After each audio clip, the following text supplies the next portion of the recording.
April 25th, 2022. Thank you all for being here. And as always, we begin with the Pledge of Allegiance. So if you're able, please stand and join us. I pledge allegiance to the flag of the United States of America and to the republic for which it stands, one nation, under God, indivisible, with liberty and justice for all.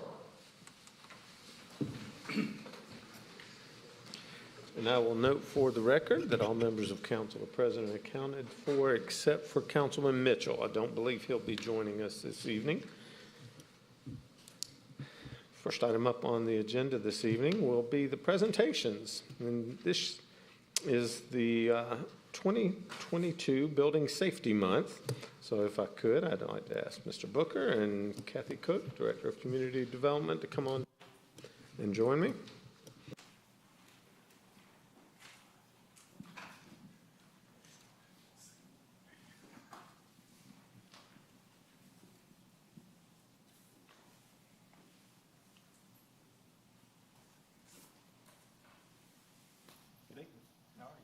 Doing well. You doing all right? Doing well.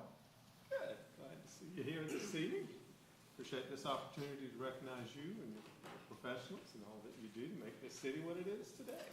We continue to strive to make Alpharetta a great place to live, work, and play through the application of building codes and building safety. And this is a proclamation for Building Safety Month, which is always May of each year, and through the International Code Council.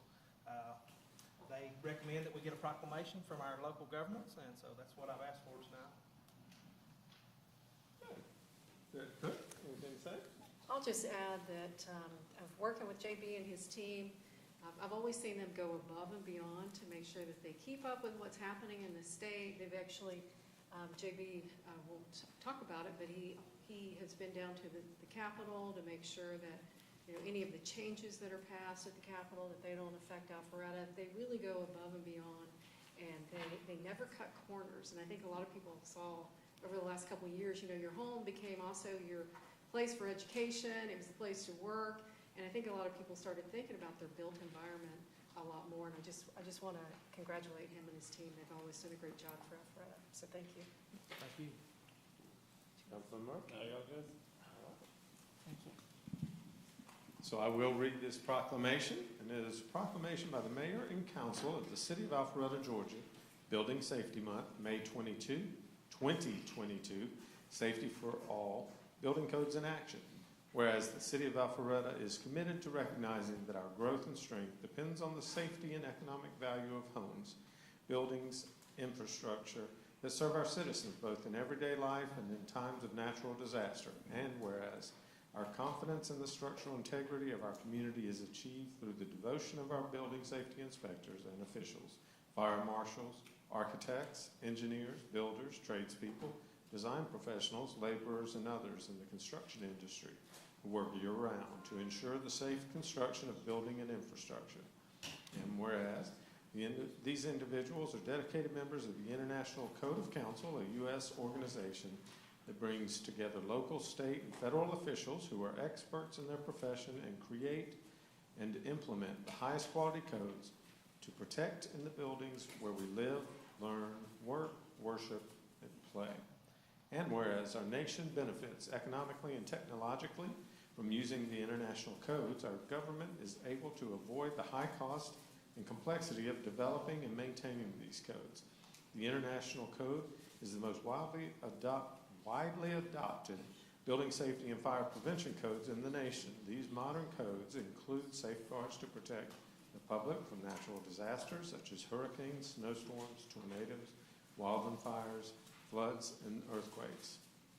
And whereas Building Safety Month is sponsored by the International Code of Council to remind the public about the critical role of our local code officials. Our code officials assure us of safe, efficient, and livable buildings that are essential to keep America and Alpharetta safe. And whereas the theme for Building Safety Month 2022 is Safety for All, Building Codes in Action, and it encourages all Americans to raise awareness about the importance of safe and resilient construction, fire prevention, disaster mitigation, energy conservation, water safety, training the next generation, and new technologies in the construction industry. And whereas each in observance of Building Safety Month, people all over the world that are asked to consider the commitment to improve building safety, resilience, and economic investment at home and in the community, and to acknowledge the essential service provided to all of us by local and state building departments, fire prevention bureaus, and federal agencies in protecting lives and property. Now, therefore, we, the Mayor and City Council for the City of Alpharetta, do hereby proclaim May 2022 as Building Safety Month in the City of Alpharetta and encourage all our citizens to join with their communities in participating in building safety activities. Proclaimed this 25th day of April, 2022. I'll present this to you now.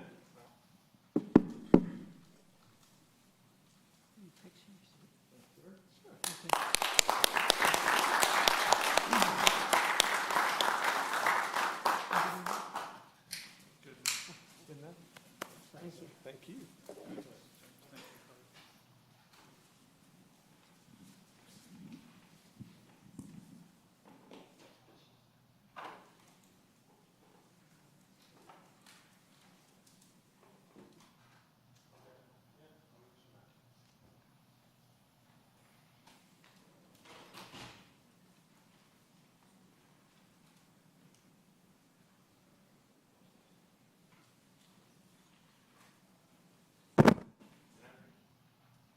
Excuse me. And I do want to mention, I just had a quick conversation with our Community Development Director, Kathy Cook, and she said that she saw some faces that led her to believe some people were here from east or west of Maine for a zoning issue potentially that was scheduled originally. Just wanted to pass it along that that item was tabled at the Planning Commission, so it won't be heard tonight. But thank you. Just wanted to let everybody know because this is liable to be a long meeting, and I hated for anybody to sit here for 5 hours and not get to hear what they were looking for. So that being said, we'll move on with the agenda. Next item up is the consent agenda. And that consent agenda consists of the council meeting minutes from the meeting of April 18th, 2022. Do I have a motion from council? Motion to approve. Second.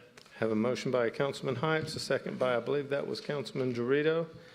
All those in favor of approving the consent agenda, please vote yes, otherwise vote no. And it does pass unanimously. That'll wrap up the consent agenda, and we'll move right along into the public hearing.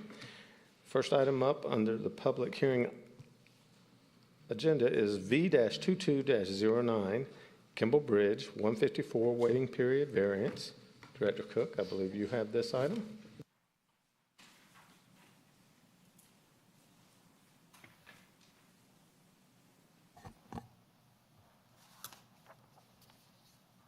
Thank you, Mayor. The first item, the area is shown to you on the screen, and the applicant requests a variance to reduce the waiting period for council consideration of an application for zoning change affecting the same property from 1 year to 6 months, to be able to reduce that to 6 months. City Council took action on this property in October of 2021, and the property is located at 154 Kimball Bridge Road on the east side of Kimball Bridge Road and south of Kimball Place. And if you have any questions, I'll be glad to try to answer those. Any questions from council on this item? Thank you, Ms. Cook. Do we have an applicant for this? Director Cook? We do have an applicant. Okay. If the applicant would like to come forward at this time.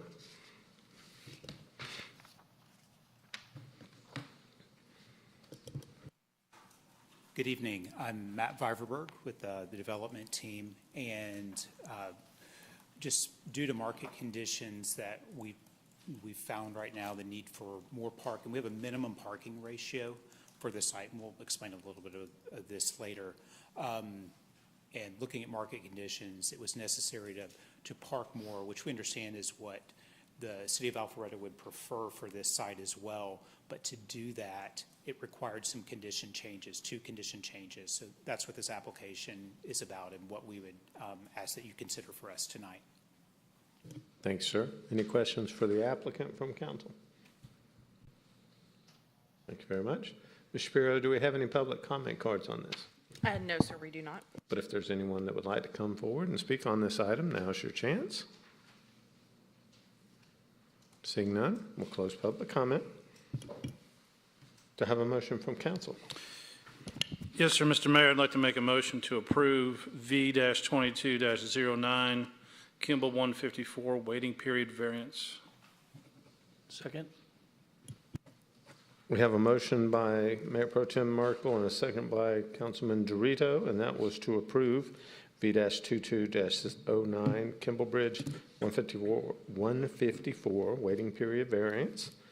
Any discussion? All those in favor of the motion to approve, please vote yes. Otherwise, vote accordingly. And it does pass unanimously.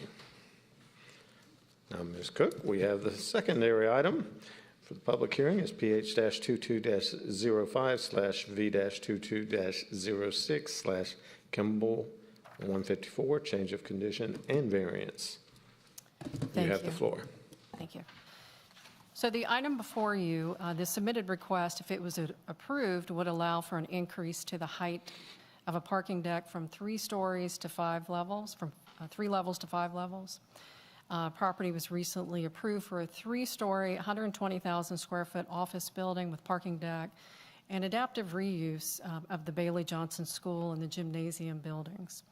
A change to previous conditions of zoning is requested to allow up to 5 levels on the parking deck, and the site plan up here is actually the previously approved site plan. And you can see that the parking is along, the eastern property line, has a 15-foot setback, and it has, since it's lower, it has more ground cover, less open space than what they're requesting. So the site plan that they're requesting would actually reduce the coverage area, and they would have more open space, as you can see here in this area, but the parking deck would get taller. So there's no changes to the Kimball Bridge Road, the building.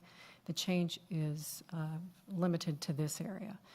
And I think you can see, and I'll put an aerial up here in a few minutes, but there's an existing parking lot within the Parkway 400 master plan.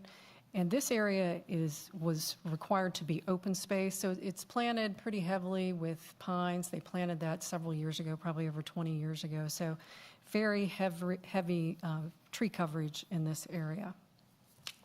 I think the aerial will also help to show what that looks like.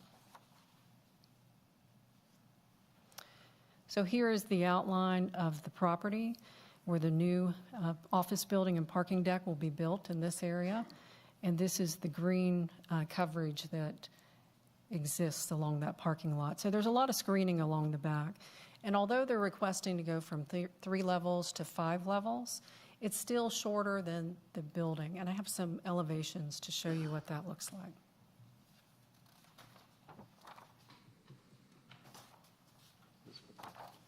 Public sees these. So this would be the view when you come into the development off of Kimball. So this is the parking deck here. And I think you'll be able to see this, but this is actually the sight line from Amber Drive. So this building exists. That's the Kimball Place building. And then this is the view if you were in the parking lot, looking through that tree coverage. This is the parking deck at the rear. Of course, they had to overlay the parking deck on top of the existing tree coverage, but there is a line of trees, you can see the top, that would cover the top and hide that parking deck. And here's a view from Kimball Place. So this is closer to Kimball Bridge Road. If you're at the new building, Kimball Place, just to orient you, that's the building that has the parking deck in the front and then the building pushed to the back. So this would be the office building that's already been approved, no changes to the height. And then the parking deck drops below that building, so it would be lower than the main building. Another reason that they're requesting this in order to increase the parking that was previously approved is because of the separation that's needed between the parking deck and the building. Because of fire safety codes, they wouldn't be able to have any of the openings and windows, so they needed a 20-foot opening in between the parking deck and the building. This would allow that 20-foot walkway in between the two buildings. We did review the different variance criteria, and we found that because they're increasing the parking that was previously approved, getting closer to the 4 spaces per 1,000, and it's a reduction in the amount of impervious coverage on the property, we are recommending approval. They did go through the citizen zoning information meeting. They didn't have any comments at that meeting, and they notified property owners within 500 feet, and they did not receive any comments. We're recommending approval of PH 2205, V 2206, Kimball 154, subject to 6 conditions. 1, the site consisting of approximately 4.44 acres shall be zoned OP and developed substantially similar to a site plan submitted by Kimley Horn. Revised 3/31/21, except for modifications required to comply with the conditions below. Uses shall be limited to professional office, research and development, and support retail uses and conditional uses listed in the OP district regulations. 2, driveway spacing and impervious areas shall be as depicted on the site plan prepared by Kimley Horn, revised 3/31/21. 3, rear building setback for the parking deck shall be 5 feet, and that's just for the distance of the parking deck. Then it opens up to that open space, a larger setback. 4, minimum parking shall be provided at a rate of 3.79 spaces per 1,000 of office. The rear parking deck shall be no more than 5 levels, and a second level shall be permitted under the front parking podium. In the previous approval was approved, the parking reduction was 2.9 spaces, so going from 2.9 spaces, increasing that. 5, rear parking deck or northern face of parking deck under the building visible from a public right-of-way shall be screened with evergreen landscape material and clad with a decorative exterior material with final approval by DRB. And 6, excuse me, all other conditions of zoning related to this case shall remain in effect. And there's about 18 conditions previously that are attached to this property. And that concludes staff recommendation. If you have any questions, I'll be glad to try to answer those. Any questions from council on this item? Thank you, Ms. Cook. If the applicant would like to come forward, now's your opportunity.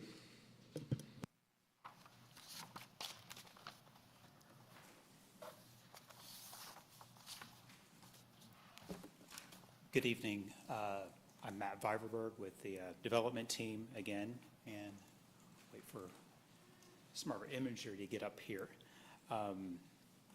And again, we're kind of returning here tonight with this change of conditions request. Our primary focus with this project's really always been about the old building, this historic era school.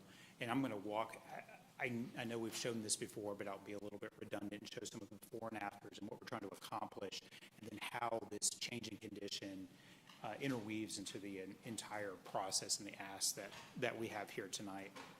Oh, there you go. Thank you. Okay, and this is the existing building, the original architect's drawings for the Johnson Bailey School, Bailey Johnson School, I'm sorry. Let's see if I can get this to move forward. Oh, that would be helpful. There you go. Okay. You have it? Go ahead. Okay. And this particular image here is, always like to sort of start here, context, Avalon to the north, and this is along Kimball Bridge, a block and a half or so off of Old Milton Parkway. You can see in the bottom right, there are 2 parts to the building, 2 main parts. There's the school building, approximately 20,000 square feet, and then the gymnasium of 20,000 square feet. That's a 3-story building. Moving on to the next slide. A few images, this is the building as it sits now, and I think most people are familiar with it. We see just incredible bones here, really ready to bring this thing, activate it back to be this true asset for Alpharetta, almost like a front door to Alpharetta Avalon District. Really exciting for us, great space for creative office.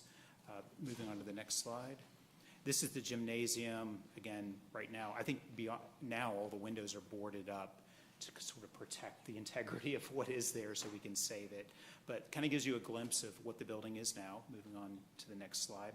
This is a new aerial. So this, same conditions that we've had before, the 20,000 square foot school building, the 20,000 square foot gym in the middle, the new office building, that's 120,000 square feet as approved by square footage. And then to the rear, you can see the parking deck as it sits lower than the new building. And that's kind of the topic here tonight, where the conditions are sort of oriented. Move on to the next one. Okay. And we saw these two images before, but I wanted to highlight them again. On the left is the original site plan that's approved already. You can see how long that parking is, the extent of it. And then on the right, you can see how we've consolidated that footprint to give more open space, more green space, and how it helps to improve the site plan. And the overall impetus here really for us is it's about the hardship around trying to save the school and create an incredible environment, a great office environment for that school and to integrate it into the site. It's about the preservation of that and the legacy of that school and trying to stay away from it and not crowd it with too much parking. And in that process of walking through the market conditions, we decided we need to increase our parking, which was allowable. We had a minimum of 2.9, so we can go up beyond that. But in doing that and trying to protect the school, the legacy, we realized taking the building up higher was going to be the first step that we needed to do. And to do that, we were requesting 2 extra floors. We had 3 built into the conditions, but 2 extra floors in that. And then the next part of that was to pull the building actually off of the office building next to it. We mentioned 20 feet, and what that does, it allows us to put 45% window openings on that facade, which make it more viable for tenants, helps us in the leasing program, and makes a better building for the community surrounding it. The other piece to that is, let's see, we've got the 2 levels. Oh, and then increasing the minimum parking ratio. The thing that we would request is that the ratio be increased, if it is increased to 3.4 is the minimum. That gives us some flexibility here to, with all the escalation we're seeing in the market conditions, to hit the number that's really suited to the tenants that will be coming into the building. So 3.4 is our ask for the change in the ratio and the 5-story parking deck. I'm going to move on to the next one. These are, I'll go through these fast. This are before and after images. This is from Kimball Bridge, looking at the gym on your left, the school building on your right. Next slide. Oh, you're good. Here's the after, where we're cutting back on all the parking around it, landscaping. You can see the signage, the integrated graphics. Next image. Again, looking at the gym in the beyond in the school to the right. Next image. And you can just see the activity, the landscaping, the renovation of the school and the impact. This is behind the 2 buildings. Next image. Here you can see we've turned it into a big public plaza that's for the office community there, and you can see the precedents. Next image. So this is from Kimball Bridge. You have this. This is north of the gym. The gym's on your right. Next picture. You saw this one earlier. The new building's to our right, or to our left, I'm sorry, and then the parking deck you can see is pushed back, not so visible from Kimball Bridge. That's a few hundred feet back from the road. Next image. So this is looking north on the site. The school would be to your right here if you could see it. Sort of the front door of the new building. Next image. And this is that slot that we saw before, that 20% open. You can see we've landscaped it, turning it into an inviting environment that sort of anchored there by the parking deck. Next image. And in terms of the line of sight studies, I wanted to go through these briefly. It was we've heard about this before, but you can see the existing vegetation on that hill covers up really everything that we are presenting. And we are allowed to do a landscape screening along that side. So we'll have plenty of plantings on our property that go along with the existing landscaping. Next image. Saw this image as well, and again, you can see from Old Milton and then coming into Parkway 400 that the parking deck and the building are really hidden behind all the trees. And this is a shot from the winter. So in the hardwoods, when the leaves come out, it's covered up even more so than this. Next image. And these two lines here, this really shows the edge of the property line. So you can see the green space to the north. These are all trees, mature trees. And then you can see all the mature trees to the east as well. Again, acting as a buffer for us in addition to the landscape buffer that we're building. Next image. And this is from Kimball Bridge, looking between the gym and the school. You can barely see the screen of the parking deck at the back. And that just shows you how far down in a hole that parking deck really is and how you can't see it from Kimball Bridge, which is the front door and where most people will see. Next image. So here we're seeing the actual, thank you. Here we're seeing the actual parking deck itself, and this is looking at it from the north. So we've taken the landscape buffer off of here just to make it very visual. And one thing that we've done here, we have this mural motif that's been approved for the existing building, some of the brickwork around the building, and we wanted to take that motif and integrate it into the parking deck so that we have like a seamless campus with a feel throughout. So that's what we've covered this side of the parking deck with. Generally, you won't be able to see it, but if it does appear at certain times of the year, we want to make sure that it has a great screening on it. Next image. Oh, that's me. So this is to the east of, so same sort of mural impact is put on this facade as well. Again, huge amount of natural screening through here existing, and then the landscape buffer that we're going to be adding as well. These are elevations of the parking deck, the top ones from the west. You can see the entry and the screening, the metal sort of perforated mesh above that. And the one on the bottom of the page is the one to the north that we just looked at. The one on the top is the east elevation that has the mural throughout, integrating with the graphics that we're doing at the school. And then we have the south elevation of the parking deck. And with that, I'll leave it, wrap up this presentation. I'm going to take it back to the two site plans side by side because that's has the kind of core of the request here tonight. If there's any questions, I can certainly take those now. Any questions from council for the applicant? Mayor? Councilman Dorito? Yes, Matt, I didn't catch your last name. Viverberg. Viverberg, okay. Yes, sir. Mr. Viverberg, have you looked at the sight line from the south side with the, I'm trying to envision from the Braden, which is a residential community there. This site is up on the hill there. And I think the far corner might be where this parking deck might be situated, a partial portion of it. So did you happen to look at the sight lines from that angle? We have looked at it. We did not present that here. It sits lower than the gymnasium, the top of the parking deck. It does. And so you can't see it through that sight line at all. So we've been asked to study it really looking at it to the south from the north. We see that it's not the gymnasium, it's that red, is it storage shack or whatever? The storage shack. Yeah, so is that kind of where it might be? That is it. Okay. Yes, sir. But it Sort of sounds like the facade of it is going to be improved so that it doesn't look like a parking deck, right? It's going to blend into the.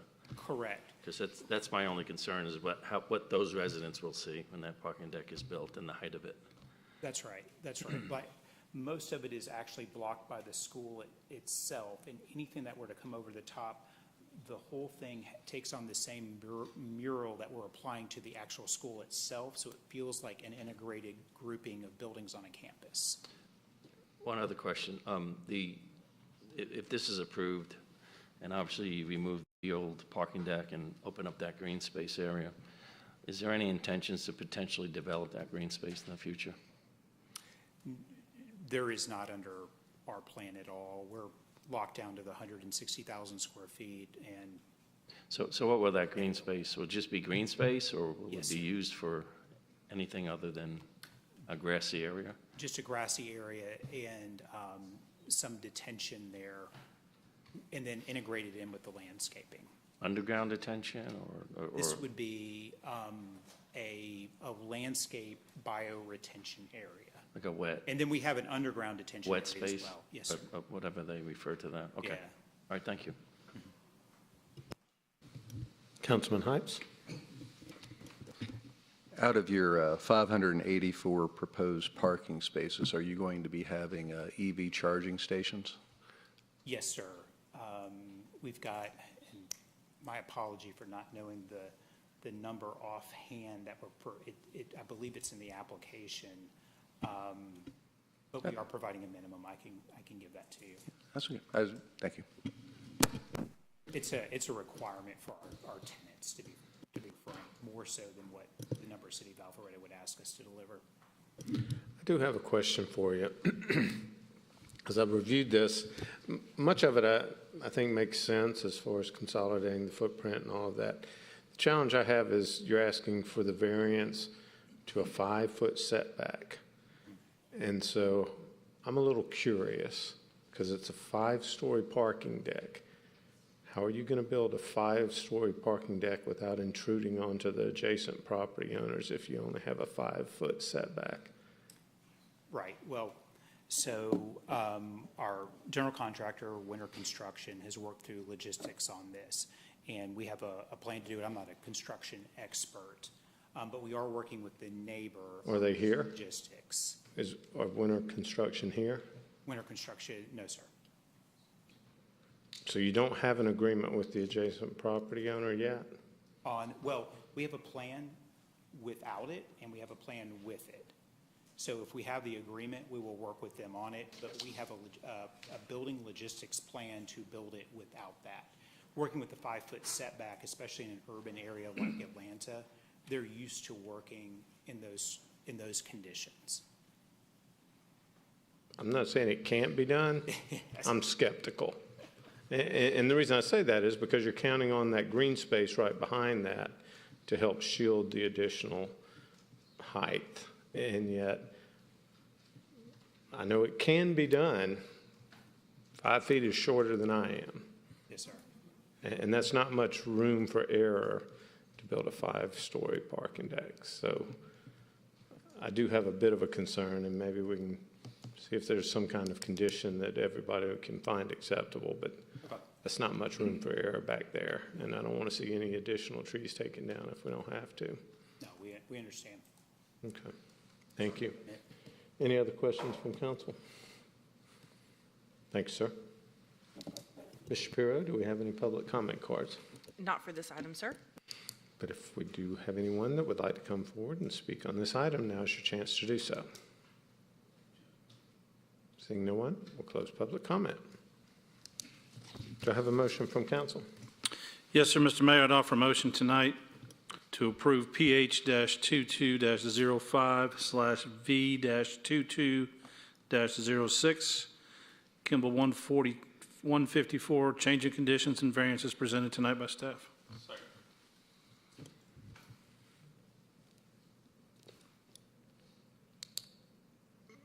I'm just curious, would the motion and second be willing to accommodate some concern about the 5-foot setback and an agreement with the adjacent property owner, or maybe staff could have a recommendation? Councilman Binder? I'd be willing to, I just didn't know how to take a stab at it, so, but yeah. I don't either.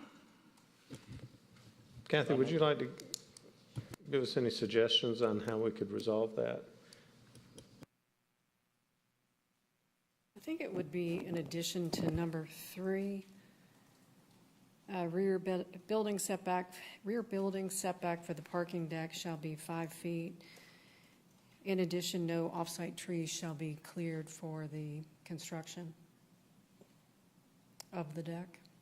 Because they could still go onto the off-site property, but, tree is considered a 2-inch caliper, so there could be some underbrush. So if you put that as an addition to number 3 and just say there shall be no off-site clearing in order to construct the parking deck.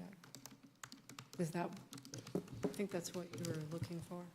If that addresses a concern, I have no problem with that. It should say I think no off-site tree clearing, which that's is, what I've got. yeah. I've been around construction my whole life, and I've seen them do some wild stuff. So 5 feet doesn't scare me. It's winter construction. They've been doing it for a long time, but if it'll help you get closer to where you want to be.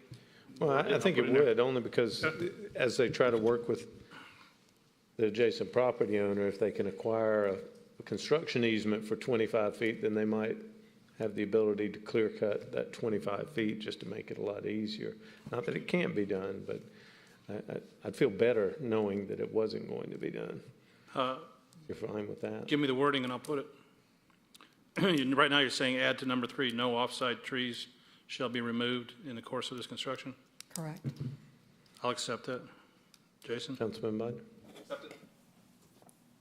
Okay, are we all clear on the motion as it stands now? Any discussion?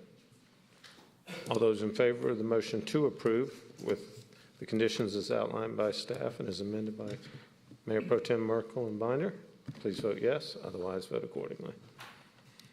And it does pass unanimously. Congratulations.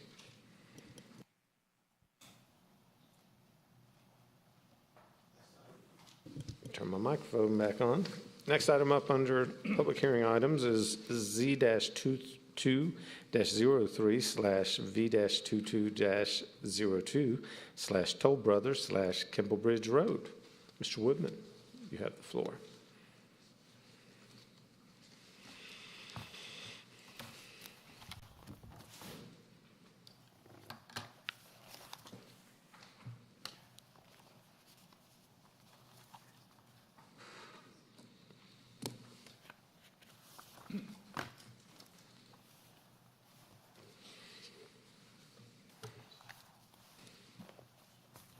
Good evening, Mayor and Council. The next item before you is a rezoning and variances to allow for the construction of a 41-lot for-sale single-family detached subdivision on 22.77 acres. Rezoning is requested from AG Agriculture to R15, minimum 15,000 square foot lots. And variances are requested to reduce front setbacks on interior streets as well as the setback along Kimball Bridge and Vice Road. I have the location on the overhead location map, and this is 0 Kimball Bridge Road at the northeast corner of Kimball Bridge Road and Vice Road. Proposed density within this development is 1.8 dwelling units per acre. The future land use would allow for up to 3 units per acre, so they're about half. This is an undeveloped property. It's wooded. There's a small area of stream and some wetlands in the northeast corner of the site. I'll show that to you on the site plan. Parkbrook Subdivision is located to the north and east of the property. Avery Square Subdivision and OC Park are located to the south. The comprehensive land use plan designation of the property is low-density residential, which allows the proposed zoning district in use. And as I mentioned before, the applicant is requesting some variances. They're requesting to reduce the front yard setback for lots along the new interior street from 35 to 25 feet. Those are specific to about half the lots, well, a little more than half the lots 1 through 25. They're also asking to reduce setbacks along Kimball Bridge Road and Vice Road from 65 to 45 feet. We did look at the other subdivisions in the area, and we identified that Parkbrook, Avery Square, Kimball Oaks, Pines at Kimball Bridge all have front setbacks that range from 20 to 25 feet, a minimum front setback. And the setbacks along Kimball Bridge Road are similar to the 45 that's requested by the applicant.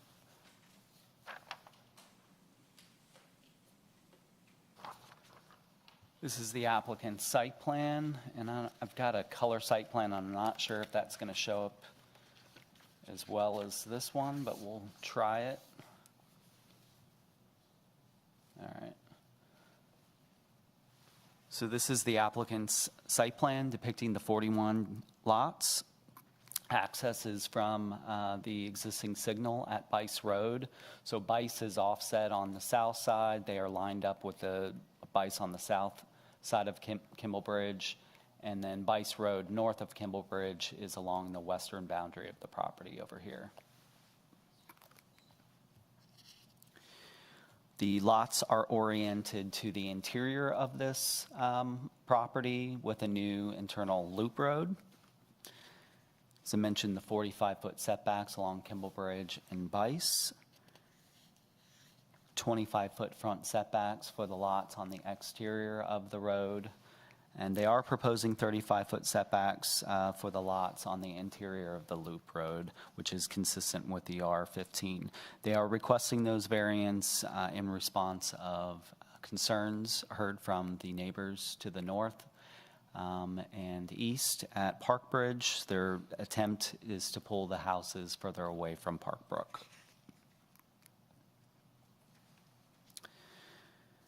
The applicant has made a commitment for the homes or lots that abut Park Brook to increase the rear setbacks on those lots. So a 25-foot rear setback is required in R15. They have proposed a 30-foot rear setback.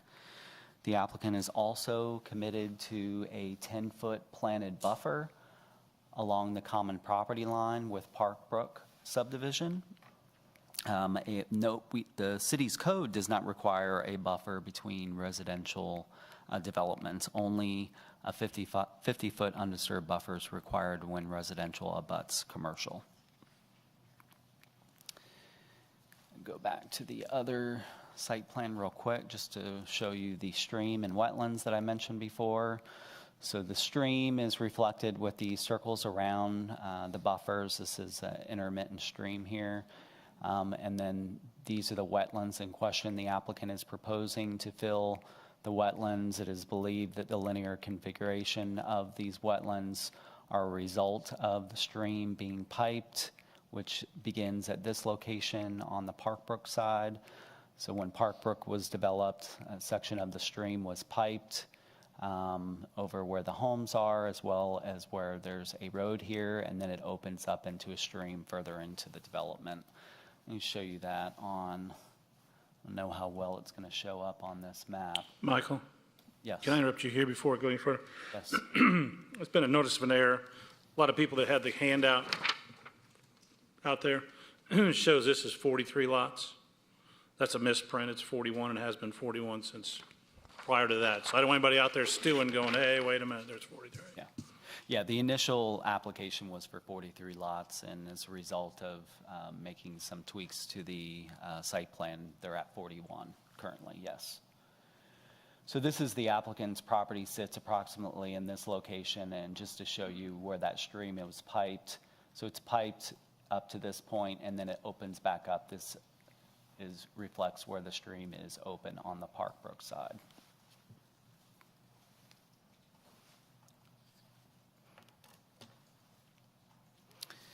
The area of that wetland area that I mentioned here is about 0.2 acres. There are tree saves that are shown on, reflected on the site plan along or in the northeast corner of the property, as well along Bice Road. Detention ponds are located in this area here and here. Go back to the color site plan. I think that shows up a little bit better. So these are the two detention areas.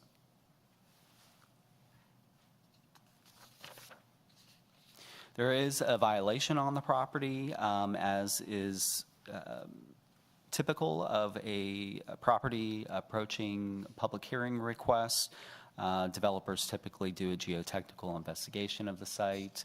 The consultant that they hired did impact some trees on the property as well as a small area of the existing wetlands. The applicant is in compliance with that notice of violation letter dated February 7th, 2022, including the applicant paid a fine. They provided a planting plan to replant trees, and they provided mitigation plans for the impacted trees as well as the impacted wetlands. And the applicant will have to follow through with the remediation of the violation regardless of whether this is approved or not.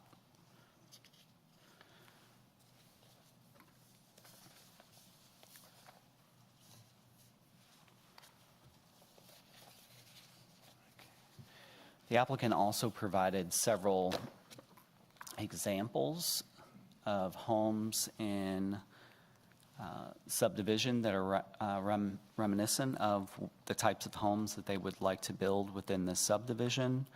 The mix of exterior materials shown on these elevations are brick, stone, board and batten, shake, and siding. I'll just show you some of those. Some of these examples are from Shirley Estates, which is up on Wetbridge Road and backs up to Windward.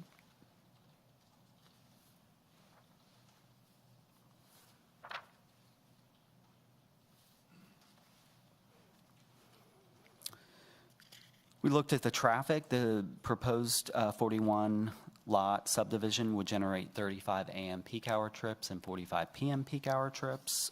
Of course, we reviewed the applicant's proposal against the review criteria for rezoning and variance. The rezoning is consistent with the future land use of the property.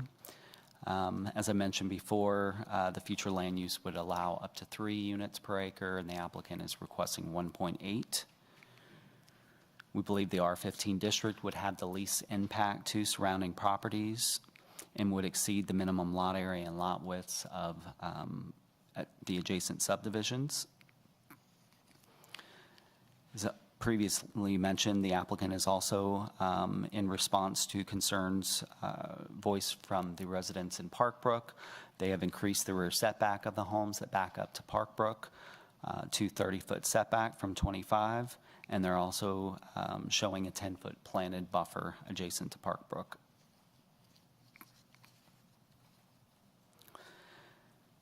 The applicant submitted their citizen participation plan. According to their plan, they met with Parkbrook on February 2nd, February 15th, and March 31st.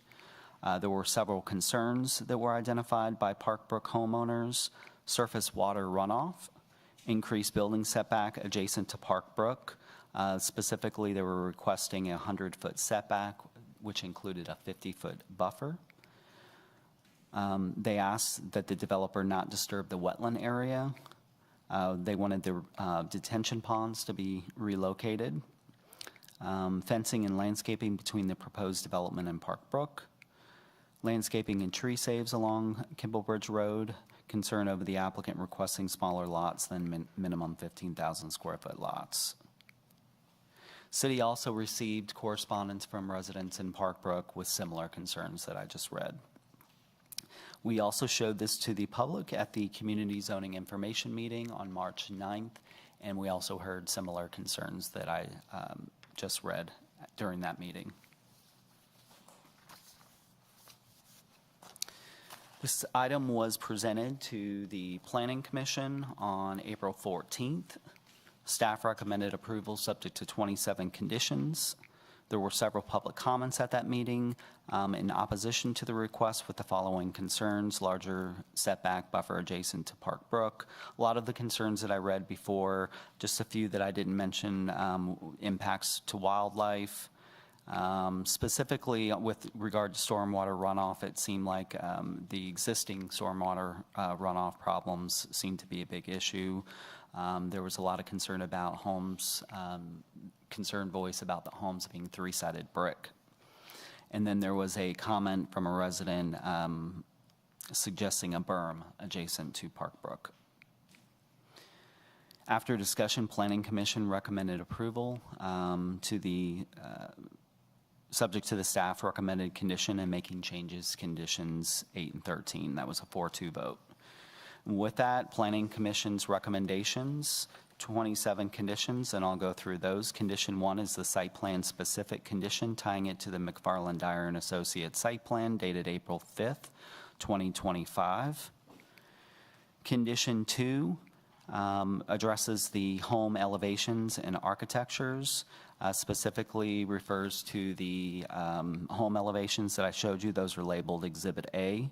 The applicant does request as part of the condition that no more than 50% of the home shall have siding as the primary material on the front facade. Those homes with siding would be required to have a front porch element of at least 100 square feet. We do have recommend conditions that the homes shall have 3-sided architecture and materials, and that the elevations that are visible, the rear elevations of homes visible from Kimblebridge Road, shall have the same architectural materials and details as the front. Condition 3 addresses the decorative 20-foot landscape strip along Kimblebridge Road. That would be a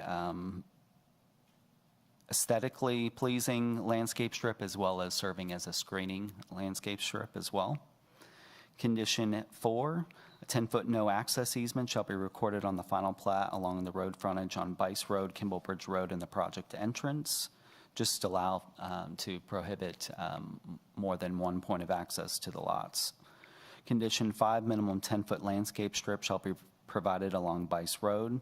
Condition 6 addresses the setbacks for the development. Condition 7, project entrance shall include ornamental plantings. Condition 8 addresses... Michael, if I could just Yes. pause you there for a second. I believe in your presentation you were talking about a increase in the rear setback from 25 to 30. Yes. Okay, in my package it still says 25 foot in that condition. Is that just me? I'm looking. On condition 6, so it would be the building setback shall be 25-foot front, 10-foot side, and 25-foot rear. Okay, I got you. I was confusing Yeah. the building setback with the rear setback. I skimmed over that part. I can, sorry about that. Yes, the ones backing up to Park Brook would have the 30-foot rear setback. Gotcha. Yeah. Sorry And- for interrupting you. No, Please proceed. It's good. And of course, the building setbacks along Kimblebridge Road and Bice Road would be 45 feet. To condition 8 would be the 10-foot planted buffer that the developer had agreed to adjacent to Park Brook. That condition addresses the planted buffer. The condition goes on to indicate that if there are existing trees within that buffer, that those should be saved where feasible. The applicant at the Planning Commission meeting also asked for a change to Condition 8 to allow for a 5-foot decorative aluminum fence within that planted buffer. And of course, the detention facilities would not be able to encroach on that buffer. Condition 9 addresses the detention facilities and requires that they have a natural appearance and improved as a neighborhood amenity. I do have,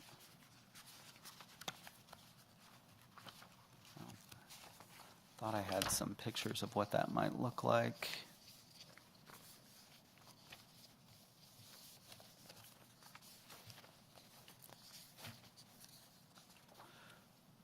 I don't know how visible that would be.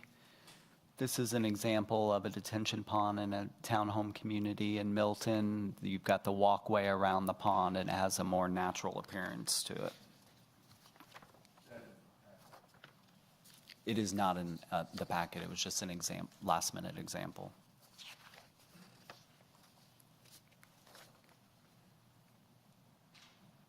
Condition 10, developer shall plant street trees in the 6-foot planter. Condition 11, pocket park with mail kiosk shall be developed with decorative landscaping, hardscape, pedestrian lighting, and on-street parking. Just to orient you with that.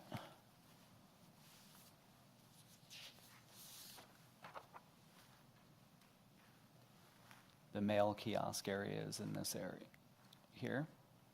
And on the site plan, they do show on-street parking at this location.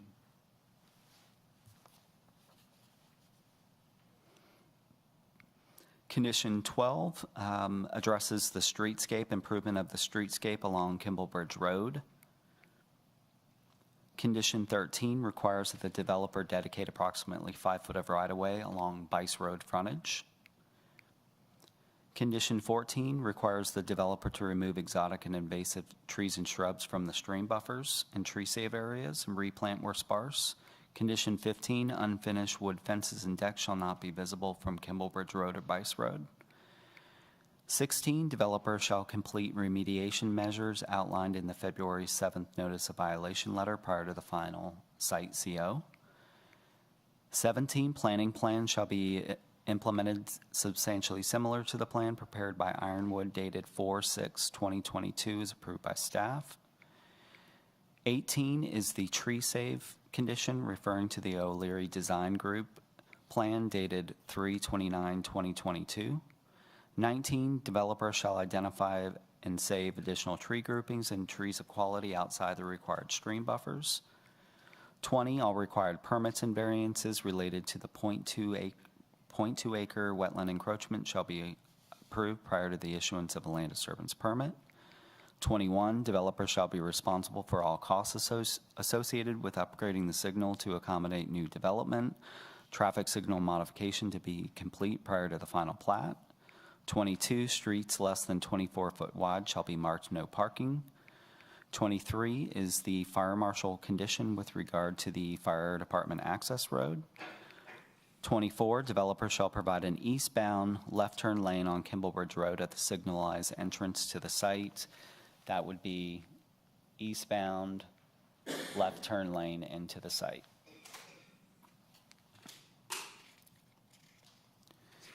25, utility structures, head walls, etc. shall be finished with decorative stone if visible from Parkbrook. 26, no more than 10% of the residential units shall be rented. And 27, as agreed to by the developer, a fence shall be erected adjacent to the Webb property prior to construction. That was added at the Planning Commission meeting. And if you have any questions, I'd be happy to answer those. Do you have any questions for staff? Seeing none, thank you, Mr. Woodman. Would the applicant like to come forward at this time?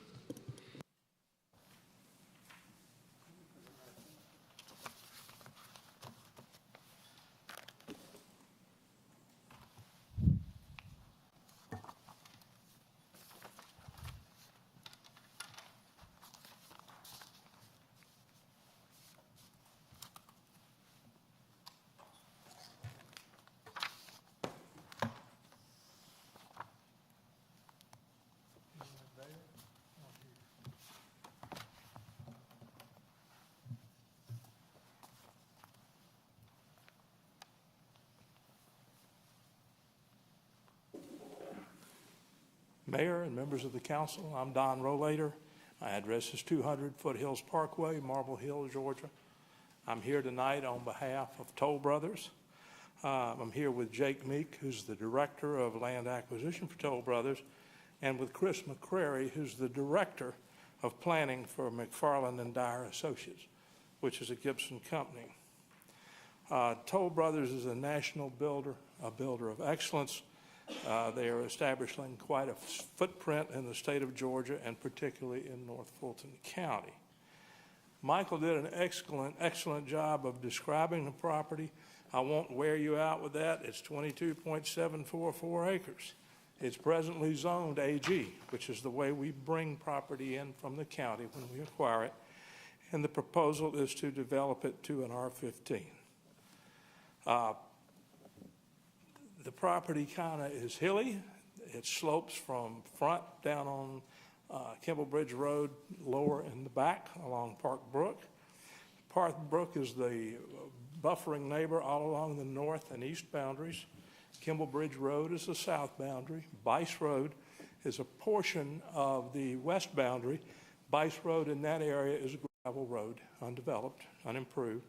And then further than that is the Webb property, which is an acreage tract owned by the Webb family, and they have representatives that are here tonight. There's a traffic signal down in the front at the intersection of Kimball Bridge Road and Bice Road. And we intend to improve that traffic signal as part of the conditions use proposed.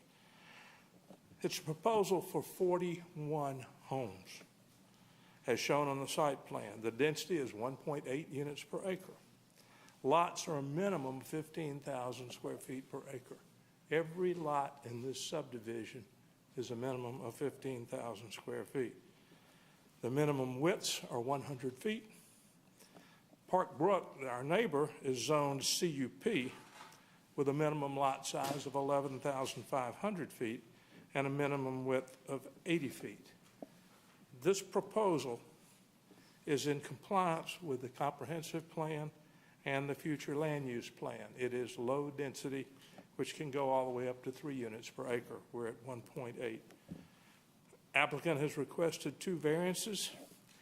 All of the other abutting subdivisions have a 45-foot setback along Kimball Bridge Road. This one would be 65 otherwise.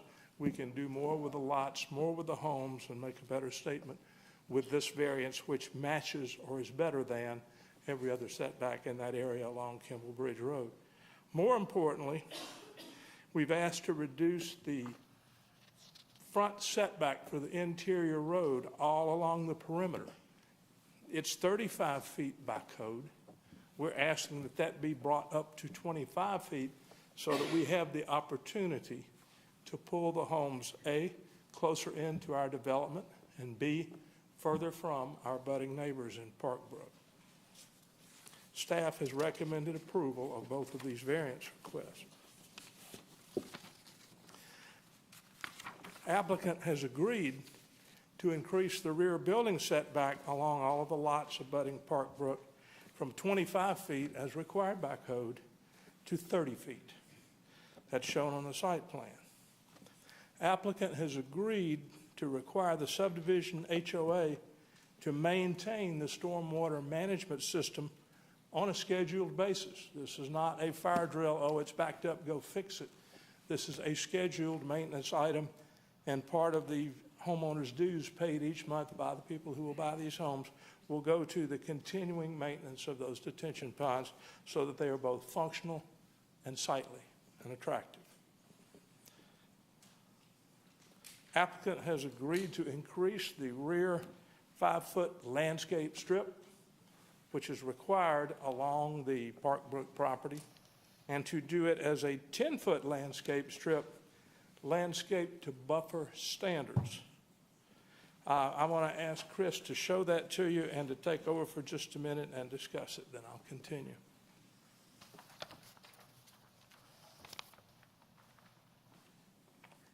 Hello, my name is Chris McCrary, Front and Down Associates, 4174 Silver Peak Parkway. So through multiple meetings that we had with the adjacent property owners, we were talking about providing some visual screening.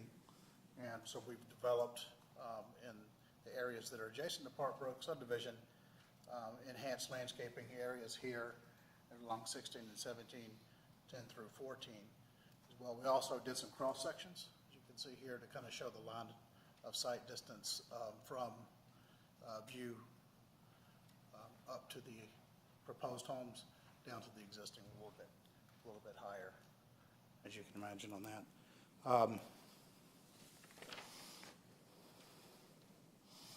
And the distance between houses that we have, we did an analysis just by looking and measuring at the existing homes where we would use the biggest home that Toll Brothers has, measures to the back into those homes. And I believe I have that as a distance analysis file called, yeah. And if you'll go to the next page with the 2 of 4. I don't know if you can read down the screen, it's kind of blurred, but we have some distances that average about 80 to 100 foot of distance in between from the biggest home, which is the Pembroke that Toll Brothers has, and then average homes that we have along those 10 through 14. And that's not to say that that pit brook will be used on all of the lots. There will be a variety, but for the purposes of taking a look at distances between buildings and distances to the property lines themselves, we wanted to show the biggest one, even though it'll be a variety on those lots there. And so some of them are 80, we're in 100 foot in some places, and we're almost equal to the houses to the property line itself. And then we also have this as labeled as the 10-foot landscape buffer as well.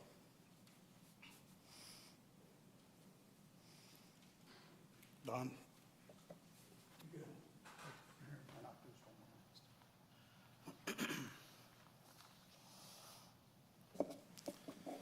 Applicant has also agreed to erect a decorative aluminum fence within this 10-foot landscape strip to buffer standards.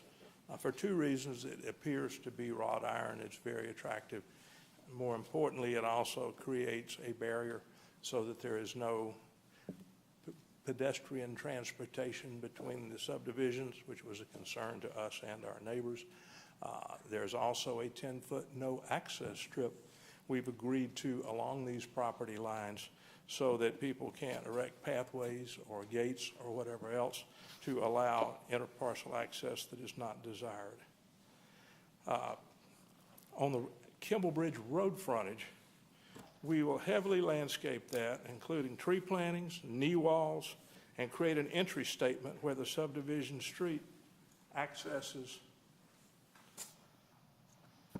the Kimball Bridge Road intersection there. That will be a substantial statement, attractive and desirable.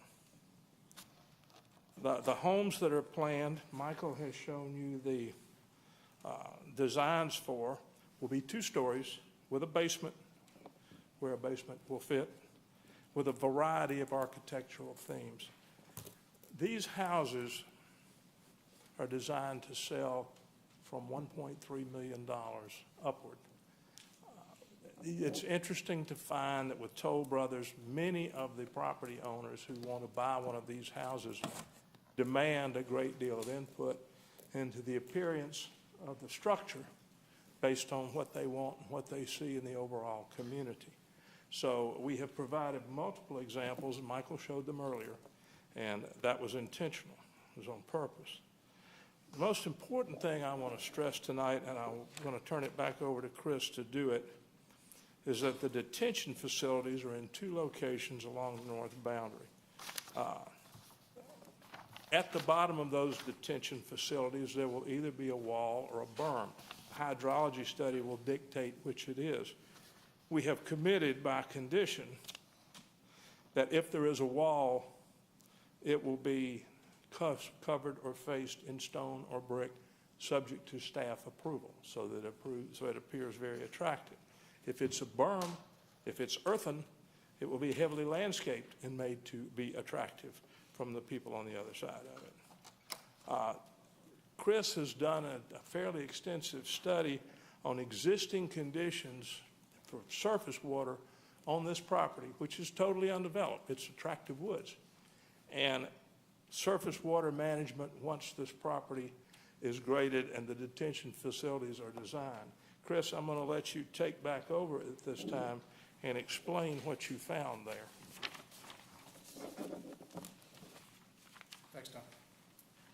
Mayor and Council, we were meeting with the public, Hartbrook subdivision. One of the things that we've heard a lot about was the existing stormwater conditions. But what I've done on this sheet is I wanted to clearly kind of show the flow trends on the site for the existing conditions. So the total site is 22.7 acres itself. And we have 2 places right now that bypass goes to some structures along Kimball Bridge Road. So those 2 areas do not go into Parkbrook. But what we do have is some offsite from the wet property coming in.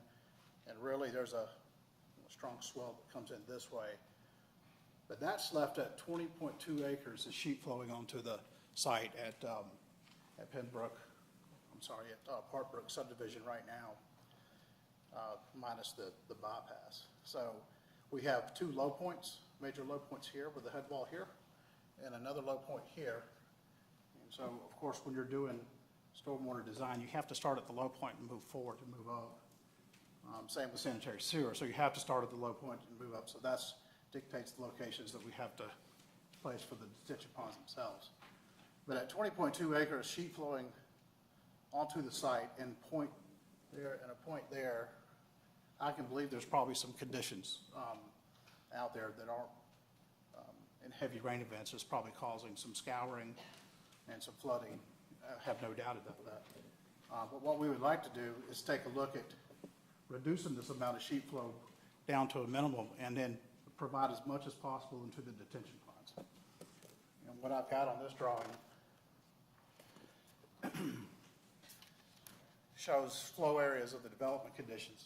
If I could pause you for a second, Yes, sir. Councilman Bonder?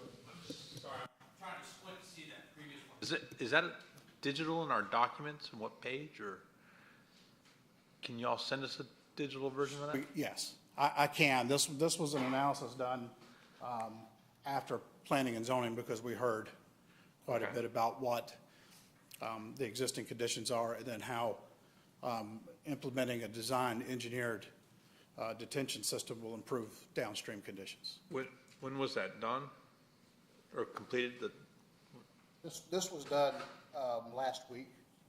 Okay. I had an idea of what the areas were. I knew that. It was a matter of how do I illustrate it and communicate it. Sorry, okay. And this is the result of that is a better way to communicate. Just didn't know if there's a digital version that we can get right now, or. On a thumb drive, I have that. Okay. Yeah. And I'll be glad to share this. It's not really showing up that well. The file was called drainage, existing drainage analysis. Existing drainage conditions layout, yeah. There you go. So be glad to share that. It's not showing up on the screen as well. Technology is not with us this the last few weeks. So coming to planning, I had my computer here. Tonight I wanted to make sure I had every base covered. Okay. Well, I wasn't gonna be left out, not be able to communicate this time. No. And what I wanted to make sure that, in fact, I can share the 11 by 17 if it's clearer on the screen. I don't know. And that way you don't have to squint. But the bottom line is right now the existing conditions that's a lot of sheet flow going into 2 points, in the 2 low points. And the flow arrows are just kind of, you can't really see the contours on this, but this is the way it's going into 2 major channels, one here and one there, and it's hitting here and it's hitting there. And that's getting close to 10 acres. If you split the basin, probably more is coming in this way. But what I'd like to present tonight is that once we design and implement a studied hydraulic, by the way, we haven't done any engineering yet. I've done analysis such as this, and I've measured up drainage areas. I know what's happening as far as the water goes now. We have looked at this as far as the size of the detention ponds, but what the detention ponds will do is it'll take the flow rates or the flow areas and force them into the detention ponds where right now they're going as sheet flowing, majority of it going off-site onto Parkbrook Subdivision. Now lots 10, 11, 12, 13, 14, 16, and 17, those lots are set up to be basement lots. And so what you have is 1.7 acres or so, 1.9.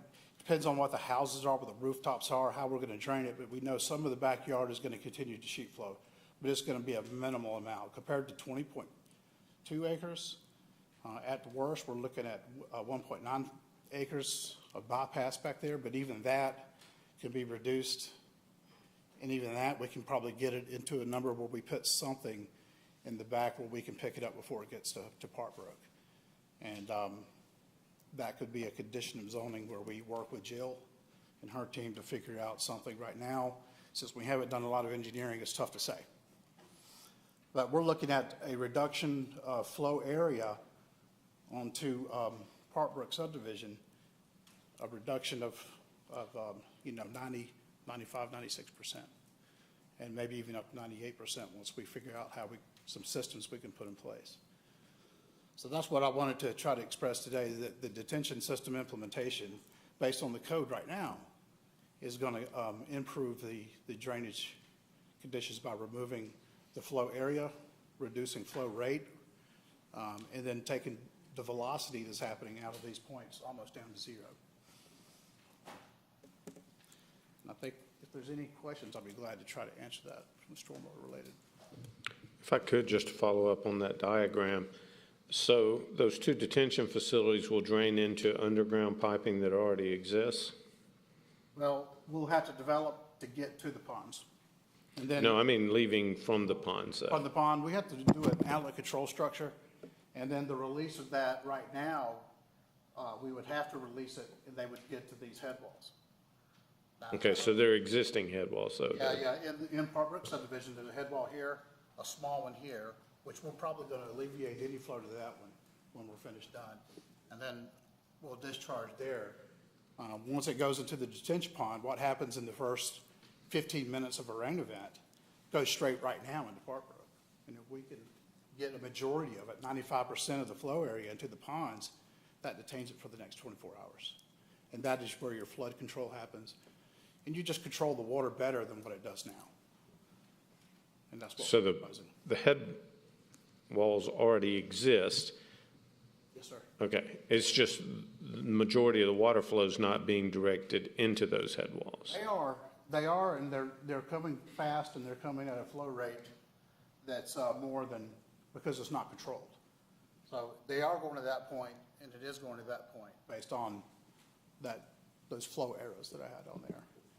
They're still going to go there, but they're going to have to go through a detention pond and an outlet control structure first. And that's where the control happens. That's where we control the downstream flooding, the water quality, and the channel protection. Now, if we were to have a choice and it was something that we could control wholly, it would be nice to be able to tie the outlet control structure pipe into a closed system. But it would take the approval and the homeowners allowing construction on their sites. It would be nice to be able to have a closed system and discharge into it, if we could. We certainly would consider that. It would be replacement of that head wall with a pedestal inlet, and then we just connect the pipes together, if it's possible.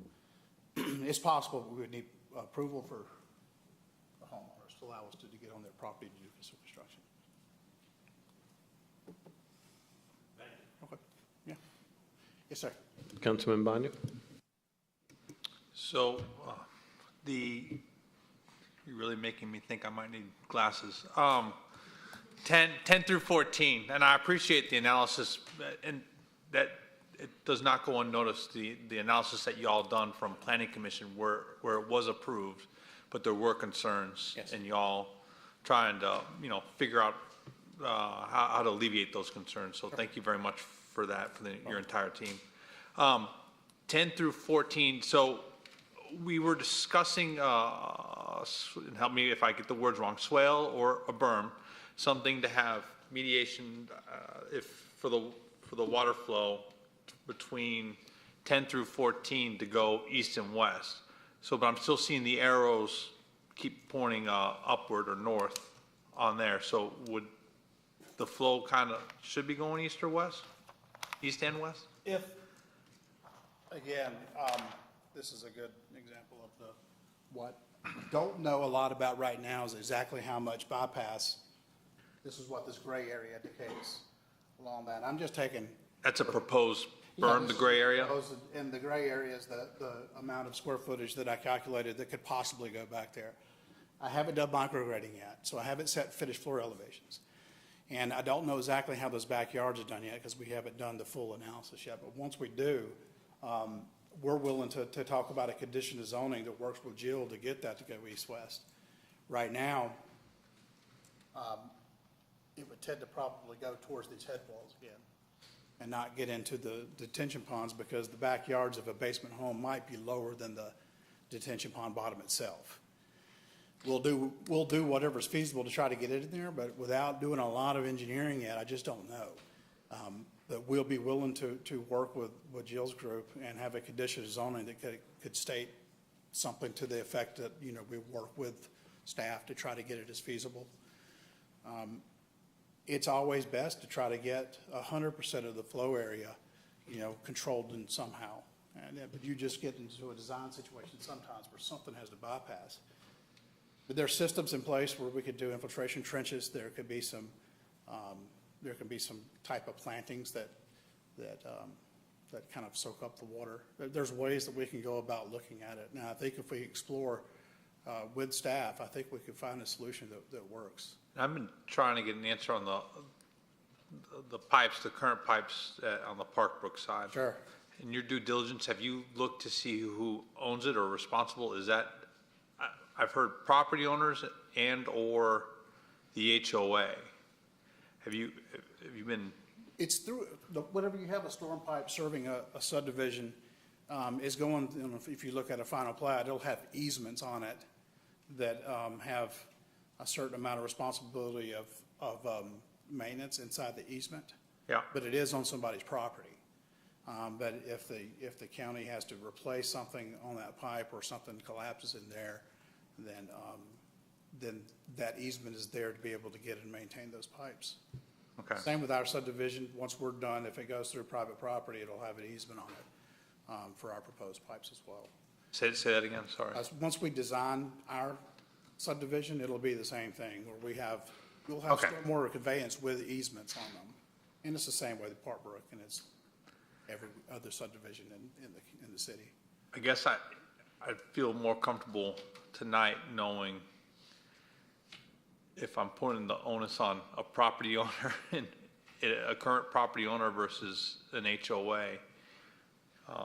Well, the pipe is located on private property through an easement, and the easement sets up the ability for maintenance onto the property owners. Okay. Right, you see what I mean? It is on their property, and it's on, this particular pipe is on lot 14 in Parkbrook. No, I've seen, I'm just hoping, I keep asking the question, I hope somebody can tell me who's responsible for that. For the maintenance of the existing pipes? Correct. I would think it would be, Jill can help me out on that. I don't know if the city is inclined to go and repair pipes, or is it on the HOA? I don't make policy decisions like that. Well, since you keep referring to Jill, maybe I should ask Jill if she can help us clear that Help up. me, please, answer that question. Ms. Bazinet, can you enlighten us as to who's responsible for the maintenance of those existing stormwater lines within Parkbrook at this time? Sure. So the way the city's extent of service is written for pipes in subdivisions, the city maintains pipes that are under roads, public roads in subdivisions, and any pipes that connect to those downstream until the water daylights. So these upstream pipes that go through these people's private yards that collect water from off-site, those are privately maintained. It is up to the HOA and their covenants on whether the HOA comes out and maintains those or the individual lot owners maintain them. So the city's responsibility, and this is a public works responsibility, is to identify those pipes that collect water from the road, and that's where the city's maintenance starts. So does that help to? Okay. I think that explains it. You're welcome. Any follow-up questions to that? Okay. Councilman Dorito? Thank you, Mayor. Can I ask our stormwater engineer, Jill Bazinet, to come back up to the microphone?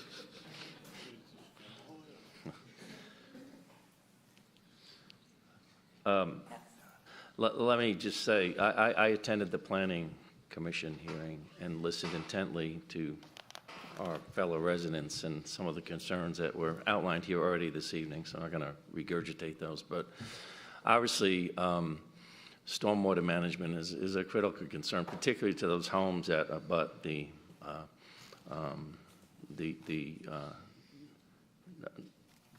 south side of the property, those homes. I walked the property. I met with some of the residents there. I saw some of their own fixes within their properties as far as trying to manage the flow of water onto their properties. So the sheet flow, or head flow, whatever you want to refer to it as, the incline in that property back there, the topography back there, in order to move water, it's going to follow gravity. It's going to find its own path, right? So I'm not an engineer, but I want to ask you this, and I know you've been back there and you surveyed the property. There's basically two head walls, and there's another third pipe there, by the way, that people may not be aware of, and I'll get to that with our Public Works Director here shortly. But the flow of the water will be dependent upon the way that property is graded, and the determining factor will be the hydrology study, which will determine what type of mitigating solutions would be considered by the developer and then managed and required by the city to happen. So it could be a berm, it could be a swale, it could be attaching to those pipes, existing pipe structure that's there. And it'll obviously include the detention ponds that are depicted on the plan. Overall,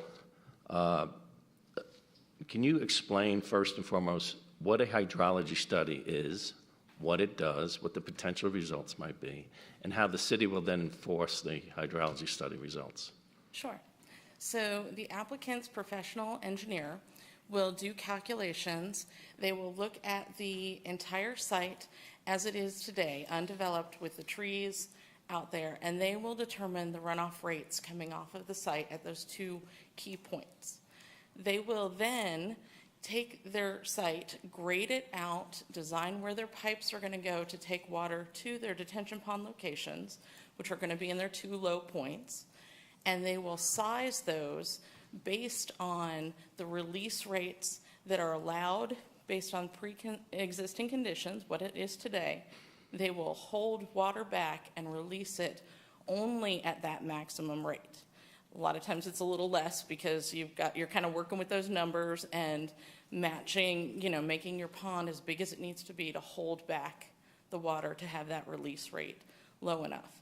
They'll also look downstream at the capacity of those pipes that they're releasing toward, and they'll make sure that those pipes have the capacity that allows for that release rate as well. If those pipes are too small for that release rate, the ponds get even bigger, because that then dictates that release rate that they're allowed. They have to turn in this calculation and this whole study to me before they get a permit. I review that entire study along with their design plans, and when they meet the city's codes for everything, then they'll get their construction permit. During construction, we'll have land development inspectors out there weekly. Their engineer will have to go out to the site a few times during construction. At the end, their engineer has to certify that the ponds were built and sized at least to the size that was designed. So they certify that, they stamp it, they send it in to me, and I have to review it again. At the very end, they'll also put in maintenance documents that'll get recorded with these properties that require them to do maintenance on those ponds. So that's kind of the process that we'll go through for a hydrology study from beginning to end. That could also include consideration by the applicant to divert downspouts of homes to the front part of the development, therefore Absolutely. eliminating that water flow or sheet flow to the back end of the property to lessen the impact on those homes at Park Brook, right? And as they're working on their grading plan and they're looking at what can't make it into the pond, they're going to look at this is releasing out to the back. We can consider conditions that would require them to either pipe or berm or swale or treat that water in some manner. They brought up infiltration trenches, certain landscaping to try and soak up more water before it sheet flows off the property. All of those are kind of creative measures to try and reduce that impact. Okay. I'd like to bring up Director Sukovitz if he has a minute. Thank you, Jill. Yes, thank you. And while you're walking up here, Pete, I worked with Pete between the last Planning Commission meeting and tonight to see if we could take a look at the pipes, existing pipes back there. His crew went out there with cameras. Could you just, I guess I'll sum it up saying, the concern I have is make sure that those pipes were not clogged currently, because I don't know if they've been maintained for 30-plus years. So can you just address at a high level that those pipes are, and there's 3 of them, you can explain the 3 of them. So we'll start with, Those are pretty good shape right now, right? we'll start with the bookends on either end, the 36 and the 42 inch. They are in below fair condition. I'm not gonna say they're poor, but we would put them in the queue for around, in the very near future, if the city was maintaining them, to have them lined within the next year or 2. The one in the middle is in above average condition. It does not need to be lined in the near future. And if the hydrology study determined that one of the options was for the applicant to tie into those existing pipe structure, and this might be something Jill would answer, but the city would, make sure that those, and Jill kind of said this already on the record, that they would be, determinative of what the type of flow that those pipes can handle, right? And if anything needed to be corrected or improved upon, whether it be improved lining, whatever, that would be part and parcel of the solution. Correct, yes. We would, yes, you would want, based off our site visit, you would want to have those 2 pipes, the 36 and 42 inch, lined before any other pipe would tie into it. Okay. Thank you, Pete. Yep.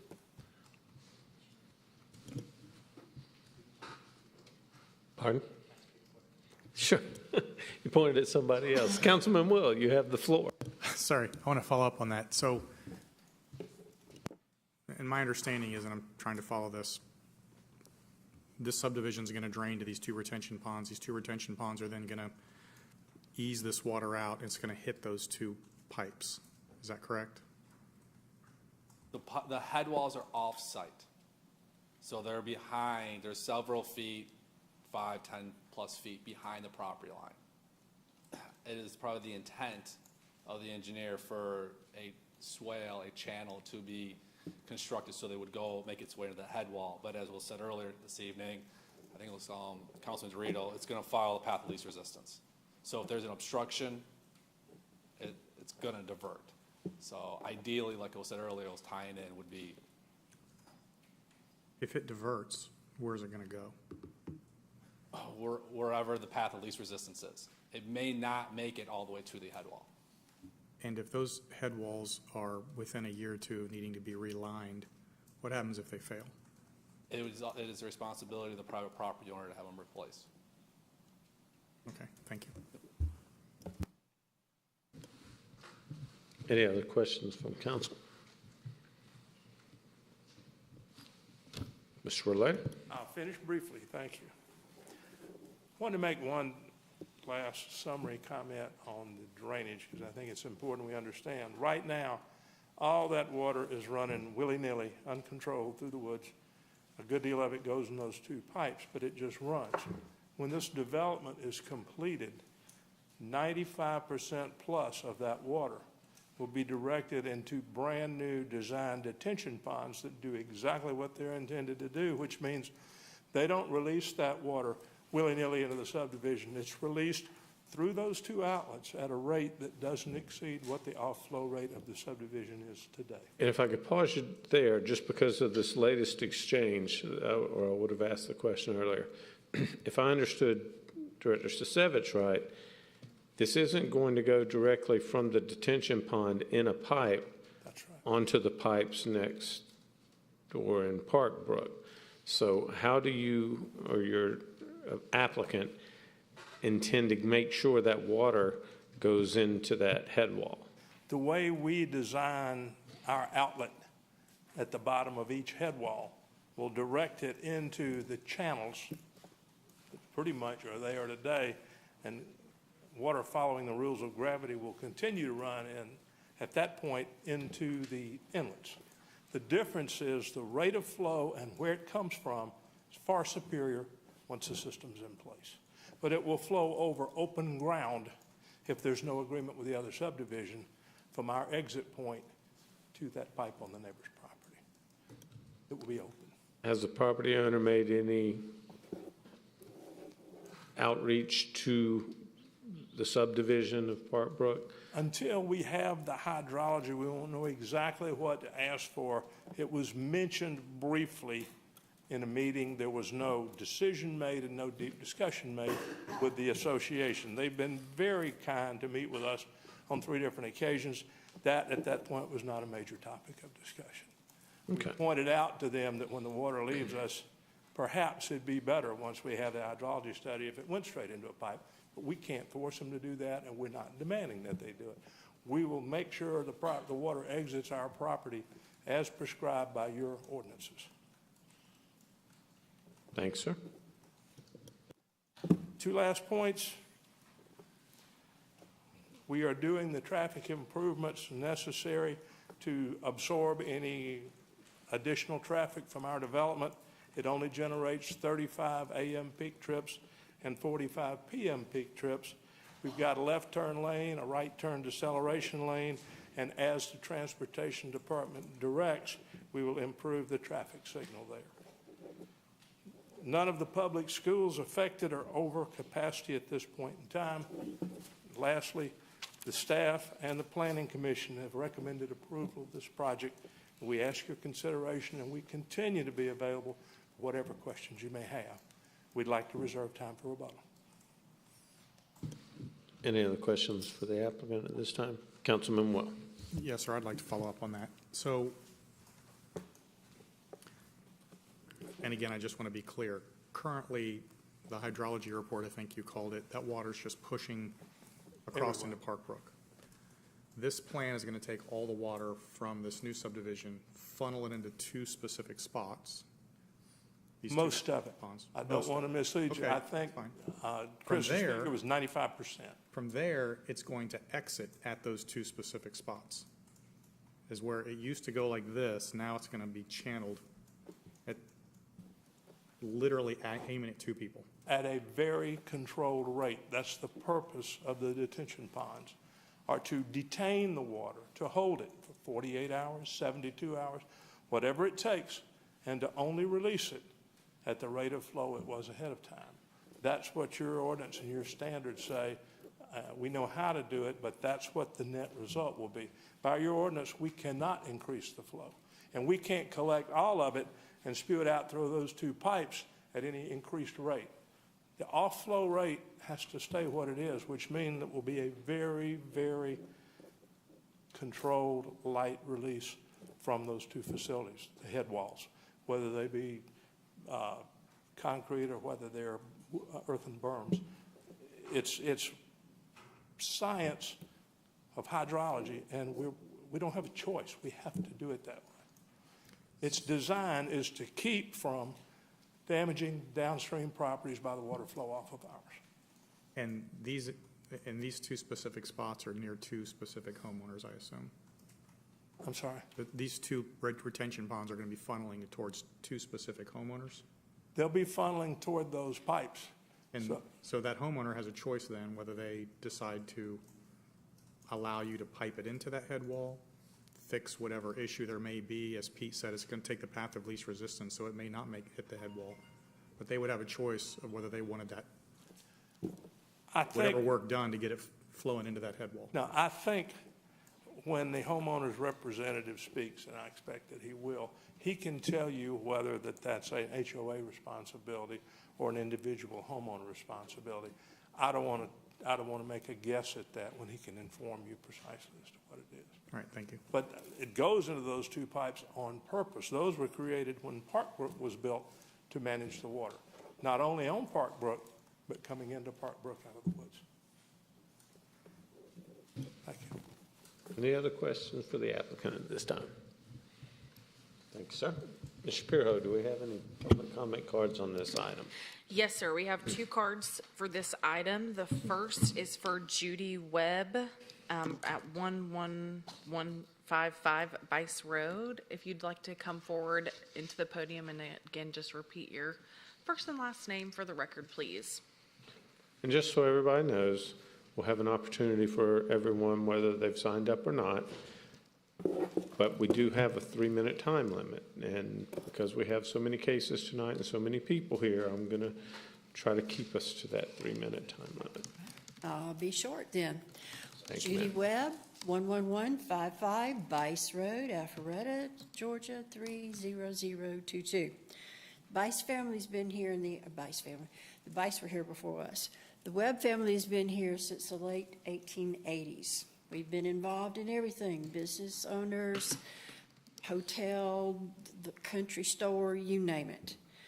Our family has owned the tract next door here for 80 years. Bought it from the Bices, and there was intermarriage going on there. So I say it's been in in-laws and outlaws all these years, since the 1840s. We're a family of foresight. We've been involved in advocacy for the community. I have a 40-year record of doing that and doing that well. We didn't come forward fast enough to get ourselves into the process because we were not really contacted. We kind of came across Toll Brothers by accident when one of them was out on the property. So since then, we have had 2 meetings, several conversations on the phone, and we still need to get some issues resolved. One is public safety. I said, we have foresight, let's not be short-sighted. Bice Road, we've asked for an access cut onto Bice Road. That's kind of not an interparcel access, and we don't want that to just disappear somewhere. We are in conversations. At the Planning Commission, we had one of their representatives sign a little note that if the Webb family will sell us a little bit of land to make it work, that we keep all our lots, then we'll give you a connection. If they wanted more than we wanted to sell. In fact, when they met with the city, they came back after our first meeting, they came back with a plan to buy all our property. Not interested, okay? Planning Commission meeting, I said a sliver. We've showed them on a map that we kind of drew up what that sliver would be. I even mentioned tonight, rather than abandonment of Bice Road, which they're talking about to try to make some things work, that Bice Road be retained. For future development, it can be worked around. Future development of our property is going to happen 20 years, 30 years. We hope to live to be 100 or so.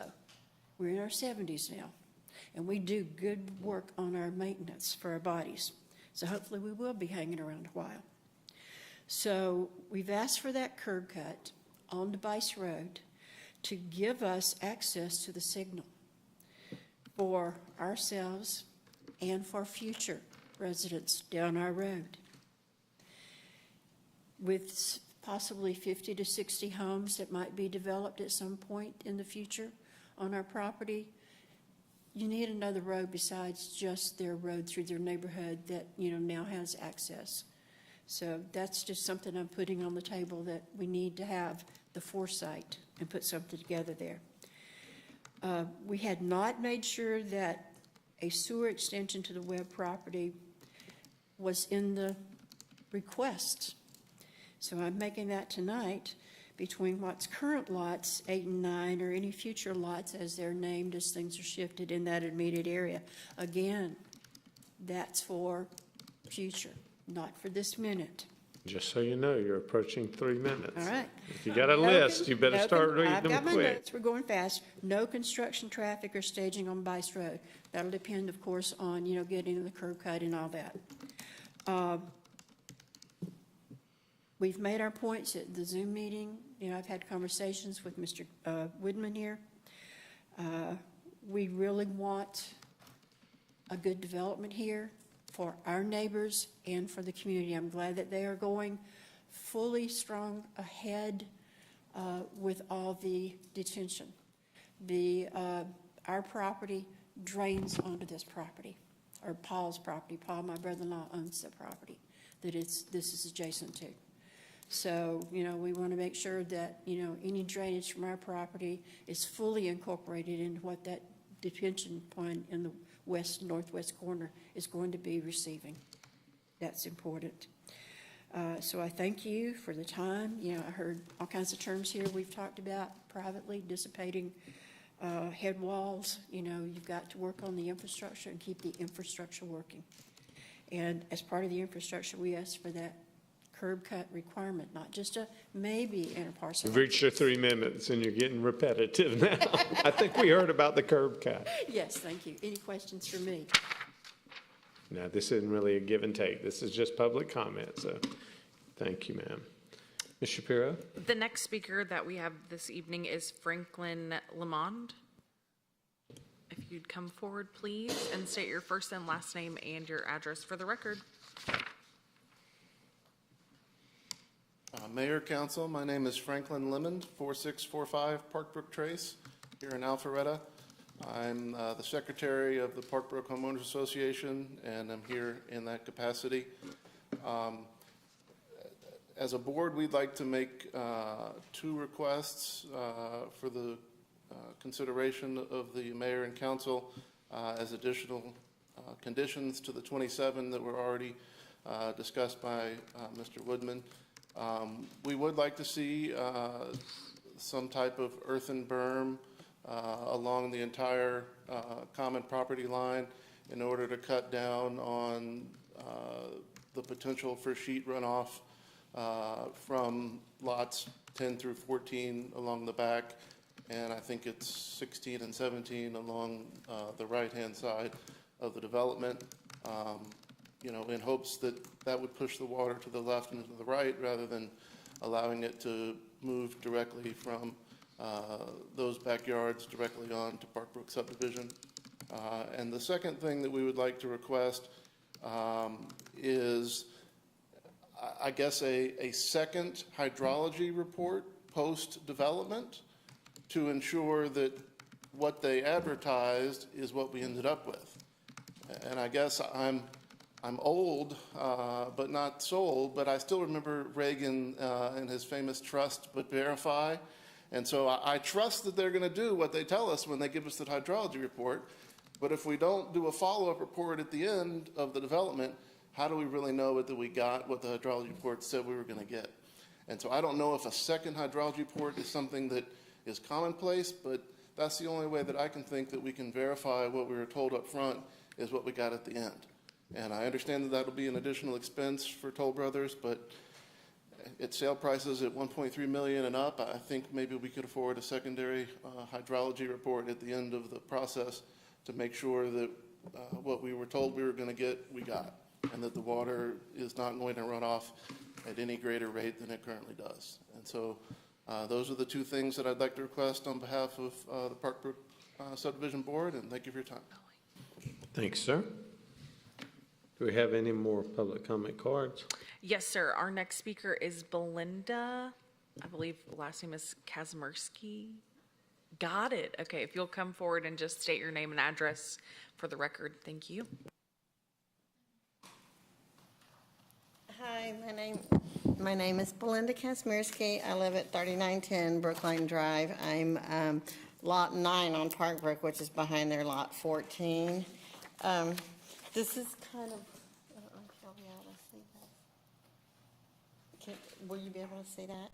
It is, it's really kind of hard to see, but if you can see that the slope is continuously down into my backyard. So I'm real concerned about them building a wall of impervious homes just 25 feet from the property line, 30 feet from the property line, because the water now, the trees disperse it a little, and then it goes into the ground. So when those homes are there, it's just really going to flow. And I know they're talking about, and I appreciate all the talk about the hydrology reports. I really do. I have real big concerns about what's going to happen. So I do have another couple of concerns, or these are really just kind of to clean it up. I don't know about how anybody does business in the city because I'm not normally up here. But my one concern was Mr. Rolander talks about meeting us on March 31st, but then the next business day, he turned in a completely different plan than he showed us in our Parkbrook community. This was our Parkbrook community one that he showed us. And then we came to the meeting, the planning meeting, and now the one that is being shown to us is the one that y'all see now. So that we were unaware, we were totally unaware that it was a different one, and he added another home to that line in the back, which backs up to my house. So I was really kind of disappointed because, I'm a homeowner, and this is a prolonged process and a very in-depth process, and to be able to try and understand what's going on has taken a lot of research, okay? So I just think that wasn't a very nice thing. But on the back, I have some drafting experience, and it doesn't look to me like those back lots are actually 15,000 with my ruler. And they told us that the first, the front of the lots are 100 feet, so you take a ruler and you've got 100 feet, but then when you go up the side, it's like 11, it looks like a 100 by 110,000, or 10,000, or I'm trying to say 100 by 110, 11,000 square foot lots. And my concern for that is that we're going to probably be the lots that are going to be done last, and will they be able to come and appeal and ask for smaller lots if they kind of run out of room? Because I actually did take their site plan, and I matched it directly from the exact edge over at the Webbs to the exact corner going down, and from that corner going down to the Park Brook. Everything matched until you got to the bottom where it looks like there's an extra 10 feet here. But so it's kind of like, to me, they're going to run out of some room when they get to the back. And I'm hoping that they won't be able to appeal to make smaller lots back there. So, this is... To let you know, you're getting on your 3 minutes. Yes, I understand. Okay, and of course, I wrote y'all a letter. I invited y'all out today, and I'm sorry it was really short notice, but I was at a wedding last week with my niece. But and it was really short from the planning meeting to this meeting to be able to get some things done. What else was there? So from that presentation, we really have asked for 25-foot buffers, because if you saw on the first thing, from their property line, they are the dominant property, and having an impervious line of homes with just 20 feet in between each one of them is really going to cause a lot of water runoff off of their property. It's not going to be able to soak into the ground. So we, in my presentation that I attached to this at the planning meeting, we asked for the berms. Shirley Estates has berms. If you turn right before you go into the entrance of Shirley Estates, they have berms to protect that street. We just really was hoping that they would give us more consideration to maybe make the lots larger on the back. And we're over our 3 minutes now. Yes. Do you agree Yes, with sir. the conditions that the HOA has put forth? Right. So anyway, I just would like to see them give us a little more consideration, thought, and into this before it gets approved. I appreciate it. And I do appreciate the emails that you sent with this information. And Yes. it has been reviewed by council in advance. Thank you. Is there anyone else that would like to come forward at this time?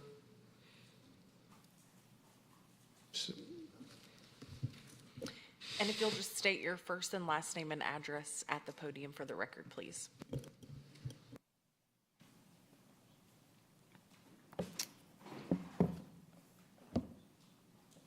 My name is Taylor Mellish, and I actually live in downtown over in Rose. But I moved to Alpharetta in 1999, and so this is my hometown.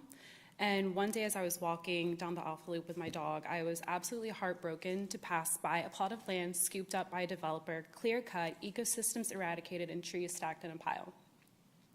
And then it happened again, across from Midwick, and then again on the corner of Thompson Street and Westside Parkway. These areas were all clear-cut and ecosystems completely destroyed, and my hope is that this piece of land doesn't meet that same fate. There's a placard behind this building that reads, "A people without children would face a hopeless future, and a country without trees is almost as hopeless." And I really felt that, along with sadness, anger, and frustration at the complete disregard for the community that benefited from those trees and loss of habitat for the animals that once lived there. And I think many citizens can echo these sentiments. Trees help reduce heat, clean air, help manage stormwater, prevent soil erosion, preserve Alpharetta's natural beauty, and improve well-being. And so this may be very aspirational, but I'm opposed to the rezoning of this property from agricultural to R15. I understand that the agricultural zoning is just a placeholder, but the future land use shows that all the surrounding lots, lots 80, 81, and 94, will all be zoned for low-density residential. The rezoning condition, specifically Section 3, claims that this rezoning will not adversely affect the natural environment, and that is not true. The rezoning will absolutely adversely affect the natural environment, especially the wildlife that live there. And based on the community comments, apparently there's a lot of wildlife that lives there. Lots 93, which is this property, and 81 are significant woodlands and support wildlife like deer, squirrels, raccoons, possums, birds, to name a few. And then when their natural habitat is destroyed, where are they going to go? And unfortunately, what's probably going to happen is they're going to end up as roadkill because a large section of that property backs up to Kimball Bridge Road. So also the tree save areas on the plan, if I'm reading it correctly, which I may not be, but it looks as if there's about 3 trees out of the 139 that are being saved. A poplar tree and 2 oaks, and that's not nearly enough to support habitat or help with the stormwater management, because the old growth trees absorb more water than newly planted trees. The applicant is proposing to fill a wetland area that was supposedly man-made. However, today it stands as a stream that is a natural ecosystem. Also, the increased density will increase air pollution, especially with the estimated 35 a.m. peak hour trips and 45 p.m. peak hour trips, to which trees help improve the air quality by absorbing the pollutants. So I know it's aspirational to ask for the not rezoning, but I'm also opposed because there has been an increased interest within the community to engage in agricultural practices such as local food production. Old Rucker Farm is a haven. This is one of the gems and best things about Alpharetta today. The recent grant and community conversations with Foodwell Alliance reflect the increased interest in these types of programs. But how are we to expand these initiatives if we rezone agricultural lands? In addition, climate change has already impacted food supply chains, especially in drought-prone areas like California, where we get a lot of our produce. And in order to secure local food sources, we need to have agricultural spaces readily available in our community as sustainable practices and for food security of the community. So again, I know it's aspirational to ask for a change to not rezone the property. So as it relates directly to the property, I would ask the City Council to please ensure that there is no adverse environmental impact as a result of the rezoning. I'm asking for an amendment to Section 3 of the rezoning conditions to include a wildlife impact assessment, a conservation plan, and allocation of wildlife habitat areas on the property. On the property itself, natural spaces need to be increased and have a designated wildlife habitat and landscapes that support wildlife like birds, butterflies, and bees. And you've reached your 3 minutes, so please hurry up and wrap it up. Okay, cool. A pocket park is not sufficient for the predicted 7 to 35 children that are predicted to live in that community. And conservation efforts benefit the quality of life for all living beings, and my hope is that you consider these requests in your decision-making tonight. So thank you. Thank you. Is there anyone else that would like to come forward at this time? Seeing no one, we'll close public comment. Do we have any questions from council at this time? Pro Tem Merkel. Kathy, if I could.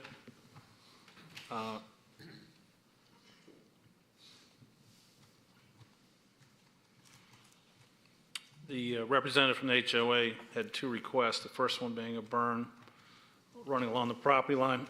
Councilman Dorito's already prepared one that I think addresses that, so we're going to add that here in a second. But then when it comes from number 2, a post-development, I think the word hydrology study is getting thrown around a little too easy right now. A true hydrology study is in the tens of thousands of dollars plus, depending on the size, versus what we do now. Because I can't, in my 6.5 years, pick out a subdivision. Shirley Oaks or Shirley Way, whatever it was, did have an issue. Otherwise, I mean, our codes are such that you just can't get away with flooding the neighborhood next door. It just can't happen to any degree. So my question is, I can't put a post-development hydrology study as a condition because it's too broad.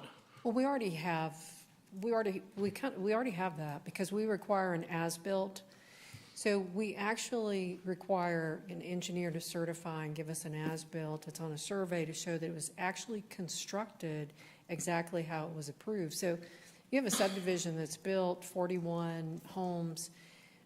We don't accept it until it's 75% complete. So you know by that time, you know, if there is something that's not functioning correctly. And then we also require that as-built certification that is performed by an engineer. So we are looking to make sure that it was installed correctly and that it's that we get those legal documents before we release any of the bonds for the project. So that is kind of, that's how we do a post hydrology, and it's to make sure that it was actually built correctly. I think the question is built correctly and part two is functioning correctly. Right. So that's part of that as-built certification. And I would encourage anybody in Park Brook that gets to that point, they feel that it's not, we're going to make it right. I mean, it's going to be to code, right? That's correct. So. And like I said, it has to be 75% built out before we'll even get that final as-built. So we will know if there's issues. We've had issues in the past during construction where it hasn't been constructed correctly, or there's a silt fence blowout from a large rain. Doesn't happen very much, but we do have the legal ability to make sure that any kind of an impact that does take place, and it's pretty rare, that we make sure that the developer is responsible for that. Okay, thank you. Any other questions from council? Councilman Bonder. No, I'm, along with Councilmember Merkel, trying to go back in time and remember all the issues we may have heard. And regardless of what happens tonight, I've always found as a council it's better to not tell you how to do your job, just what we expect, and then that's it. So the hydrology study, y'all would know best on that, and if it's necessary, I wouldn't want to have any kind of unnecessary study there, but you know what we're looking there. I was trying to think of issues in the Harrington Falls. Was that something with the new development in Harrington Falls related, where they were having flooding issues into Harrington Falls? And I don't know if that's more a community development question or if that was ended up being on Public Works under maintenance. I don't have anything that was caused by a new development that I'm aware of that caused flooding problems. Director Sasevich back there nodding his head, so maybe he can bring a little light to this an subject. Existing issue, but Yeah. not from new development, Okay. unless. Pete, you've got the floor, man. Mayor Council, when the Gransley was built behind Harrington Falls, there was a swale in the rear of the properties that were to flow parallel to the rear property line, turn 90 degrees into an existing yard inlet that was about 10 feet into the Harrington Falls subdivision.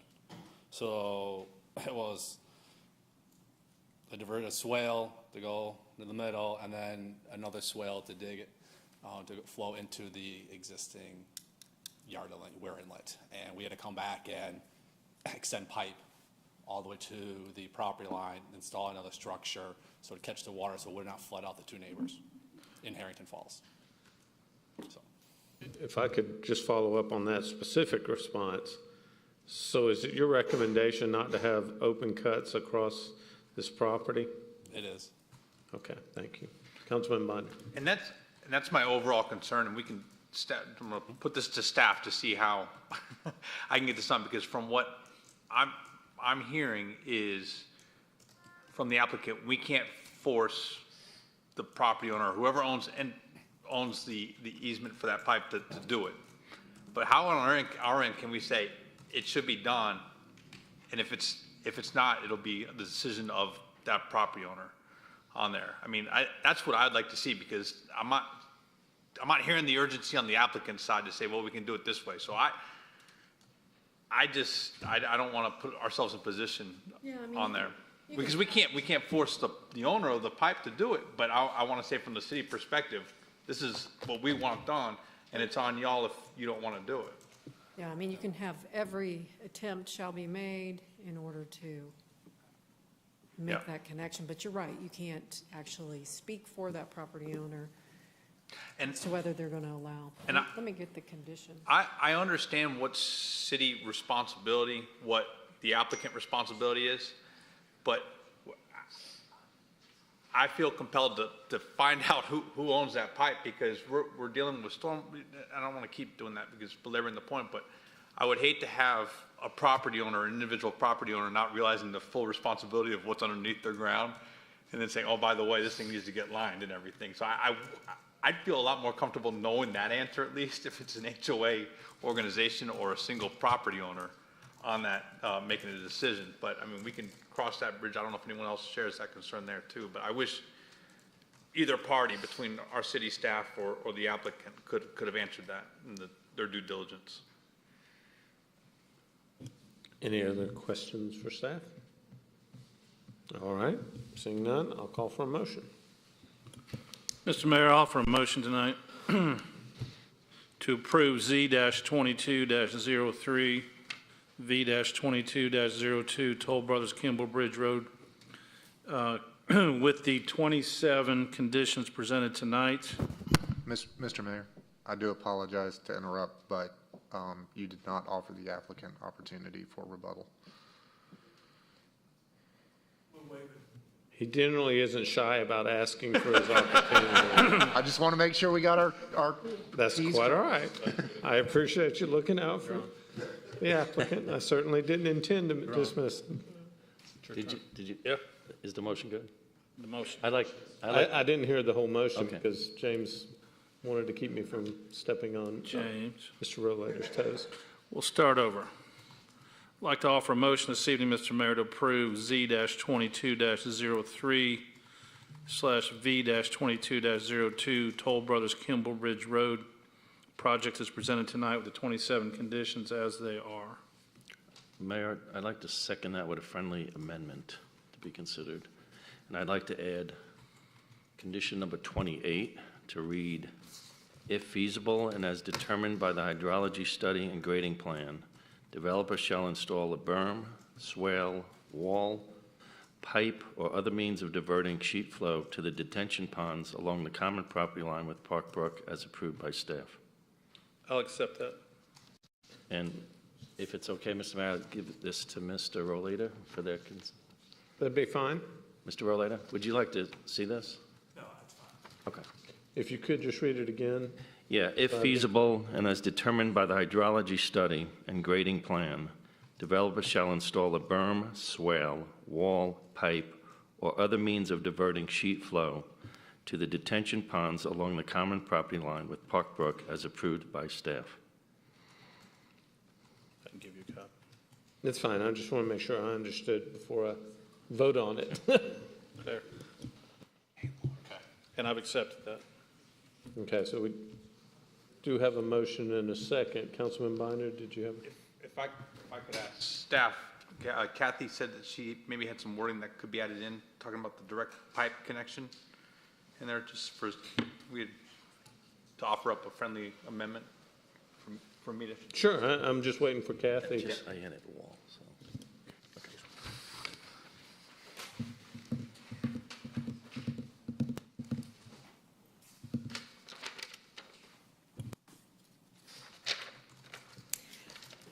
I think it would just be a new condition that says applicant shall work with off-site property owner in order to make every effort to pipe underground and connect to existing structure. Does that make sense? Yeah. So, stay right there to help me out for backup. Yeah. I would like to offer up the friendly amendment that Kathy described, that Director Cook described for the, you had 28, right? You had a 28. Number 29, where the applicant shall work with off-site resident to make every effort to have an underground pipe connection. Yes. To existing head wall, correct? Correct. Okay. Head walls.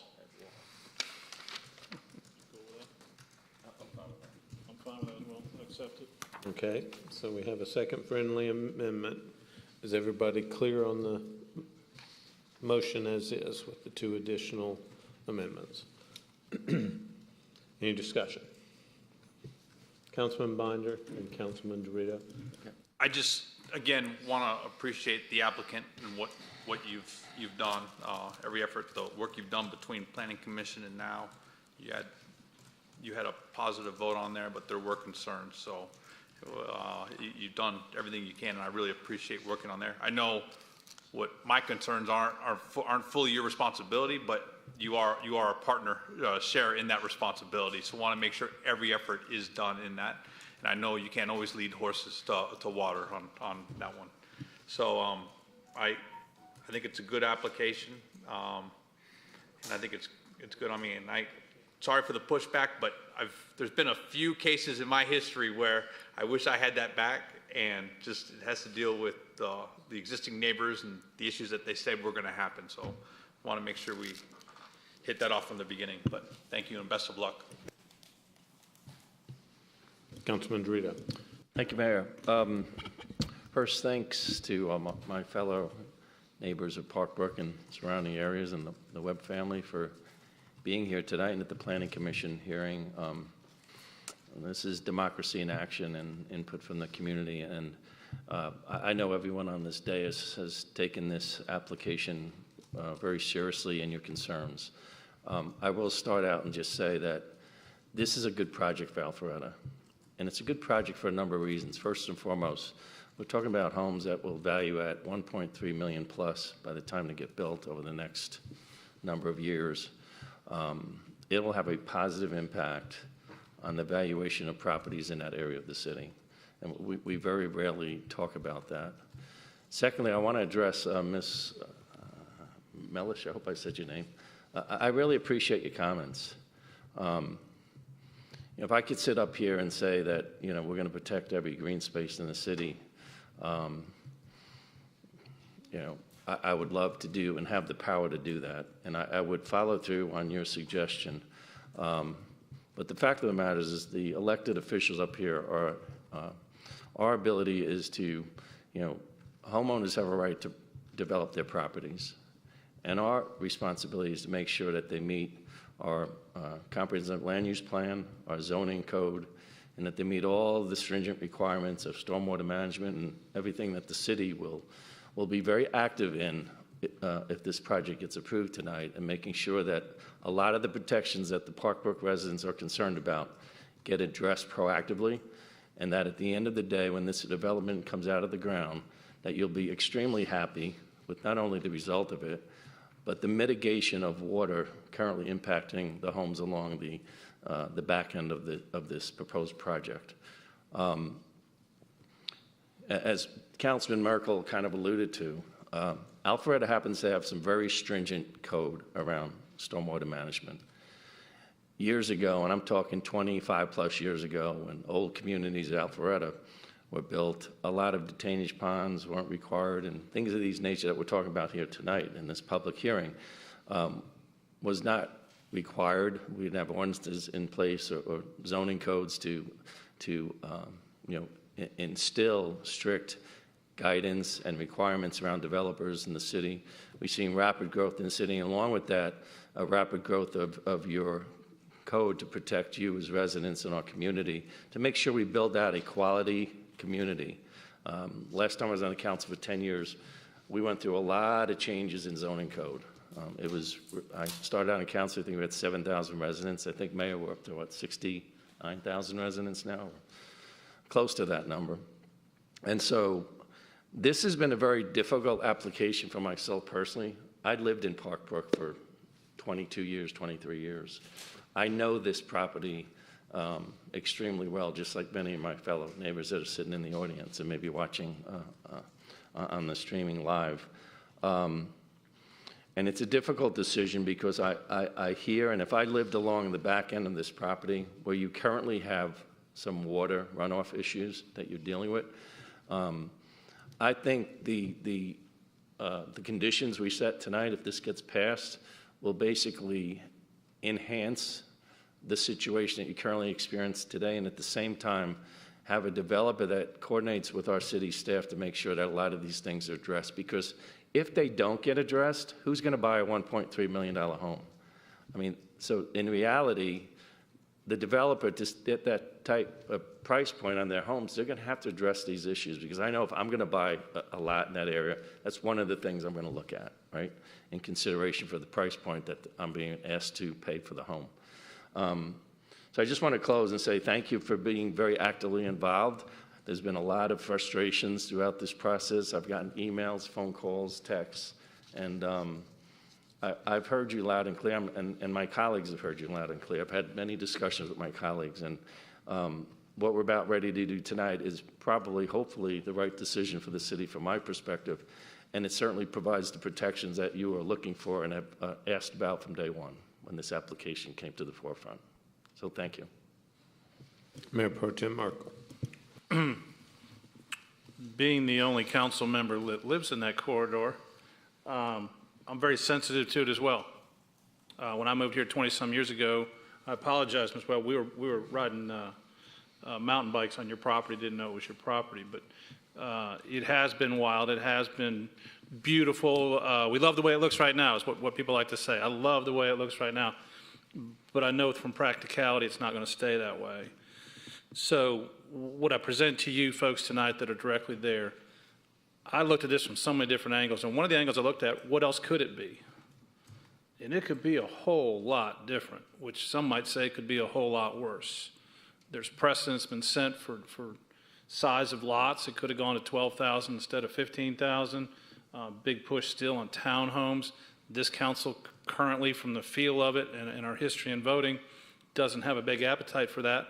But as we just saw in the last election, three or four of us could roll out of here and three or four people roll in and say, screw it, let's put townhomes down there, you know? So I'm asking you, it's a tough pill to swallow sometimes, but those that are opposed to this, I'm here to really say this is about the best we could ask for down there, the price range of the homes. There hasn't been significant new construction down that area with a little pocket across the street there by the park, but something of this magnitude, this size, and this dollar value, I think will lift all boats in that area as well. And look at Kimball Bridge. I mean, they're back to resurfacing it right now to get it right. This city's been known to make sure things get done right, and I have a lot of confidence that this one will as well. And if it doesn't, my phone number's in the book. Call me. Come by my house. I'll come down there. Whatever. We're going to make sure this is done right. So I appreciate those of you that did come out tonight, and all those that are involved. Thank you. And I'll be brief because my council members have already said a lot of what I would cover. I just want to reiterate a couple of things. One, I appreciate the developer working with the community. I know the community doesn't feel like everything happened the way they wanted to, but I've seen this from the original plan to where it is now, and it's better than it was. It may not be where you want it, and that's okay. I don't get to draw up the plans. I think, as Mayor Pro Tem Merkel mentioned, when we are presented with something, whether it's preserving it as green space, the only way we can preserve wildlife areas is to buy them. And quite frankly, we don't have enough money to buy all the land that's available out there. We can't prohibit someone from building on property that's undeveloped. They have a right to build on it. Just like the owners, whether it was the Webbs or the Shirleys or the Bices that owned the land that Park Brook was built on, they had the right to develop that property. And we can't say no based on a wildlife plan. We're not legally able to do that. And so we have restrictions, and we have to be very thoughtful about all of the conflicting interests that we have to represent up here. Affordable housing is a tremendous issue. Congestion is a tremendous issue. This is not affordable housing. So we have to try to balance the need for it with the residents nearbyy's desire to have something similar to what they have. As Mayor Pro Tem Merkel, if you look at what happened at the corner of North Point and Kimball Bridge Road, there were residents in some of those neighborhoods that did not want the most recent development that was approved for that parcel on North Point Parkway. They had an opportunity to accept a density that was half that a few years ago, and they rejected that. And it ended up being far more dense than they had originally had an opportunity to do. So we have to look at a lot of different things. We're not perfect, but we try the best we can. And I think that this product is consistent with the neighbors. I'm confident that our staff are going to work with this development team to make sure the water system is better than it was before. And I encourage those property owners who do have the pipes running through their property, work real hard to make sure that property is funneled directly in there. We can't sit up here and force y'all to do it. You're private property owners. We can put a condition to do it if they can control it, but the developers don't have control over whether they can connect to your piping. But I promise you, it's in the neighborhoods and those private property owners' best interest to have direct connections piping it in, one way or the other. We can't force you. We'll try to help you, but I encourage you all to make that happen. That's why we put in the condition. So that's all. I will support it. I think this is as good a plan as we're going to get at this point, and I think it does do a lot to protect the concerns of the adjacent property owners, and we'll make sure that those conditions are followed. That being said, all those in favor of the motion to approve, let me get this right, call that Z-22-03/V-22-02 Toll Brothers / Kimball Bridge Road with the conditions, all 27 as outlined by staff, with the addition of condition number 28 as outlined by staff, consistent with the another hydrology study identifying the use of a berm, swale, and wall, and the addition of condition number 29, which states that the applicant will work with the property owner, adjacent property owners, make every effort to build the piping system connected. All those in favor, please vote yes. Otherwise, vote no. And it does pass unanimously.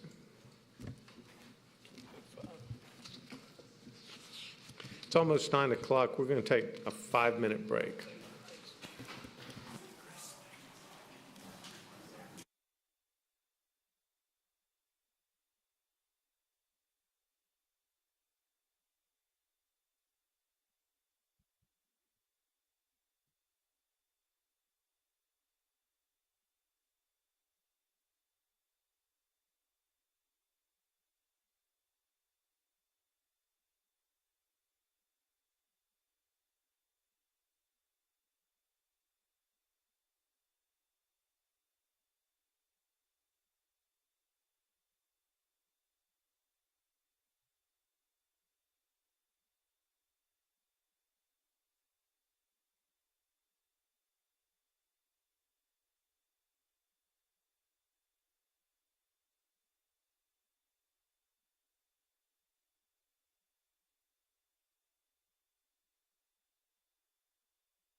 All right, ladies and gentlemen, we're trying to get this meeting back in order so we can get to the next item.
All right, ladies and gentlemen, the next item up will be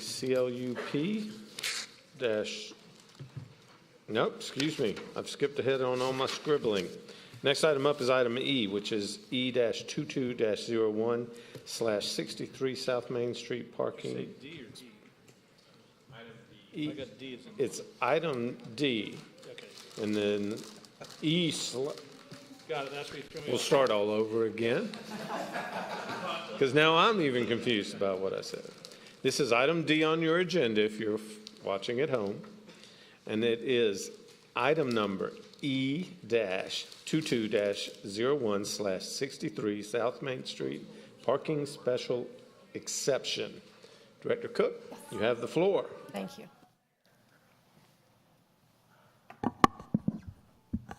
Thank you. The next item, the area is shown to you on the screen. And the applicant, South Main Development Partners, is requesting a parking special exception to allow the balance of required parking to be met off-site on a nearby property located at 91 South Main Street. Up to 14 off-site parking spaces are proposed. The property is located at 63 South Main Street. And I'll show you a rendering of what was approved at the Design Review Board of the elevation. In the downtown overlay, parking can be met with on-site parking as well as on-street parking located adjacent to and on the same side of the street as the site. And here's the site plan.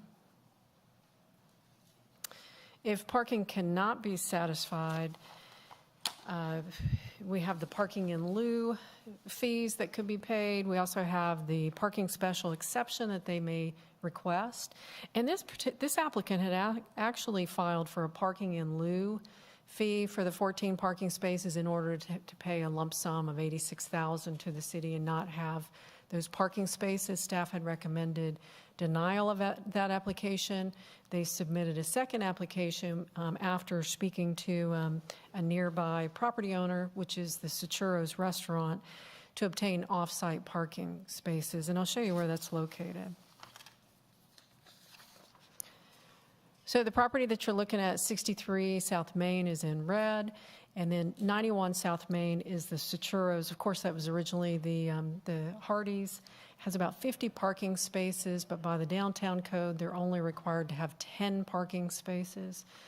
So in speaking to that property owner, they did receive initial confirmation of agreement to allow access to 14 parking spaces at 91 South Main. They are required Ms. to Cook, have... if I could just pause you there for a second. So you said the compensation would have been $83,000? The parking in lieu to the city would have been $86,000 for the 14 parking spaces. Okay. And with that particular application, we recommended denial because... Yeah. The reason I point that out is because I know how much parking spaces cost to build because we've built a couple of decks. We need to look into that. That's for 14 spaces. Yeah. Because absolutely. I'm just saying, we're paying over $30,000 a parking space, and if we're selling them for 12. Right, and when we put the prices together, the first 5 were pretty inexpensive. It's $4,500 per space for the first 5 and then it increases as you need more. So it becomes more expensive the more that you need. But we'll look at those fees to make sure that they're appropriate. Right, I just wanted to say that before I lost my train of thought. Absolutely. So they're required to have 76 parking spaces. They have 44 parking spaces below this structure. They also have the surface parking lot, which totals 62. So the 14 spaces would be located at the 91 South Main Street. It's also our understanding that Saturos would occupy some of the office space at 63 South Main Street, and so therefore that is another reason I would assume that Saturos was open to allowing the easement for the parking spaces. We did review the applicant's request against review criteria for an exception. The proposed off-site parking is located within close proximity, less than 150 feet away, to the uses that it would serve. On-site parking on smaller downtown parcels is often difficult to accommodate, which is why we do encourage shared parking and off-site parking agreements in order to keep the downtown thriving and less parking. We are recommending approval of E2201 Founders Hall, 63 South Main Street parking special exception, subject to 4 conditions. And I should have said this actually went to the Planning Commission April 14th, and it's their recommendation. The recommendation was a 5-to-1 to recommend approval with the 4 conditions. Number 1, prior to the first TCO/CO for the building, developer shall provide a recorded parking agreement allowing for the use of up to 14 off-site parking spaces at 91 South Main Street. Parking agreement shall be reviewed and approved by staff. And 2, retail and restaurant leases at 63 South Main Street shall require that employees use the off-site parking spaces located at 91 South Main Street. And the 14 off-site parking spaces shall be reserved for the applicant's building between the hours of 7 a.m. to 5 p.m., Monday through Friday. And 4, prior to the first TCO/CO, applicants shall dedicate a permanent easement for the Alpha Loop along the north side of the building as depicted on the site plan. I'll put the site plan back up here. As depicted on the site plan prepared by Tracy Ward, revised 3/11/2022. Easement shall extend to the west property line and shall allow for necessary construction activities to connect to an off-site alignment of the Alpha Loop. And that concludes staff presentation. If you have any comments, I'll be glad to try to answer those. Questions from council for staff? Thank you, Ms. Cook. Nope. Mayor Pro Tem Markle. Kathy, if they were to consider, Ms. Cook, I'm sorry, if they were to consider the initial $83,000 for 14 spaces, where would those 14 spaces be? It's pay in lieu, so there wouldn't be 14 spaces. And I understand that, but the theory is, okay, your 14 cars still have to go somewhere. Where would they go? They would have to be absorbed throughout other parking throughout the city.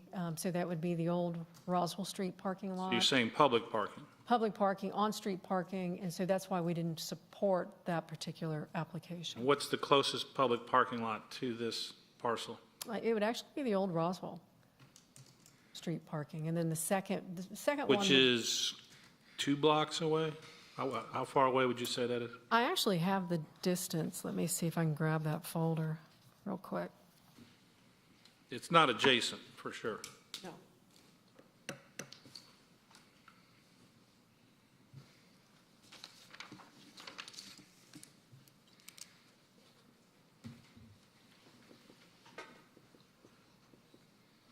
We had gone through those distances when we were looking at the parking in lieu request. So I can tell you what those are.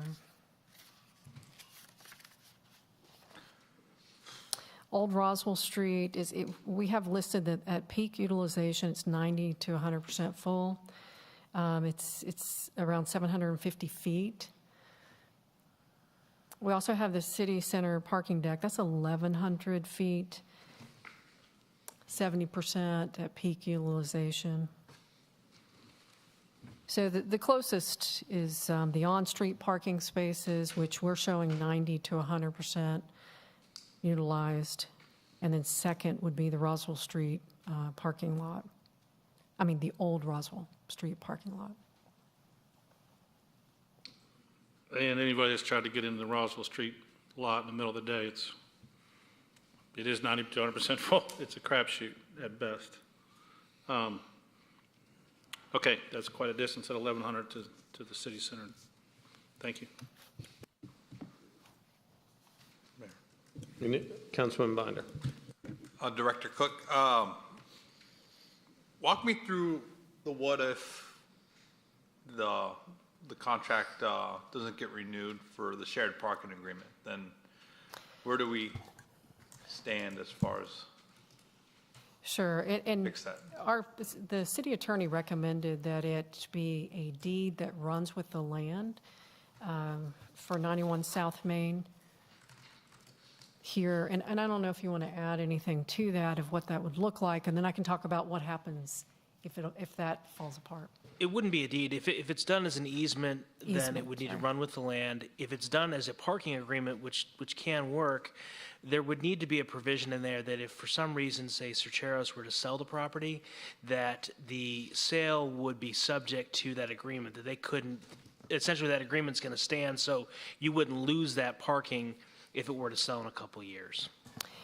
And there's also the opportunity, of course, I should have told you that from the beginning, with the three-story building, they had a mix of retail and restaurant with fewer square feet of office that was proposed, which the parking on site met the requirements. I think after talking to other employers that wanted additional office space, that increased the need for the parking. So there's also that opportunity in the future that if that parking agreement went away, that we actually wouldn't renew a business license for, say, an office tenant, because they could meet their parking with the 3 stories if it were all leased to retail and restaurant, because retail and restaurant requires 1 space per 500 square feet. It's the office and the increase in the ask for office that moves it to a 3 per 1,000. Reason being is that if you have a restaurant space or retail, you're probably going to several within the downtown. So our downtown code with the 1 per 500 is a lesser requirement than if it's office. It's assumed. Go ahead. How would you choose which business license we wouldn't renew? It would be an office renewal. Can't imagine that'll go over very well for any of us. Right. So it's better to have that to where it's something that if we do have a parking agreement, that it's something that's reviewed by our city attorney to make sure that it's something that he would be comfortable with also, he or she. And the recommendation would be do it as an easement? I think it would need to be a dialogue. I think the condition that would need to be placed on this there would need to be an agreement sufficient to ensure that the parking would persist even if there were an ownership change, subject to review by staff and city attorney. And then we can work with the property owner, and Cercheros is the best way to do that, because there's multiple ways you could probably accomplish it, but either way, whatever route you take, it just needs to be something that will survive a business sale or land sale if that were to happen. Mayor, may I? It's not related to the parking agreement, but just the configuration. Since she showed the configuration, can I ask a question about that? Absolutely. We're learning as we go on the success of downtown Alpharetta, which is fantastic. Loading and unloading zones, has that been really looked at here, and maybe applying some lessons learned on trying to avoid loading and unloading on major streets? This one doesn't have on-street parking, so it would have to be interior to the site. That scares me even more. Yeah, just. So you won't be able to stop on Main Street. You'd have to pull in here to be able to load and unload. Is there a loading and unloading zone there? I couldn't find it in my green screen. I don't know if this is what maybe that's what that space is, but the applicant can probably answer where their loading and unloading is. And I know that this is the actual ramp, going under the building for their their parking, so this may be the loading and unloading. I think they would have to answer that. I know we've all witnessed some good Dukes of Hazzards running, Yes. running the ramps and everything. And it definitely, yeah, we want it on private property. Yes. Okay, thank you. Councilman Heights.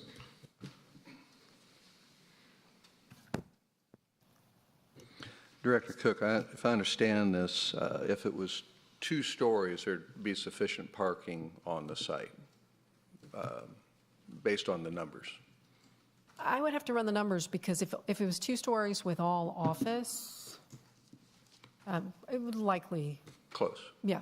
But at 3 stories, given a particular kind of use, they need to look for paying in or finding alternative parking. Off-site, correct. So if that is, and that's the procedure or model that we have as a city, correct? That's correct. So somebody could build something 4 stories and just find that much more parking somewhere else downtown to absorb an additional 4th story. Well, we would have to run an analysis to see how close, the close proximity, because this is within 150 feet, which is certainly a short enough distance where it could make sense for this particular location. Each one is looked at it on its own merits. But you could build a building and continue to build it bigger in theory, and you could pay your way out of your parking problem or find leased property nearby. You could request it. Right. So okay. With respect to the easement, Mr. Stacy, who are the parties to the easement? Is the city a party to the easement? No, it would be the property owner, which is, let me pull it up here, it's not. It'd be the applicant. It'd be, yeah, the applicant and the property owner. So the easement would burden the Cercheros property. Right, which is why, if the goal is to ensure that the parking persists because you don't want to lose it once you grant this request, an easement is a more durable way to ensure that it happens, but it is less flexible to accommodate, for example, a term to that agreement. So you could do it through a parking agreement, but if you're going to do a parking agreement, you have to put a condition in there that essentially, or a term in there that essentially says, if the property owner were to sell the property, they agree that they will essentially require the new owner to take on that parking agreement. I'm with you on that half of the equation. So the Cercheros property, the former Hardee's, if it sells, whoever buys it takes with notice that there's parking spaces there. Correct. What happens if the other party to the easement sells? What happens when the office building sells? There's no longer a party to that easement anymore. Correct? Correct. I think we'd have to work through the mechanics of it. It really would depend on exactly what we're looking for here, but I would agree with that in general. Thank you. Any other, Councilman Will? Just as a quick question, do we have the option to go back to payment in lieu of parking spaces at the appropriate amount? We always have. Do you mean without, we'd have to put a condition in here? So we turned down. So if it terminated, then it would have to I'm be a saying we pay? turned down $87,000 in payment in lieu of having the correct number of parking. Could we go back to that in an appropriate amount of money and do a payment in lieu of those parking spaces? That's definitely an option. Of course, it would be up to the applicant. If this case was not successful, if they wanted to go back and relook at what the payment would be. Okay, thank you. But just to clarify, the reason, if I understood you right, that you didn't recommend that was because there is no available public parking nearby. That's correct. Not the cost.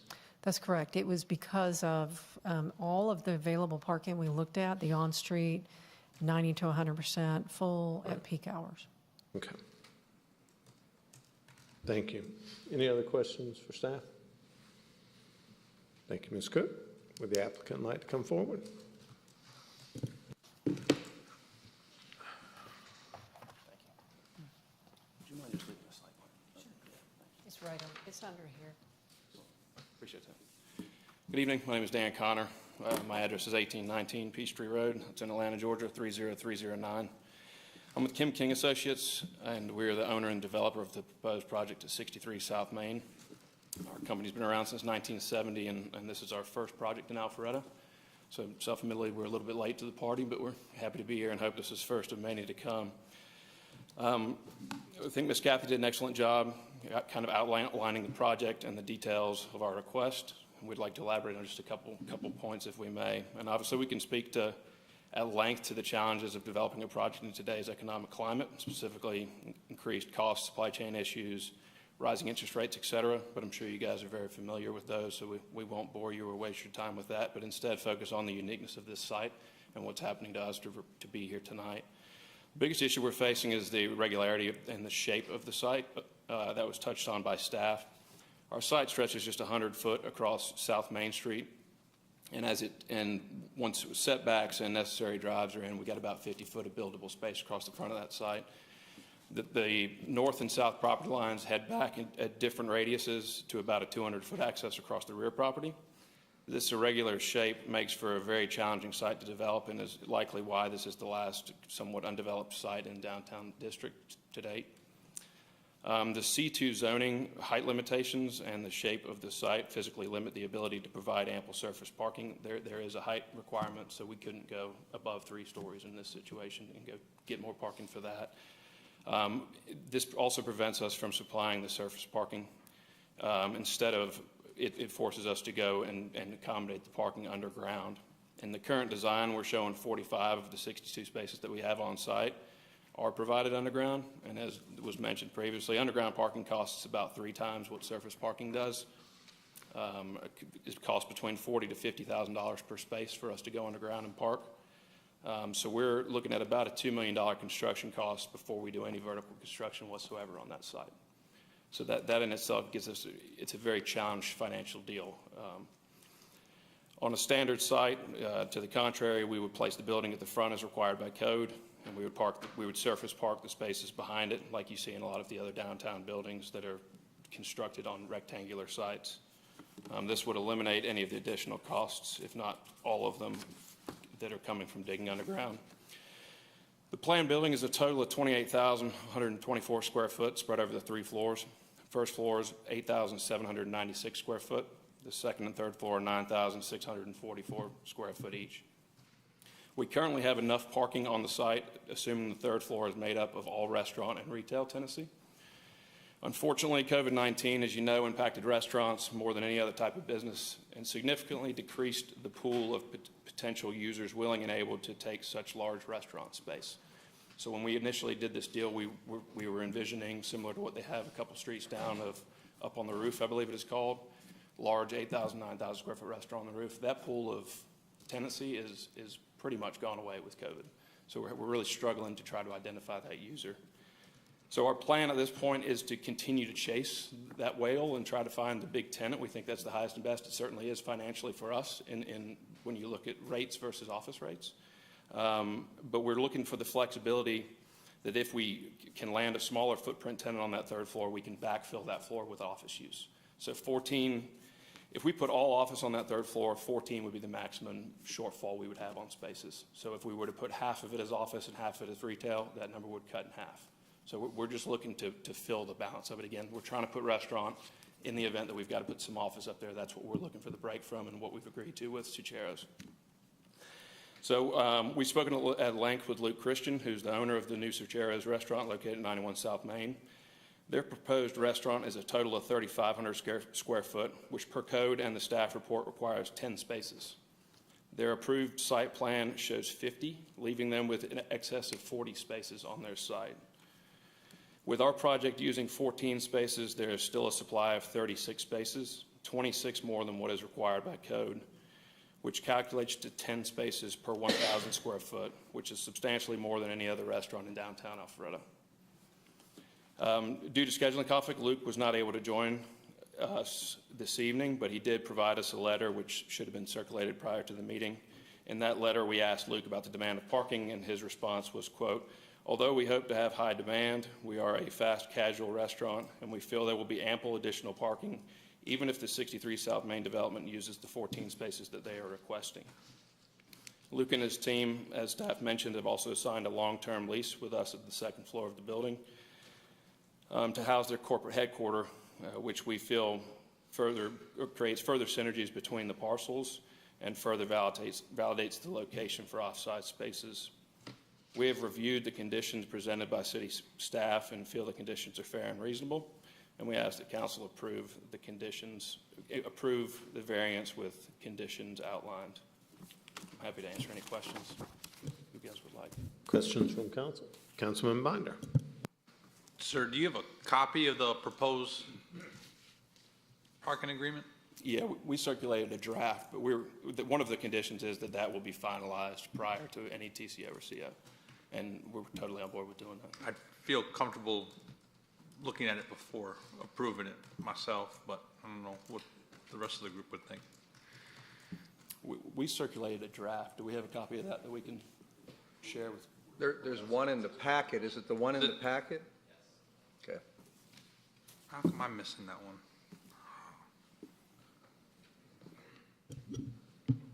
Mayor Pro Tem Markle, do you have any questions?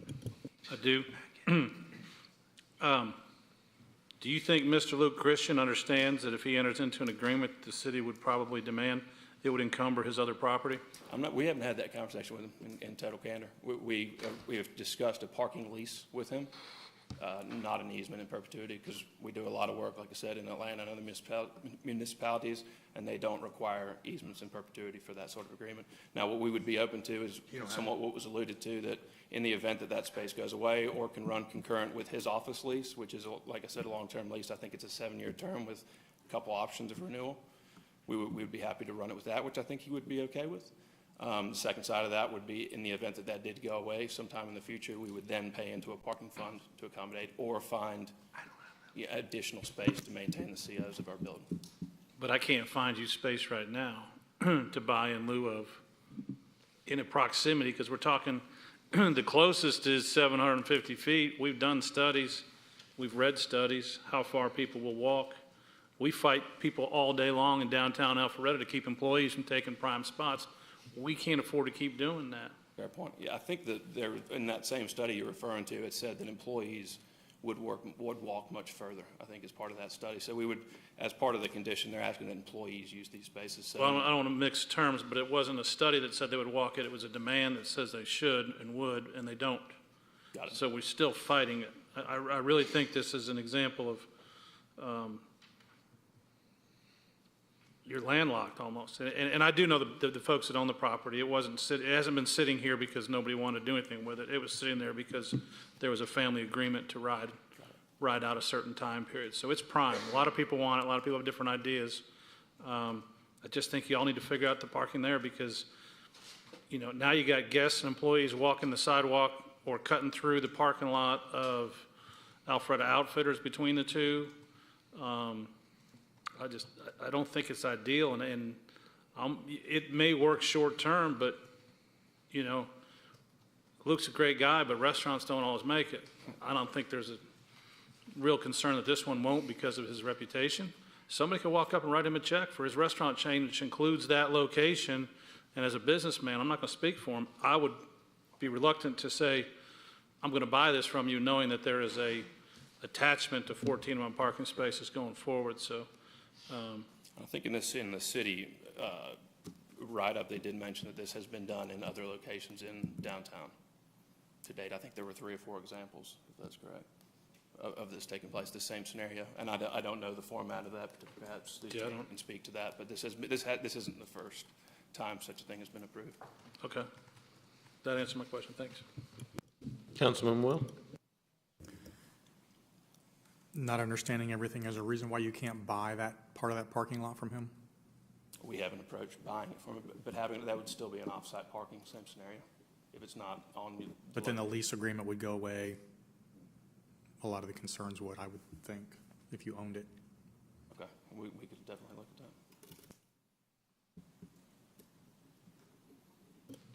I'm curious, since this isn't a zoning issue as far as usage, what's on the main floor? Are you talking about all office? No, it's retail and a restaurant use on the back side of the building. The second floor is shown as all office, and then we had restaurant shown on the 3rd floor. It's just finding that 9,000 square foot user. What we don't want to do, obviously, from a risk profile, is build a building we can't occupy. and have a third floor of the building sitting vacant for the. That's fine. Like I said, I didn't know what was in the building, so I just wanted to ask because I didn't know if there was office on the main floor or not. Okay, that was the only question I had. Any other questions for the applicant? Thanks, sir. Yes, sir. Ms. Shapiro, do we have any public comment cards? We do not, sir. But if there's anyone that would like to come forward and speak on this parking variance, now is your chance. Seeing none, we'll close public comment. Do I have a motion from council? Yes, Mr. Mayor. I'm going to offer a motion tonight in regards to E-22-01 63 South Main Street parking exception, and I'm going to recommend denial on this request. Second.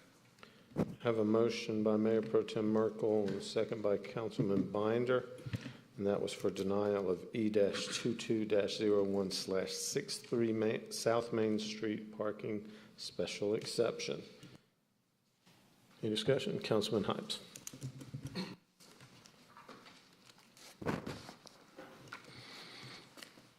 I know this area so well. I walk by it multiple times a day near my office.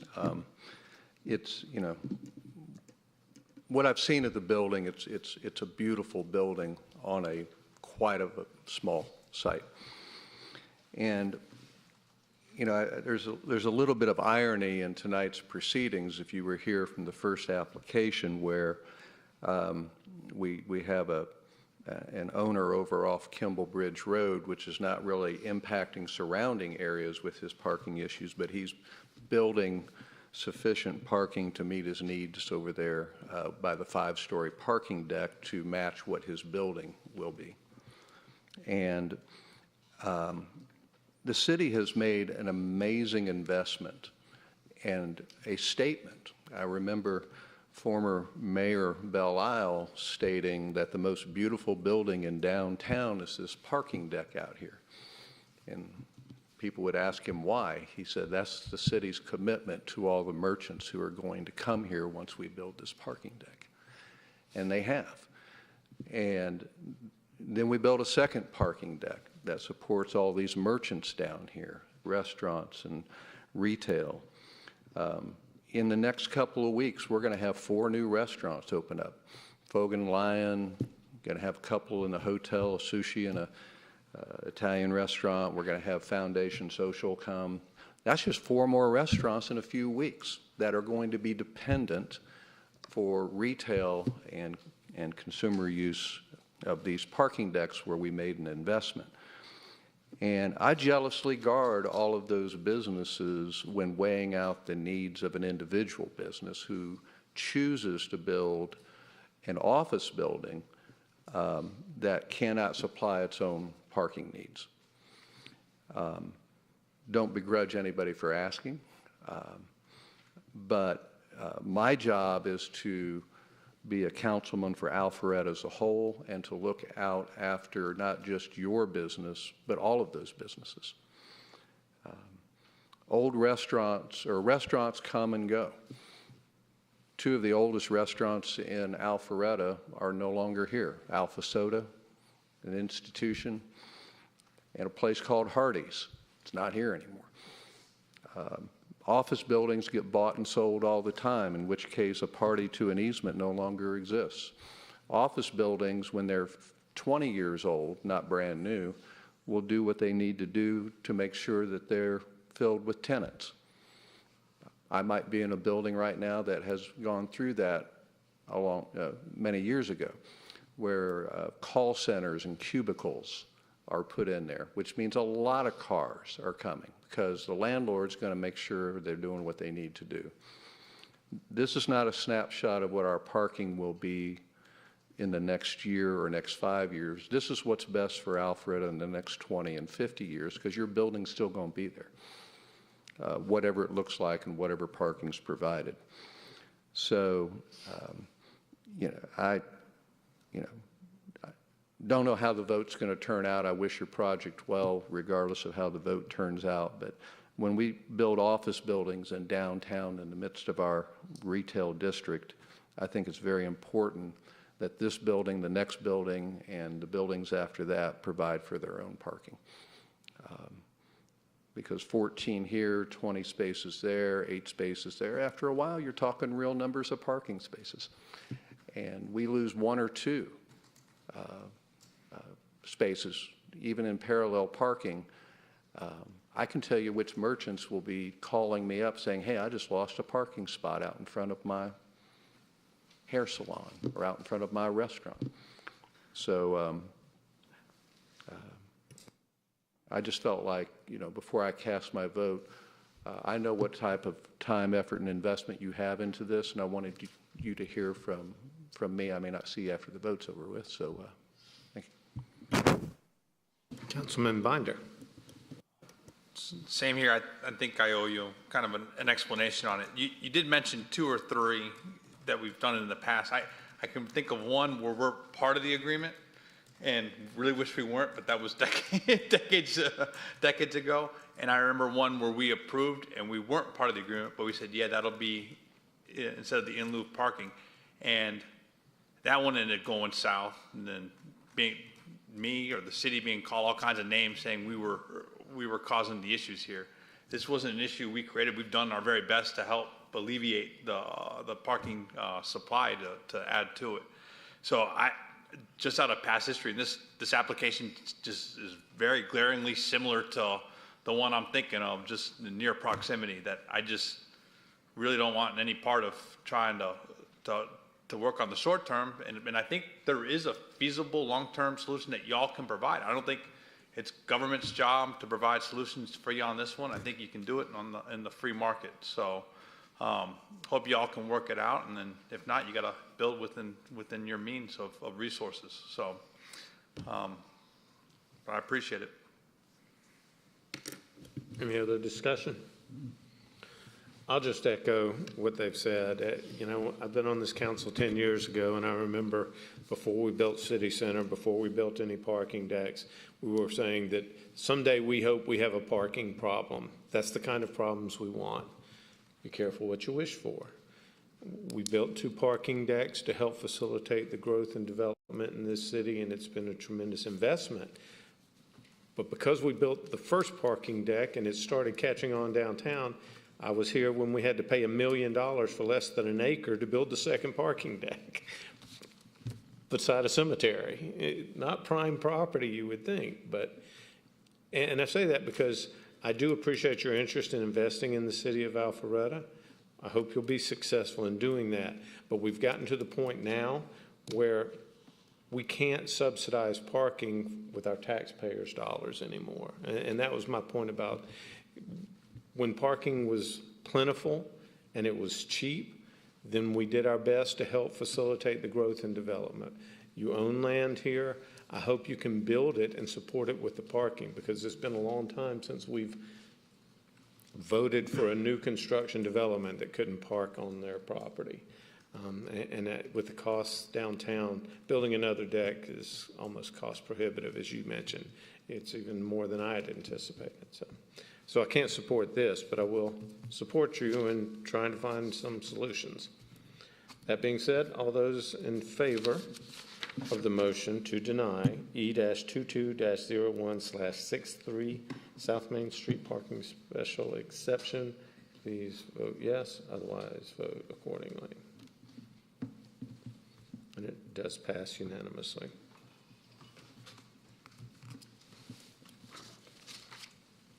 Next item up will be CLUP-21006/Z-21-10/PH-2-1-20/V-22-04 Alcovy Haynes Bridge Road and John Scott Drive.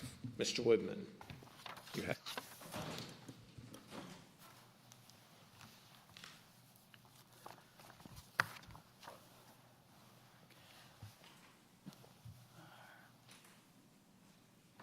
Thank you, Mayor and Council. The next item before you is comprehensive land use plan amendment, rezoning and variances to allow for the construction of 10 for-sale single-family detached homes, 4 for-sale semi-detached units, so 2 units side by side, and then 5 for-sale townhomes on 2.84 acres. Portion of the property is in the downtown overlay, and the applicant is requesting that the Haynesbridge property be brought into the downtown overlay. Comprehensive land use plan amendment is requested for the property on Haynesbridge. I do have the location map here from medium density residential to downtown residential density. Rezoning is requested from C2 and R12 to DTR downtown residential. And variances are requested to reduce an undisturbed buffer and modify streetscape standards within the development. The proposed density is 6.7 dwelling units per acre. And I have the location map on the overhead. The properties are 340, 350, and 360 John Scott Drive and 0 Haynesbridge Road. It's located at the southwest corner of Haynesbridge Road and DeBoer Road. The property on Haynesbridge, fronting on Haynesbridge, is undeveloped. It's commercial property. And then you have your 3 lots in the Alpha Park neighborhood off of John Scott Drive. Those 3 lots are developed with single-family detached homes. Quick Trip is located to the north. Alpha Park is located to the west and south. Undeveloped property to the south. And the Atlee and a daycare are across Haynesbridge to the east. The comprehensive land use plan designation of the property, as I mentioned, is medium density residential. That's for the property along Haynesbridge Road. And low density for the properties in Alpha Park. When the applicant submitted this public hearing request, the future land use of these properties on John Scott was downtown residential density. They submitted that request before council approved the Horizon 2040 comprehensive plan in October of 2021. So at the time they submitted, Alpha Park was designated downtown residential density, which allows up to 8 units per acre.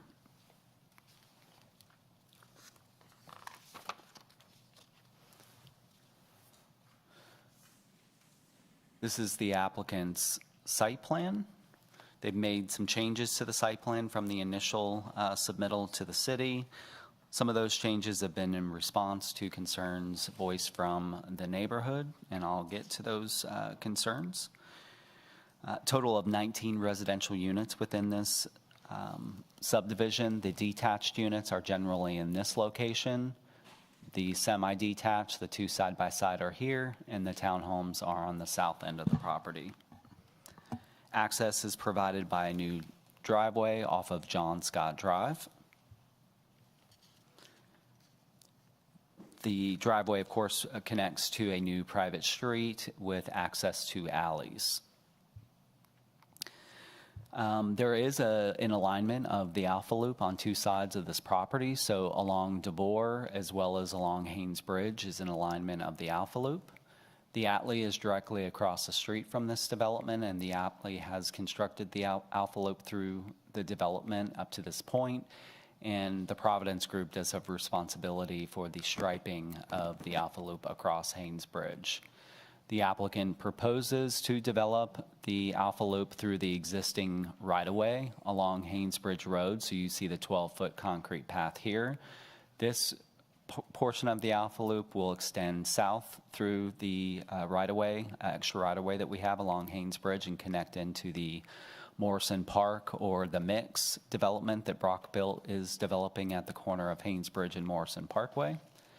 And then the Alpha Loop along the south side of DeBoer, north side of this development, would come up to this point, and then it would cross over DeBoer and connect into the Alpha Loop that has been developed on the north side of DeBoer, also by the Providence Group as part of the Maxwell development. So this development with the Alpha Loop would make connections over to Maxwell as well as further south down to the Morrison Park development. Each of the dwelling units have 2 side-by-side parking spaces within a garage as well as the code-compliant driveway, 18-foot driveway. And they show 9 on-street guest parking spaces within the development. So they well exceed, almost nearly double the downtown code requirement for parking. The site plan depicts 17% amenity space on the site. A minimum 10% is required. Amenity space is shown in pocket parks. So they've got a pocket park and a tree save area at this location. There's another tree save area down here. And then there are some common area here. This is underground detention facility at this location.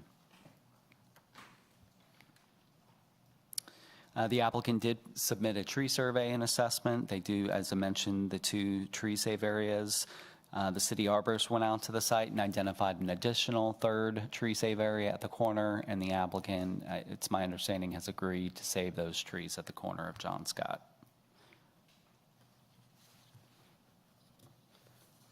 The applicant provided renderings, and these renderings were sent to the downtown consultant for review. Renderings are in the colonial revival style. The downtown consultant reviewed these and said that they met the downtown requirements, thought they were exceptional renderings. The renderings that were provided for the single-family detached product, of which the applicant has indicated the style would be matched on the townhomes and semi-detached. You see in the detached, they show a mix of 2- and 3-story product.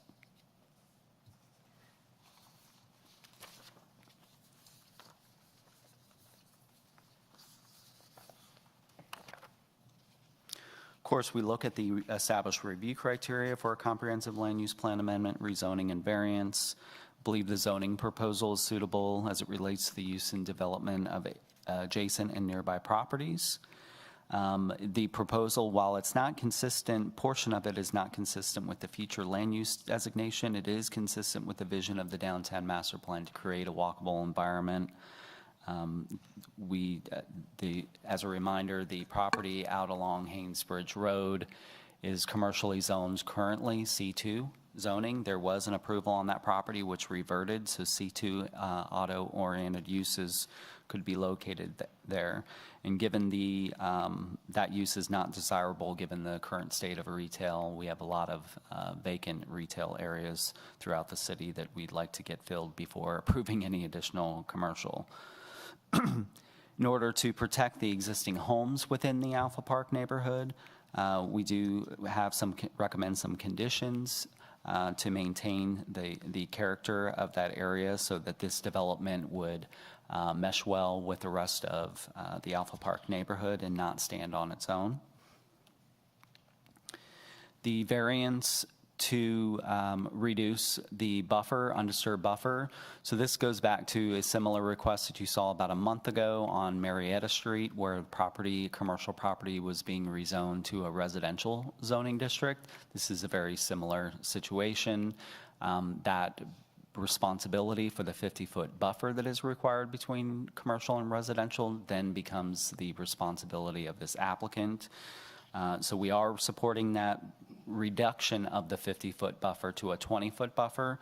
We do have recommend some conditions to absolve the property owner to the south here should they develop with non-residential development. The applicant provided their citizen participation plan. They indicated that they provided applicant-sponsored public participation meetings on February 7th and February 28th. The report submitted by the applicant indicates that the public feedback was received. They had support for the development as well as opposition, some opposition with questions regarding the size of homes, concerns over stormwater runoff, traffic, and tree removal. This was also shown to the public at the Community Zoning Information Meeting on February 9th. Similar concerns were, as there was folks in favor as well as in opposition at the CZIM. Some of those concerns were increased property taxes, density, attached product in that neighborhood where it's detached currently, impacts to the tree canopy, traffic, redevelopment of Alpha Park, lack of green space, there were questions about the price point, unit size, next steps, whether the plan met the fire marshal requirements, which, by the way, this is the turnaround for the fire. And then this item was heard and considered by the Planning Commission on April 14th. Staff recommended approval subject to 26 conditions. There was public comments in opposition to the request with the following concerns, similar to that I just read: density, single-family detached only. There were some concerns that not everyone in Alpha Park was notified of the request. The biggest concern that came out of the Planning Commission meeting was the existing sewer problems. I did reach out to Fulton County regarding any potential existing sewer problems and got that particular resident in contact with the contact at Fulton County. And with that, Planning Commission recommended approval, and that approval recommendation was unanimous, a 6-0 vote, subject to 26 conditions, and I'll go over those. Condition 1 is the site plan specific condition, rezoning the property to DTR. The site plan by Engineering 303 dated 3/18/22. 2, ties the architecture and materials to Exhibit A, which is prepared by Lou Oliver. Condition 3 restricts the max density to 6.7 dwelling units per acre and limits the number of townhomes that can be developed within this development and requires at least 10 single-family detached homes. 4 requires a downtown focal point feature at the southwest corner of Haynesbridge Road and DeVore Road. Final approval by the Cultural Arts Commission. 5, developer shall provide decorative entrance landscaping at the southwest and southeast corners of DeVore and John Scott Drive, and that is to maintain or to bring continuity between this proposed development and the existing Alpha Park neighborhood. 6, location of development signage shall be limited to the project entrance on John Scott. So again, that is to not let this development just stand on its own, but require that signage be down here instead of possibly at this corner or here, so that it is cohesive with the rest of the Alpha Park development. 7, addresses the minimum 20-foot planted buffer along the south property line, absolving that property owner to the south of any buffer requirement should they develop with commercial use. 8, addresses the new internal street and alley streetscapes. 9, requires the developer to improve the streetscape along John Scott Drive.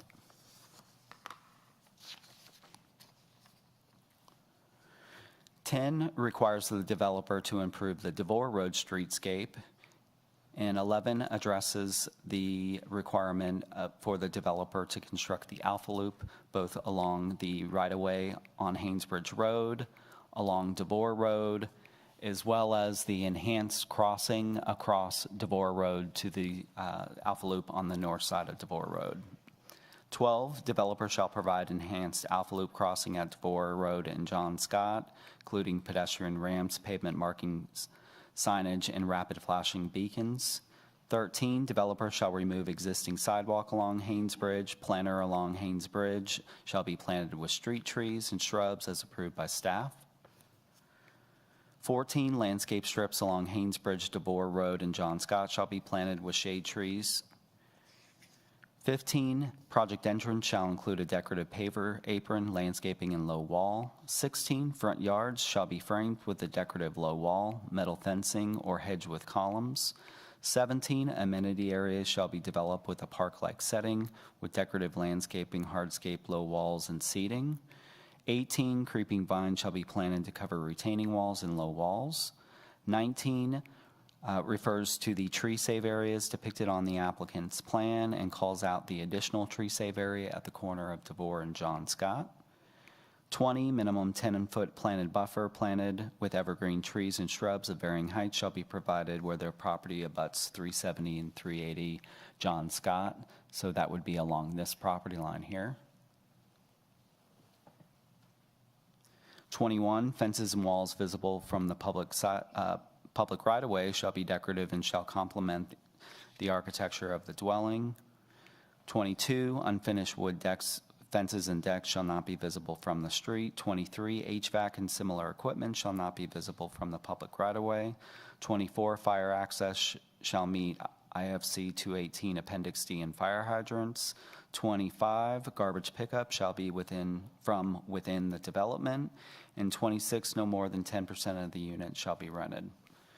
And that concludes the presentation. If you have questions, I'm happy to answer those. Do we have any questions for staff on this? I have two questions, if I could. So I know C2 is a very broad zoning, and I know typically we prefer not to have C2 in some of our higher visibility corridors. Could you remind me, does that allow liquor stores and other types of retail without any conditional approvals? I believe that a liquor store in C2 requires a conditional use, but I'm not 100% on that. It may be allowed by right. I can verify that pretty quickly and look that Ms. up. Cook, do you know off the top of your head?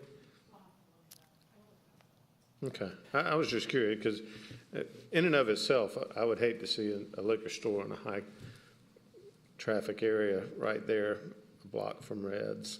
Yeah. It typically allows those like auto-oriented uses, the auto repair shops, the auto parts stores. Gas station. I definitely check on that liquor store, though, for you. I was just curious. It may not be relevant, but I was just concerned about some of the things that I know could be there if not. And the other was, explain to me semi-attached, because when I saw that in the package, I'm not aware of semi-attached housing. So that's a new one on me, and I wanted to find out, how do you define semi-attached? So semi-detached, that's just the way that it's defined in the downtown overlay. It's basically a duplex, two side-by-side units. Okay. Yeah. So they're attached. Or There's two, no semi about two it. townhomes It's just two side units. by side. Yeah. Thank you for the clarification. Yes. Councilman Hypes has Googled and says that liquor store is allowed in C2 according to By our right. city website. The Muni Code. Did you have a question, Councilman Hypes?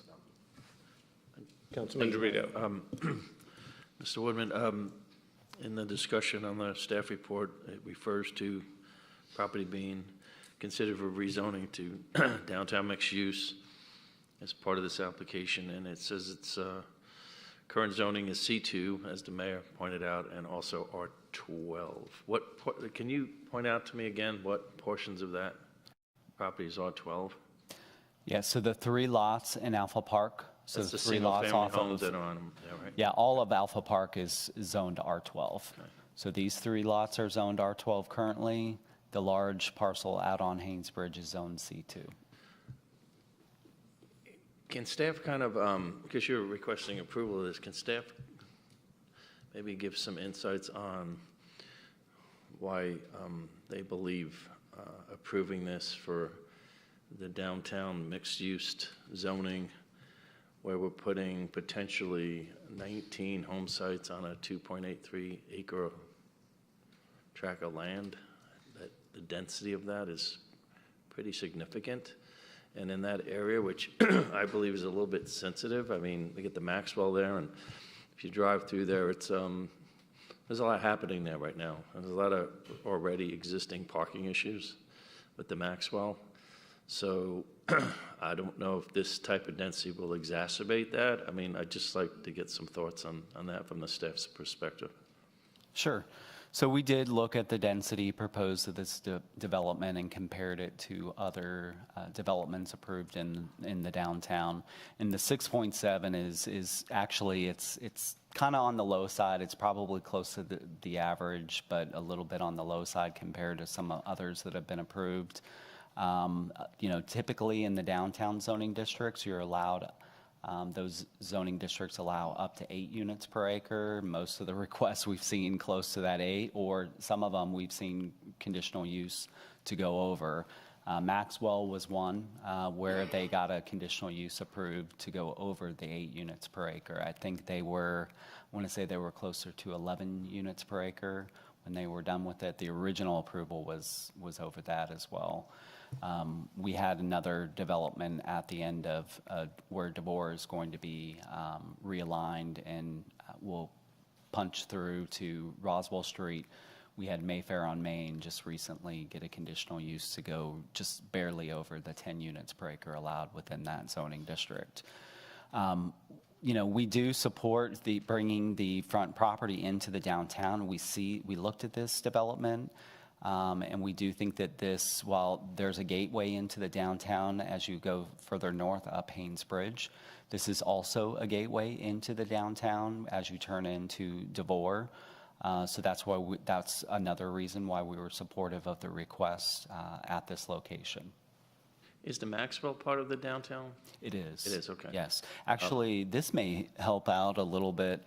This is the downtown overlay here, so the blue boundary, and the red dot actually shows the location Alpha Park of is this. even part of that downtown? Yeah.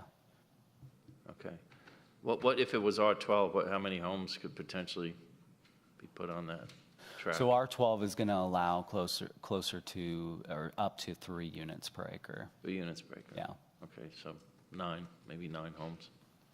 Okay, thank you. Mm-hmm. Any other questions for staff? Thanks, sir. Mm-hmm. Would the applicant like to come forward?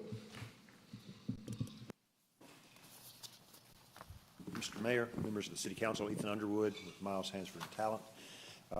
Our address, our Alpharetta office is 178 South Main Street, Suite 310. We're pleased to present this. This is actually an exciting project, and I think you all are hitting on some of these questions of saying, well, why is this the right location for this use?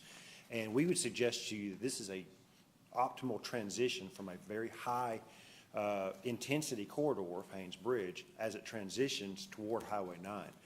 We know that it has been a sensitive topic with a lot of the residents in Alpha Park in transitioning that over. But as we said, right on that corridor, we think this provides that transitional zoning, that screening and buffering from that heavier traffic as you transition to the larger lots going to the west. Now, as stated, this is proposing a DTR. While that is a mixed-use category, it's going to be 100% residential.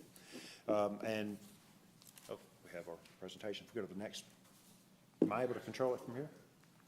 Excellent. There we go. As stated, it's complicated because we got to bring some of the property in under the comprehensive plan and the downtown plan. We're asking to rezone, and we do have some very minor variances that we're requesting. Importantly, I guess we'll go ahead and get into discussing the variances. One, this points out the area to the south of this property. Typically, you have a 50-foot buffer on the commercial side of the use, but as Mr. Woodman stated, we're trying to protect that commercial property until they decide if they want to go residential. So we're proposing to put that buffer on this property and narrow it down to 20 feet. Now, this is interesting, and it took me a little while in reviewing this to understand this, but if you'll notice, lots 1 through 15 are actually rear-loaded alley-fed lots. So that loop road, I guess it looks like a candy cane that goes up behind lots 1 and lots 2 to 15. Those are rear-loaded, so that's an alley. So the variance that we're asking for the deviation from the street standards doesn't apply to those. The only places that we need that deviation are lots 1 and 16 through 19. And the only deviation we're asking for to the street standard is instead of having sidewalks on both sides of the road, they're only going to be on the south side. So there still will be a sidewalk. But putting a sidewalk along that northern boundary is going to cut into that semicircle pocket park. We think it's more valuable to have the trees there than to have a second sidewalk within the neighborhood. But with sidewalks, as stated, there's going to be significant increases in walkability, and this is going to have a extension of the Alpha Loop along Haynes Bridge and DeVore. Now, to that end, I think that also addresses one of the comments from the councilman saying, well, is this going to cause a traffic problem at the Maxwell as well? And our response to that is no, because we expect these folks will be walking. In fact, this will be one of the most walkable neighborhoods in the city because it's surrounded on multiple aspects by the Alpha Loop, and they can get to the Maxwell. Now, full disclosure, one of the complaints we heard from the neighbors was, well, We don't really want to see any development on this road until all the improvements are done at Highway 9 and DeVore. And respectfully, I don't think that that's a reasonable request, but we understand the frustration. We understand people are seeing so much traffic going through there, and hopefully GDOT will get that finalized. But I think that was one of the impetus of the comments, is saying you've got a lot of traffic going through there, and hopefully that the construction will be completed shortly. Again, tree save areas, as pointed out, these are the tree plans. There's actually, as stated, a third that staff has identified and the developers agreed to protect up at that northwest corner of the property at John Scott and DeVore Road. I know it's hard to see, but this is actually a very, very lush and will be lushly vegetated design. One of the comments we received from a neighbor is saying, well, what's the tree plan looks like? Are you just going to put a big sidewalk out along Haynesbridge Road where there's no tree cover, there's no canopy, there's no shade? And the answer, this is the response to that is no. This is going to be lushly vegetated in accordance with city standards.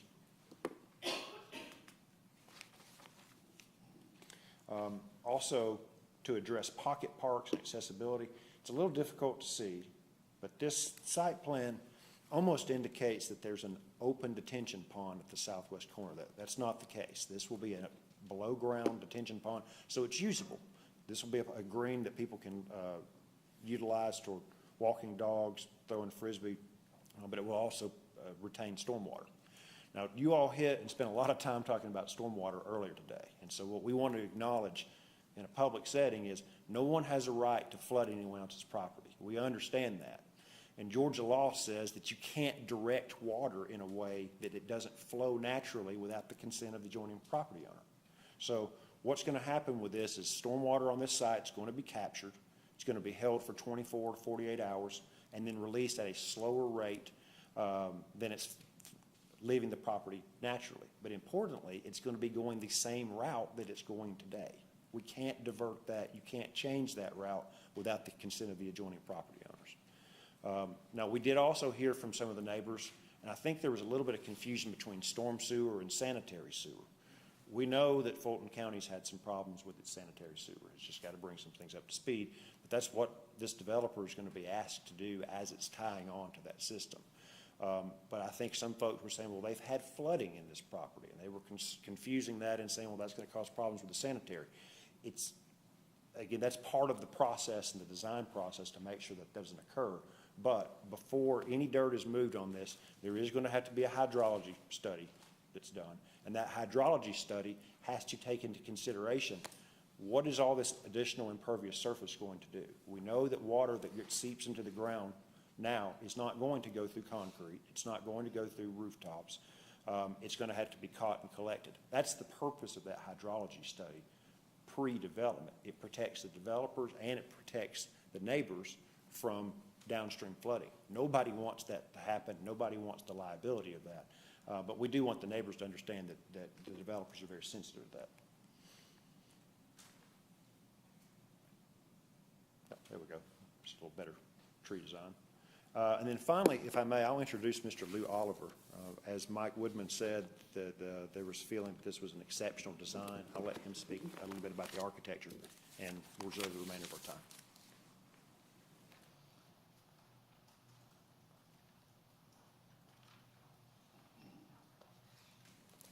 Hello, I'm Lou Oliver, 374 Saywaylo Trail, Clarksville, Georgia. So the architecture here is going to be significant, I think, from a standpoint of it's going to be unique and it's going to be contributing to Alpharetta. I've been on the Vickery team, the Avalon team, the Boise team, amongst others in this general vicinity. And part of our firm's philosophy is to not carbon copy the National's standard elevations and their standard way of doing floor plans, but do something unique for Alpharetta that is architecturally significant, and that's what we're going to do here. How do I advance this? There's the right arrow. So what you see here is a version of what we would like to do here. It's a colonial revival, and more specifically Georgian, and it leans toward early 20th century or mid-century Regency, which is very typical of classic neighborhoods in the Atlanta area. Let's see, I'm not sure if I'm...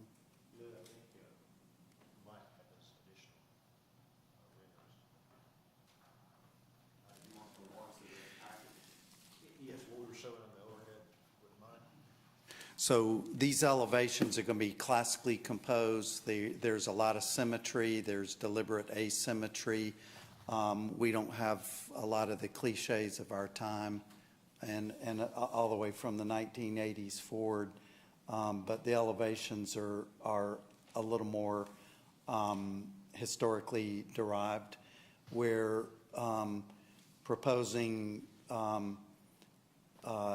two-story columns over a podium base for Haynes Bridge Road because it is the most impactful street, and therefore urbanistically it's the most significant and what people are going to see the most. So the elevation on the right is what we see for Haynes Bridge, and these would be either in the form of paired villas. You can call them a duplex. In the UK, they're called a villa in London. And over on the left-hand side is what locally we call an alley, but we prefer to call it a mews front because it's an English auto court front. And it kind of takes some of the bite out of the term alley, which is kind of degrading a bit. So these would have arched doors, an arched lower foyer, a cantilevered balcony, and would really add up to a very attractive auto court side. Let's see, what do I say here? What are the magic words? Let's see. Nope. These are two additional elevations that would be more typical of DeVore's or John Scott in response to the existing neighborhood behind, which are a little bit more domestic in scale. But they would have Georgian windows, cut jack arches, elliptical arches, and modillioned cornices. Yes, thank you.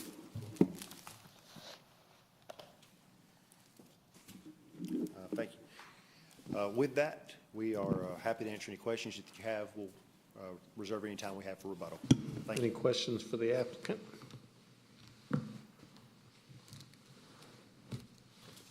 Must have done a great job. Nobody has any questions. Ms. Shapiro, do we have any public comment cards? We do not, sir. But if anyone would like to come forward and speak on this zoning issue, now's your chance. Seeing no one, we'll close public comment. To have a motion from council. Yes, sir, Mr. Mayor, thank you. I would offer a motion tonight for CLUP-21-06, Z-21-10, PH-21-20, and V-22-04, Alcovia Haynes Bridge Road, John Scott Drive. I would recommend this for approval. Second. So we have a motion to approve by Mayor Pro Tem Merkel, and I believe the second was Councilman Binder. And that was to approve CLUP-21-06/Z-1-10/V-22-04 Alcovia Haynes Bridge Road and John Scott Drive. Any discussion? Councilman Hypes.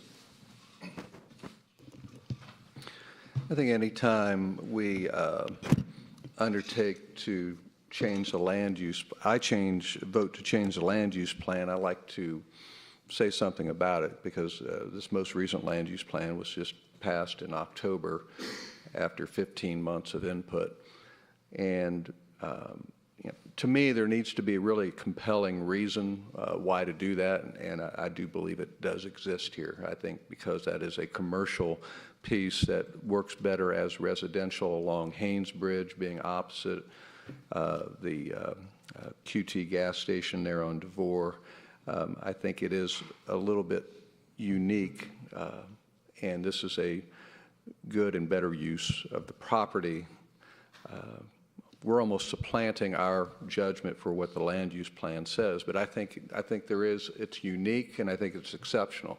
But I think it's important for me to say that so that the owners of Alpha Park who own those homes have some certainty about what the city is going to do with respect to adhering to their planning for Alpha Park. And for the people who want to invest in Alpha Park, I think it's important for them to know that the city is going to adhere to our land use plan where those unique circumstances don't exist. Because if I owned a house in the middle of Alpha Park and did not know if tomorrow I was going to wake up and have a conclave of semi-detached and townhomes right next to me and have a quilt work, patchwork of that type of development throughout Alpha Park, there would be uncertainty for the owners and anybody who would think about buying into that neighborhood. So I'm in favor of this application. I take this change to the land use plan very seriously, and I think that the folks of Alpha Park need to know that we take our land use plan seriously for all that low density residential that we've said that's what that's going to be in Alpha Park. So I hope that community development will draw a line and when things come along and respect what those people are expecting outside of this unique piece of property there on the corner. Any other discussion? All those in favor of the motion to approve CLUP-1-06/Z21-10/PH-21-20/V-22-04 Alcovy Haynesbridge Road, John Scott Drive. If you're in favor, vote yes. Otherwise, vote no. Councilman Will, you're still making, there you go. And it does pass unanimously. Congratulations. We have one more public hearing item.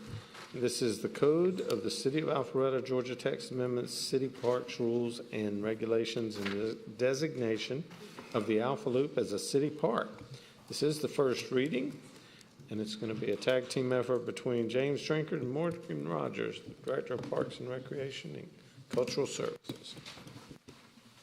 Mayor and Council, Morgan informed me that he does fun and he needed somebody that handles stuffy and boring, so he called on me. The item before you is an amendment to the existing ordinance. It really does two things. First off, it designates the Alpha Loop as a park. Up till now, there has been no such designation, and so the Alpha Park currently exists under the Wild West. Anything goes because we have no rules that apply to it because we haven't designated anything. The other thing that this seeks to do is to update the park rules, which have not been updated since about 1991. So the current park rules don't address things like the fact that electric bikes, class 1 and 2, are allowable on paths and trails by state law. So we have to designate between class 1 and class 2 electric bikes and class 3 electric bikes, which we do not allow. Those go over 20 miles an hour. We want to address things like golf carts, PTVs, and LSVs, personal transportation vehicles and low-speed vehicles, and control their usage.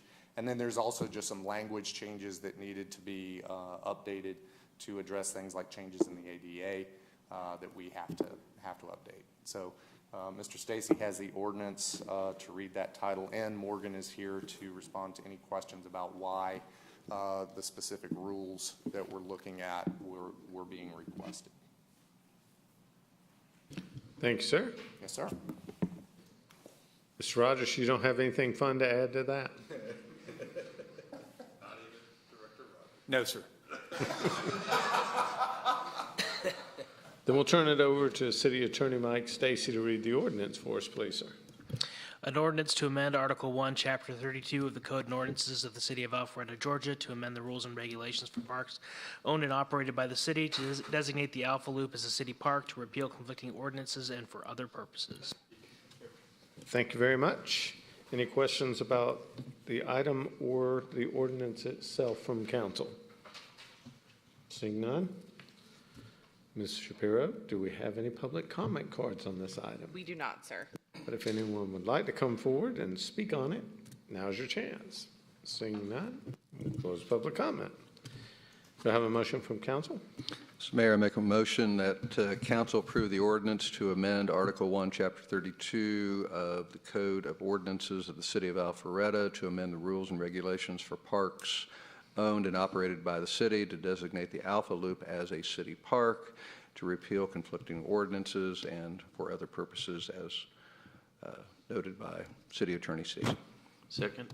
I have a motion by Councilman Heights, a second by Councilman Dorito, and that was to approve the ordinance to amend Article 1, Chapter 32 of the Code of Ordinances of the City of Alpharetta, Georgia, to amend the rules and regulations for parks owned and operated by the city, as read in the ordinance by City Attorney Mike Stacy. All those in favor, please vote yes, otherwise vote no. And it does pass unanimously. Next item up is board and commission appointments, and I believe we have an appointment from Councilman Dorito. I do, Mayor. I'd like to appoint Shaq Lewis, known as Nate Lewis, to the Historic Preservation Commission.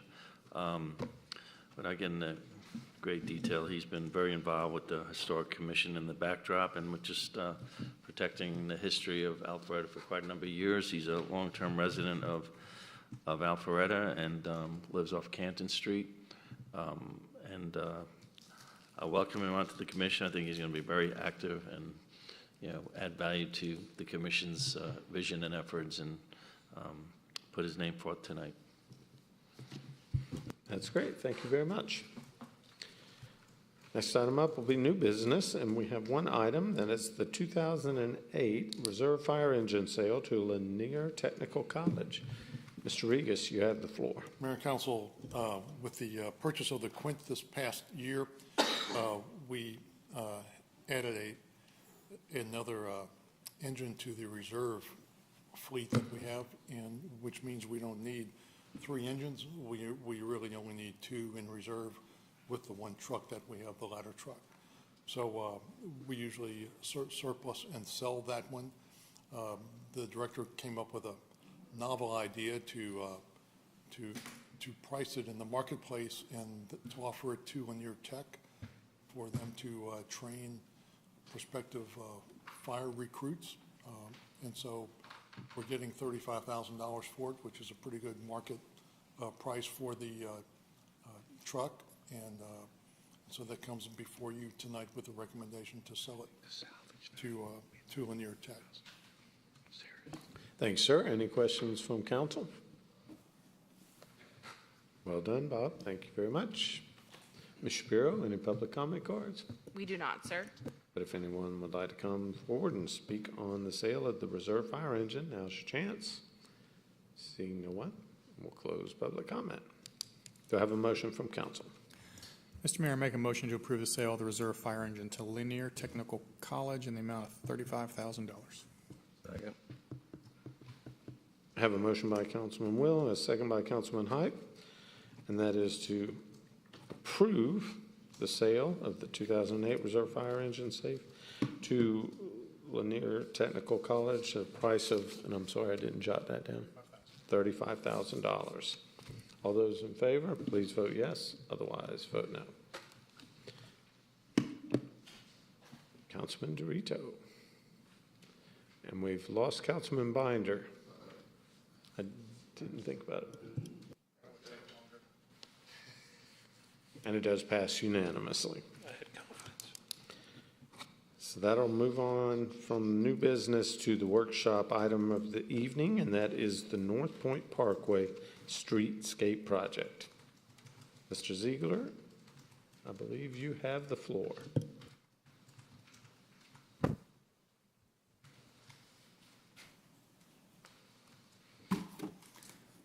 Good evening. We're glad to be here tonight, and I promised Pete that it would not take any more than an hour, so we will be done before midnight. So I know you guys are worried about just how long this presentation is. Turn the lights off when you leave. Lights off when I leave. We'll do it. That is what you said, Pete, right? An hour? So let me introduce myself. I'm Tom Ziegler. I'm the project manager with the North Point Parkway project. I believe in your packet, it's my understanding that not only do you have the agenda, but you have a brief summary that Eric provided, and then you also have a longer summary of what the scope was when this project was really envisioned before our firm was selected. And then you have the presentation that, if I press this button, are you guys already looking at that? You got it. Okay. So we'll try to zip through this really quick, and then leave as much time as you want for question and answers. We'll stay as long as you want. All right, so just a quick overview. We're going to do introductions, talk about goals, just review a location map, talk about the existing roadway, and then we're going to talk about the two alternatives that we looked at in great detail. We know traffic is always a consideration, and that's something that we'll present briefly, but I'll introduce a couple of my coworkers, and we have the manpower and the talent here to answer anything you need to know about traffic. We also will talk very, very briefly about the low impact development, green infrastructure. We'll flash up on the screen what the overall schedule is right now in the GDOT system. And then we're going to make a recommendation. And I guess what we're looking for tonight is some type of nod, affirmative action, something for us to move forward into the next phase. And we'll talk about what that phase is also. So just quickly, once again, I'm Tom Ziegler. I'm the project manager. I have Gimpy right here who just had knee surgery, so we're real lucky that Randy is be able to join us, and he specializes in stormwater, green infrastructure, and he'll also help with some of the landscape architecture type questions if that comes up. And then the man of the hour is Michael Crawford. He's our traffic engineer, has been leading all the traffic efforts on this project, and will help me answer those questions as well. Unfortunately, Jacob is not able to attend. He's on his way to Kentucky for a funeral tomorrow. And then Jenny, we didn't feel that we needed the additional help, but Jenny is also on the team. Obviously, Eric and Nikki are key components of working with us closely on this project. All right, so project goals, it's very, very clear. We want to make this pedestrian friendly. We want to look at potential lane reductions, and that's both in the number of lanes as well as the width. We want to compare that to keeping the laneage, the number of lanes out there the same. We want to make sure that we're an example for all the other developments that occur in the future for low impact development and green infrastructure. We're very blessed that a lot of the landscaping out there is over 20 years old, I think close to 25 years. So we have a lot of mature landscaping that we want to maintain as much of it as possible, but then enhance it with new landscaping as well to create that pedestrian-friendly environment. We also know that that property out there costs a penny or two, so we want to minimize right-of-way impacts as much as possible. And then the bottom line is, why are we all here? We want to improve the redevelopment in the area, so it really is another area that Alpharetta can be proud of, just like it was 25 years ago when the mall was built and some of those big boxes were apart. Location map is really bad on the green screen, so sorry about that.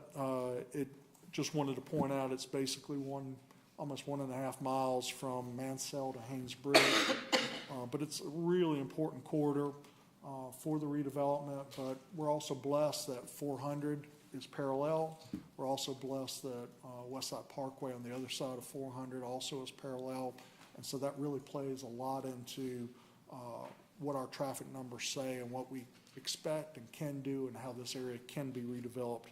And I've been told, I say it too often, when this project is completed and successful, we expect to be accepting award with the City of Alpharetta, our team, and GDOT from ACEC. This is a game changer for the area. Obviously, you guys are very familiar with it, so I'm going to go through these in nanoseconds. Lots of existing intersections and driveways. Originally estimated over 100,000 linear other utilities. We've actually found over 200,000 linear feet of utilities. As I already mentioned, the extensive landscaping that we want to do everything we can to protect and enhance it. We're also blessed that this project is located not too far from the Greenway Trailhead. There's also several MARTA bus stops along the way. Some of them are really nice and updated, like the one at Chick-fil-A. Others have just a sidewalk and a trash receptacle, and there's actually some out there that literally is a sign in the dirt, no sidewalk or anything connecting to it. We also are blessed that this is connected to Encore Parkway, which is a great project that was completed a couple years ago and done really, really well to enhance the area, and just another piece of the puzzle to encourage the redevelopment in the area. There's also already redevelopment that's been going on. I don't know if you can see this, but you might be able to smell the French fries at the Outback, and how unique they were with encouraging people to get even closer to their front door. So we'll have some interesting things in that area ultimately. All right, so let's talk about what's really important is what are the alternatives we looked at, and then once again, hopefully you'll give us a nod to either move forward with the 4-lane or the 6-lane. We'll talk about our recommendation. But on the 4-lane alternative, we not only reduced to 2 through lanes in each direction, we also reduced the width of them. We did maintain on our concepts the existing left turn lanes throughout the corridor. We also are adding 12-foot multi-use paths on both sides, which I believe was an outcome of previous studies that you guys have been involved in. We also are evaluating, I think we're right now about 10 different low-impact development features. And then once again, extensive landscape, extensive landscape, extensive landscape, and then the hardscape to create that pedestrian. So this is an exhibit that is really bad. I don't know if you can see it better on your tablets or not. But this is give you a little bit of a feel for what we've done. I'm going to have to look at mine. Actually, I probably know it by heart. What you'll see is lighting out there, both pedestrian and street lighting. You see lots of landscaping. The typical 12-foot DOT type lanes, we're recommending on the 4-lane section that the outside lane be reduced to 11 and the inside lane to 10.5. So if you do the math, if we take away a lane, take away some footage, and only add back in a 12-foot path, we actually have a reduction in impervious area, which I think is a real positive. You'll also see that in some areas we have a 6-foot buffer between the back of curb and the 12-foot multi-use path. We also have several areas where it's 10 feet or more. Certainly, we're trying to find as many places as we can for the 10 feet or more, because that gives us more flexibility on the low-impact development and the green infrastructure features. And I apologize that graphic's not better. So the other alternative that we looked at was a 6-lane. We did maintain the 3 lanes, but we did reduce the width of them. We did maintain the left turn lanes, and then we did evaluate the need for right turn lanes. In particular, the right turn from North Point Parkway onto Mansell. Our traffic numbers do not indicate a very high volume there, and we can do some really neat stuff at that end of the corridor if we gain back a little bit more space. There's a tremendous number of utilities in that corner also, so if we tried to put the 12-foot lane outside the existing right turn lane, we'd have a lot of conflicts and increased costs. By reducing that right turn lane, we gain back some space for our landscape architects to do something good with at the end. We are keeping the right turn lane on the other end, or recommending that for going on to Haynes Bridge, just because I've been here for 25 years, and we've watched that traffic grow that are trying to get to 400. We've watched the city staff add the separate right turn lane, a little unique to go around the island We can eliminate that. We got about 580 cars that want to make that right turn, but we feel like we can do that in the one right turn lane and feel the need to maintain that. Once again, we want to compare apples to apples, so we still kept the 12-foot multi-use path on both sides, the low-impact development features, and the extensive hardscape. And there's a example. I got to look closely, but as you'll see, 3 cars in each direction is the main difference between the two. All right, traffic considerations, and once again, Mike's the guy to answer the detailed questions, but I'm going to hit an overview. Right now, there's approximately 15,000 vehicles per day. The estimate in 2048 is approximately 24,000 vehicles per day. This represents roughly a 55% growth in traffic.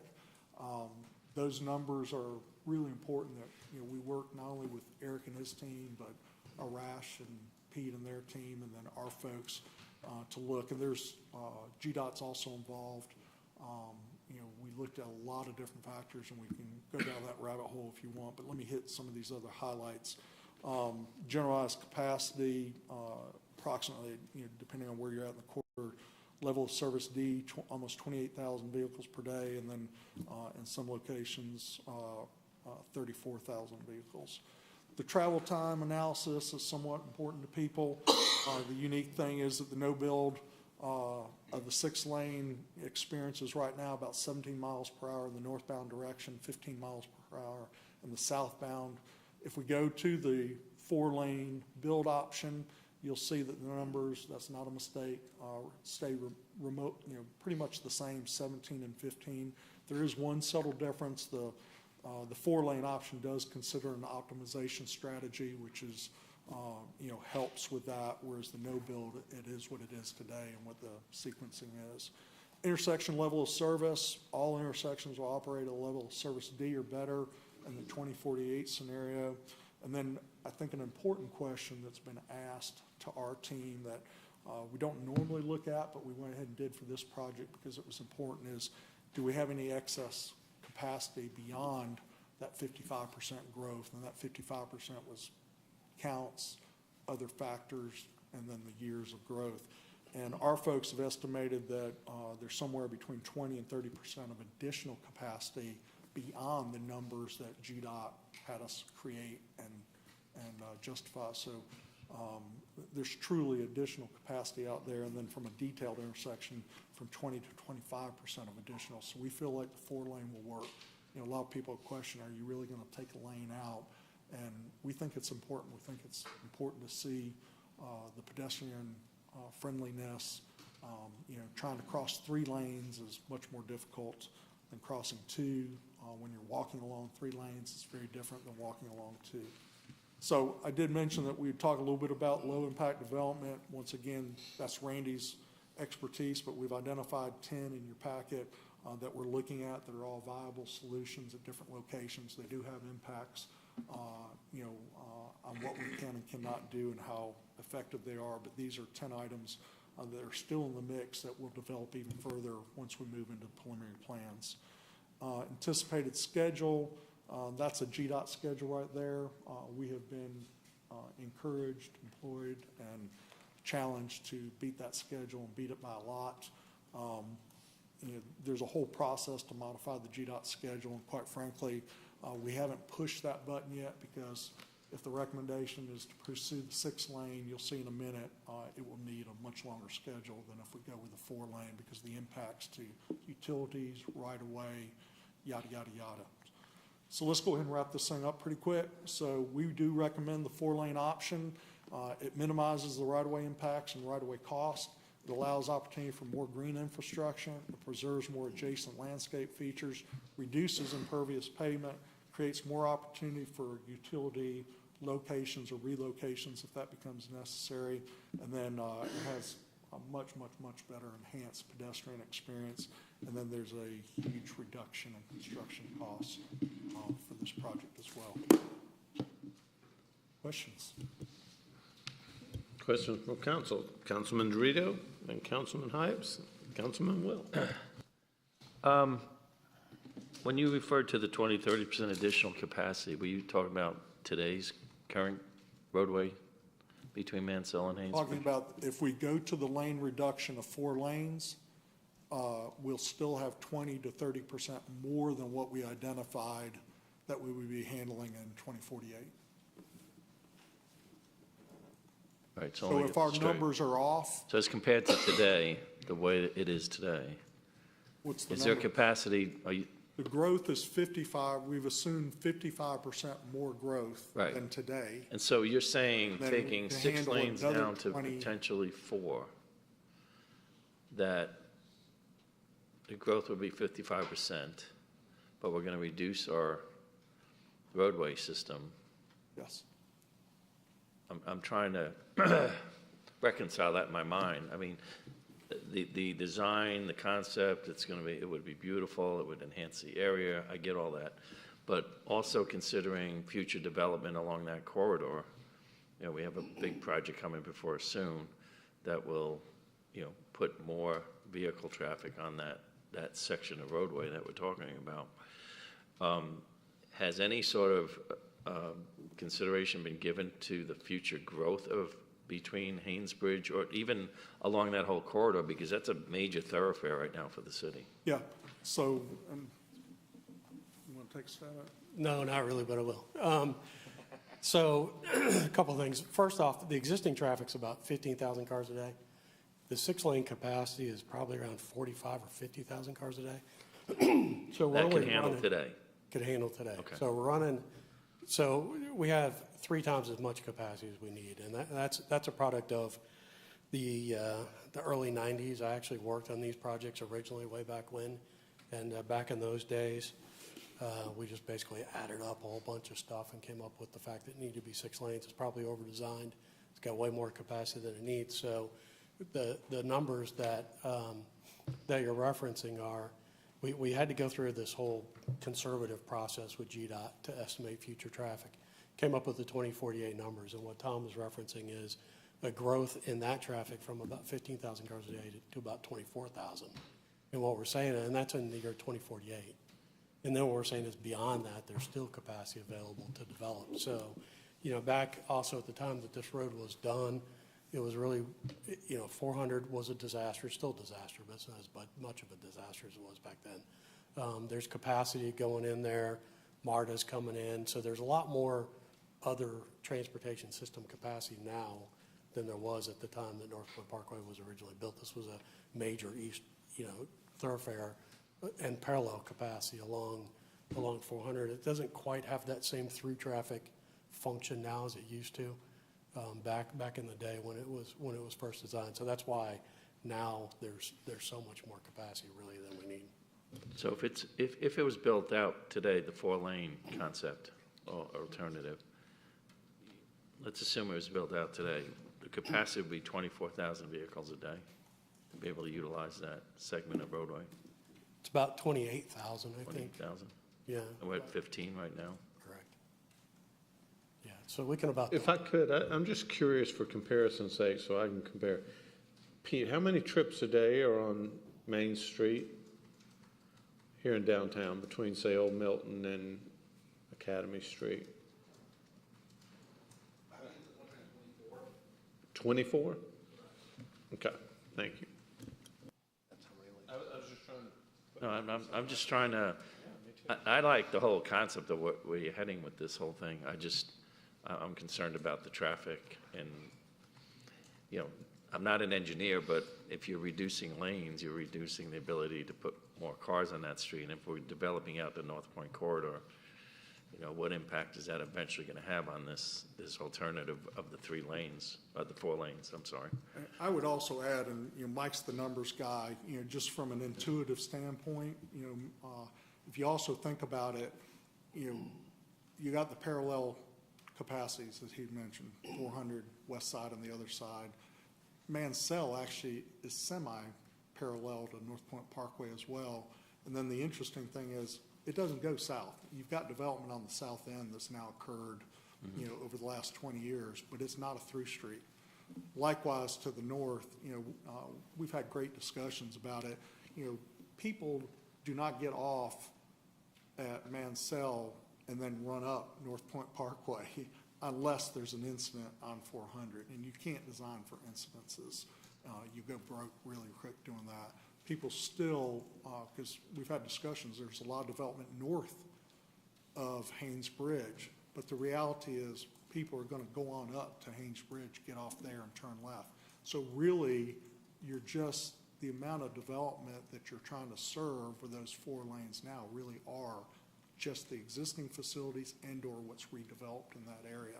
And so it's, you know, you can also look at, you know, there's been a lot of discussion about how does it relate to Avalon.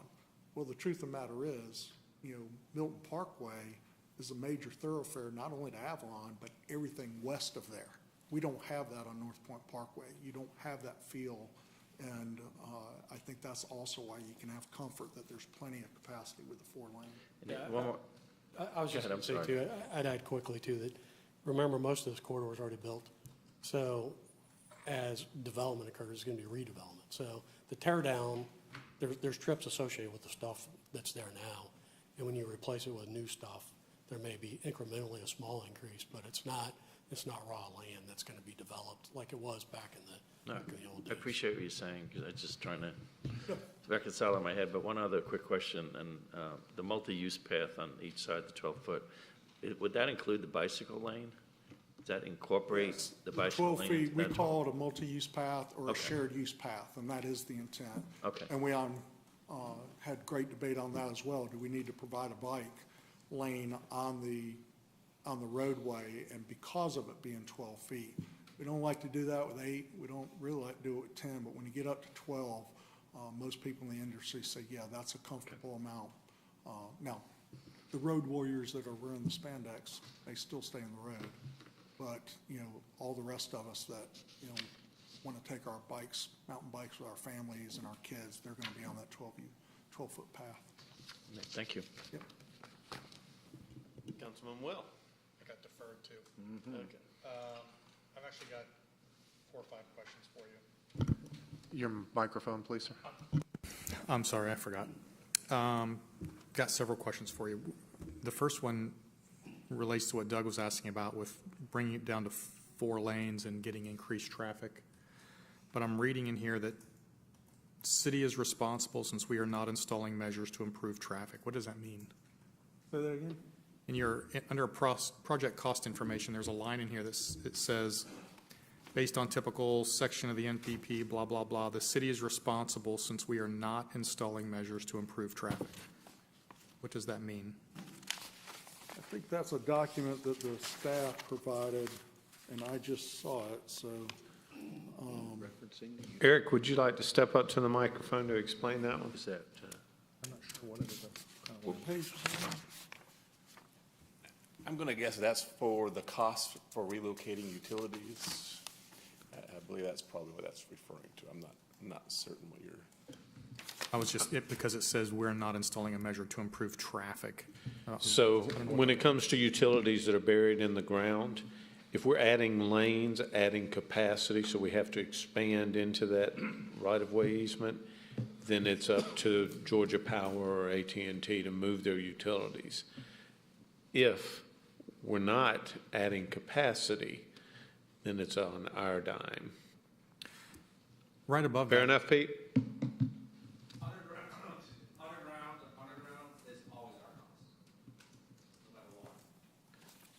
Underground is always our cost, but aerial is not? Aerial, if we improve traffic flow, is the responsibility of the utility. All right. Okay. I'm going to bounce around on some of these. So right above that, it says preliminary planning costs are running between 16 and 23 million. Is it really 16 to 23 million to plan this? To plan it? Yeah, to No, plan. not to plan it. Preliminary planning stage costs are estimated between 16 and 23 million. No. Construction costs. It's preliminary time. Randy's, what was our numbers? So we're estimating the 4 lane is somewhere between 23 to 28 million, and we're estimating the 6 lane somewhere between. It's physical therapy. Sorry. Thank you. We're estimating the 4 lane between approximately 23 million to 28 million, and we're estimating the 6 lane between about 35 million to 40 million right now, based off very preliminary numbers. All right, so when it says preliminary planning stage costs, that doesn't actually mean preliminary planning stage costs. I would interpret that that's what someone else that did some preliminary studies estimated the construction cost to be. Okay, next, a couple of these are kind of weird ones. And I say that, if you want to pay us $23 million. No, I'm just plan it, wondered why we're giving you happy to do $23 that. million to plan this. I want to go into the planning business. Yeah. My next questions are around timing on this, and this is something that, if we're about to potentially tear down 400,000 square feet of a mall and rip up 25 acres of land and be running just massive amounts of construction, is this the right time to be doing all this work when we're about to be tearing up that entire area? Well, I think that's more a question for us to decide than the consultants, but What it goes to my next question is, how much damage would potentially be done to what we're planning on spending money on here if all that stuff was going on? Are we going to build it, tear it up, and then have to rebuild it again? I mean, your point's well taken. I'm just saying that's not what they're telling us. What they're just giving us the proposals and the data of whether we want to do the plan, the timing of it. And quite frankly, we don't have funding for it right now for the entire quarter. So we could figure out the timing. And then my follow-up would be, everything that they're planning, would it change based on the final plans of whatever happens on North Point Parkway? Right? So we're going to do all this work, and then maybe this giant construction project comes in, and all of a sudden, everything we've planned might change. It's kind of what I'm wondering. So let me take a stab at the first one for a second on the sequencing of the construction. Number one, if I know I went through it quick, but the GDOT schedule, is several years out for when it would be constructed, number one. Number two, we actually have talked about it as a team because of funding challenges and or other things going on. We have the ability to stage it a number of different ways.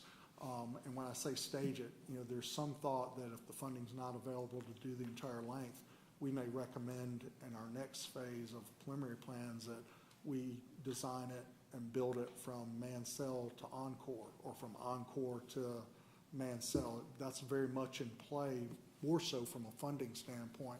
But that same argument could be had as you develop what's going to happen, what's going to be on the mall property. You guys will have the right to, approve or disapprove plans that come in from them, plans that come in from us, and sit there and maybe make requirements that they have to come in from Haynes Bridge and go on the connecting road that goes behind the old Pizza Hut and doesn't even get to North Point. There are options like that, but I think that those types of things would be answered further once we have preliminary or even final plans, and then develop a construction staging, financing, or other plans. Now, as far as your second question, or part of it, if I heard it correct, also the damage that those vehicles or that construction may do, we have not made a recommendation for a pavement design yet either. That will be a part of our process, and we can take that into account in our designs, a beefed up pavement design to account for that. So I don't know that I would worry about that as much as I would if it was a rural 2-lane road that we know has only got 4 inches of asphalt. On a road like this that's already got a lot of traffic on it over the years, it's already been resurfaced. I think there's a lot of subbase and a lot of asphalt out there.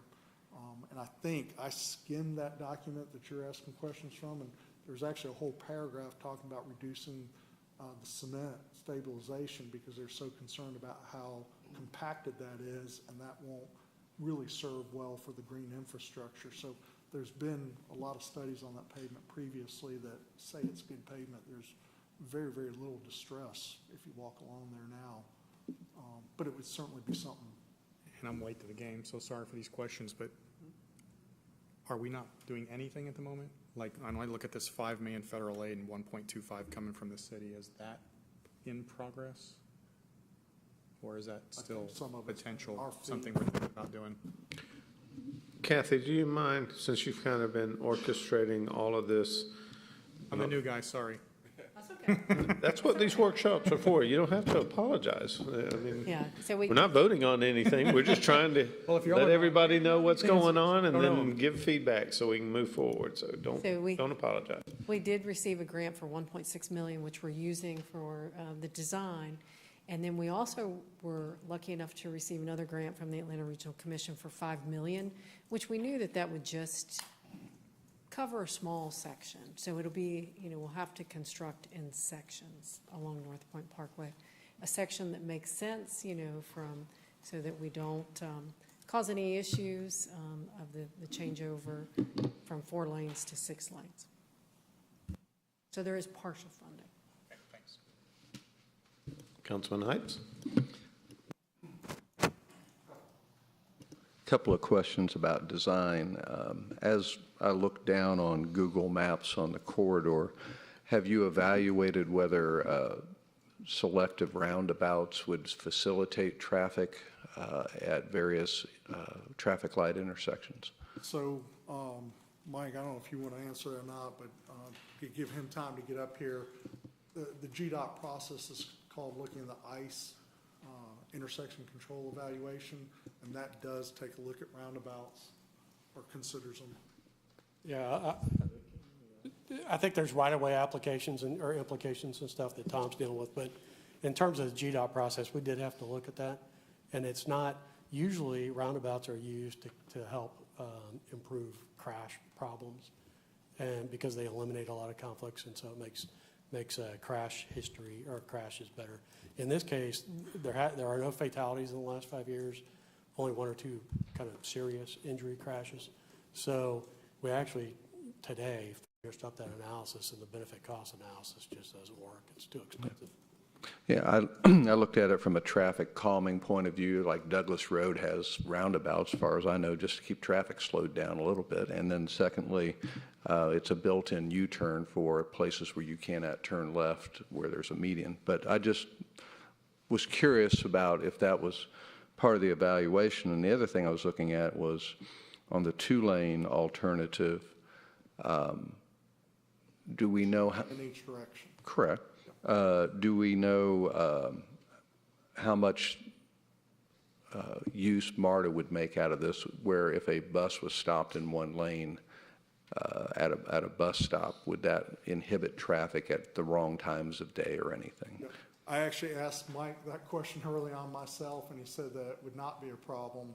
And we even talked about, do you put pull-offs? Mm-hmm. That creates more of a problem to get them back on the through lane.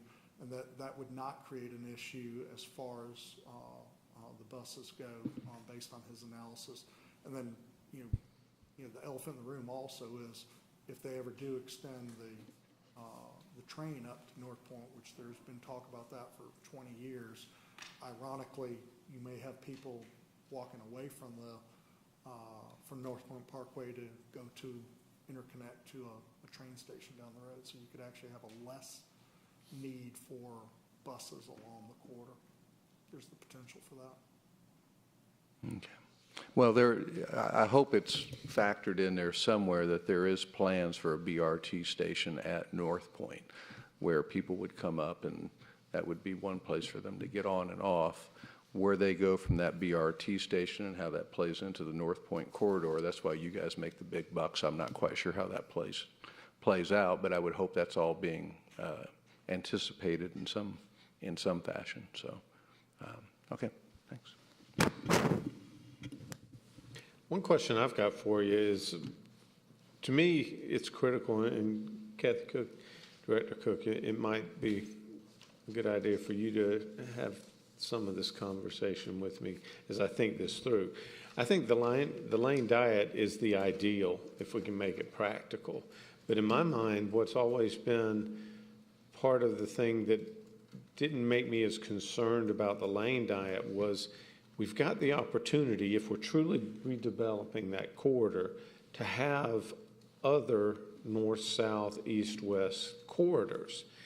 For example, I'm curious to what extent we'll be able to influence redevelopment, like, I guess it's the west side of North Point Parkway. where you've got these giant oceans of parking between REI and North Point Parkway, and you got the little out parcel buildings here. But I mean, there's no reason why, if redevelopment is taking place all the way from Mansell Road up to North Point, or an Encore at least, that you couldn't have another north, south, whatever direction that's pointing, corridor in the middle of those parking lots and allow other developments around those.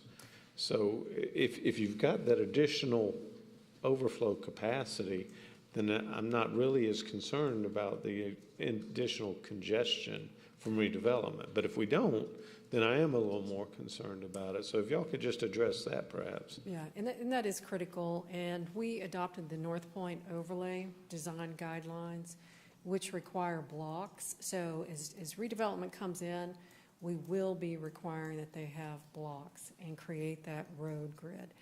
We had a concept plan that was developed a couple of years ago showing the grid system. So it's enough to where if a developer comes in, we can say that this is the concept and there would be requirements that they create that grid system. And I think we had talked about it before. It was interesting because there were just as many trips, there were so many trips going through North Point Parkway to get to North Point Drive. There was just as, I can't say just as many, but it was so important to have that connection off of Encore that was just going over North Point Drive to Haynes Bridge and skipping, even going to North Point Parkway. So all of those other connections are really important. So many people just kind of go half a way around the loop road and then go over to Haynes Bridge. So that's just one example. I just wanted to make sure I wasn't deluding myself into No. thinking that we were going to have all these alternate transportation In the routes. overlay. Yeah. Okay. Councilman Binder. Director Cook answered my third question. And will that be part of this document, the secondary road network, the grid system, just to make sure it doesn't get lost when new applications come, to say this is the expectation of what it would look like? It's not part of their scope to come up with that grid. We just had a concept plan and we have an adopted overlay, but I can look at other ways to tie it together to make sure that one references the other. Make sure it's referenced, and then just because it's going to be different properties, that it's seamless. Yes. I don't want a grid disjointed Right. between, yeah, okay. Sir, you mentioned optimization, I think, about the 4 lanes with the road diet. There'd be additional optimization that y'all are working on. I heard the phrase. Yeah, what he was referencing there was signal timing optimization. Okay. There's some limitations now in the signal timing because it's 6 lanes, and you can change that a little bit when you go to 4 lanes and just make it more efficient. Okay, good. So I think the mayor hit on it. So not saying what will happen, but we're seeing applications for, say, 900 apartments and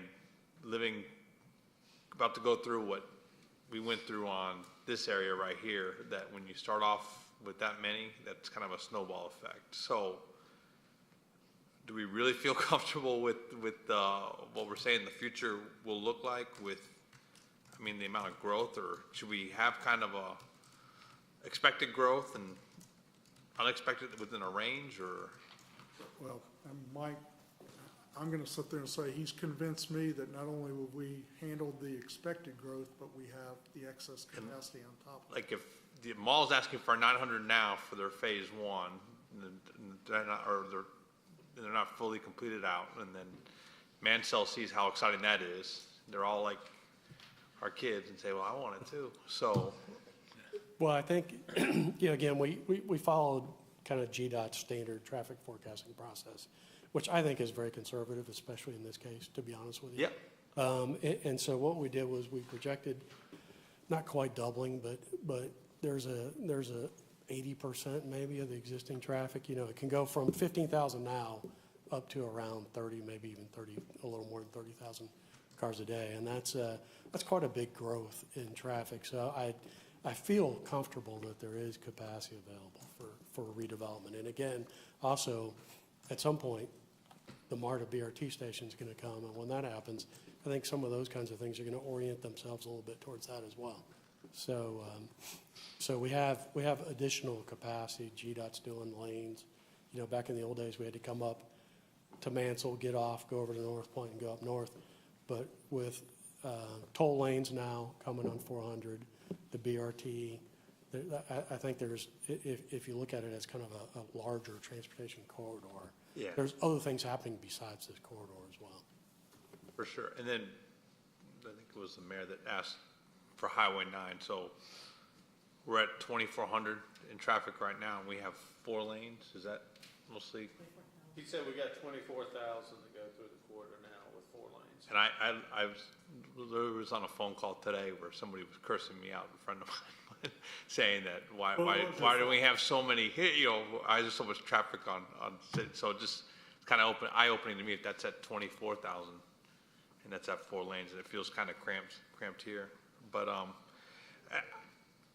Sorry, I was just going to quickly say, I think one difference is the access control is a lot different on Highway 9 versus North Point. North Point is very limited, and that's actually part of our plan we're looking at is consolidating driveways and things like that. Okay. So that side friction has a huge impact on capacity. I know it's unfair for me as a generalist to just take what I know and try to apply it to what y'all are doing, so I understand that. My last one is, I didn't see anything about key stakeholders or public comment on this, talking about doing a road diet. So we actually participated in a meeting that Kathy set up that had some key stakeholders at it about a month and a half ago and presented pretty much the same thing minus the recommendation because we weren't there yet with our traffic studies. And then we actually have a sub-consultant on to help create a more robust public involvement process. We put a few dollars in it during this stage, but we keep talking and said, let's just be more robust once we move on to the next stage to get that message out. But there has been a meeting, one already, and then we're looking at a much more. Was that a public meeting or an invitation? Invitation, I guess.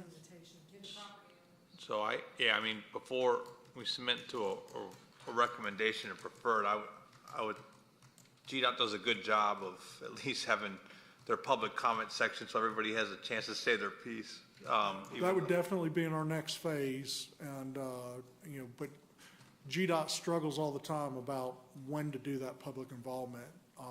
Sometimes it occurs robustly during the concept, sometimes it occurs during preliminary.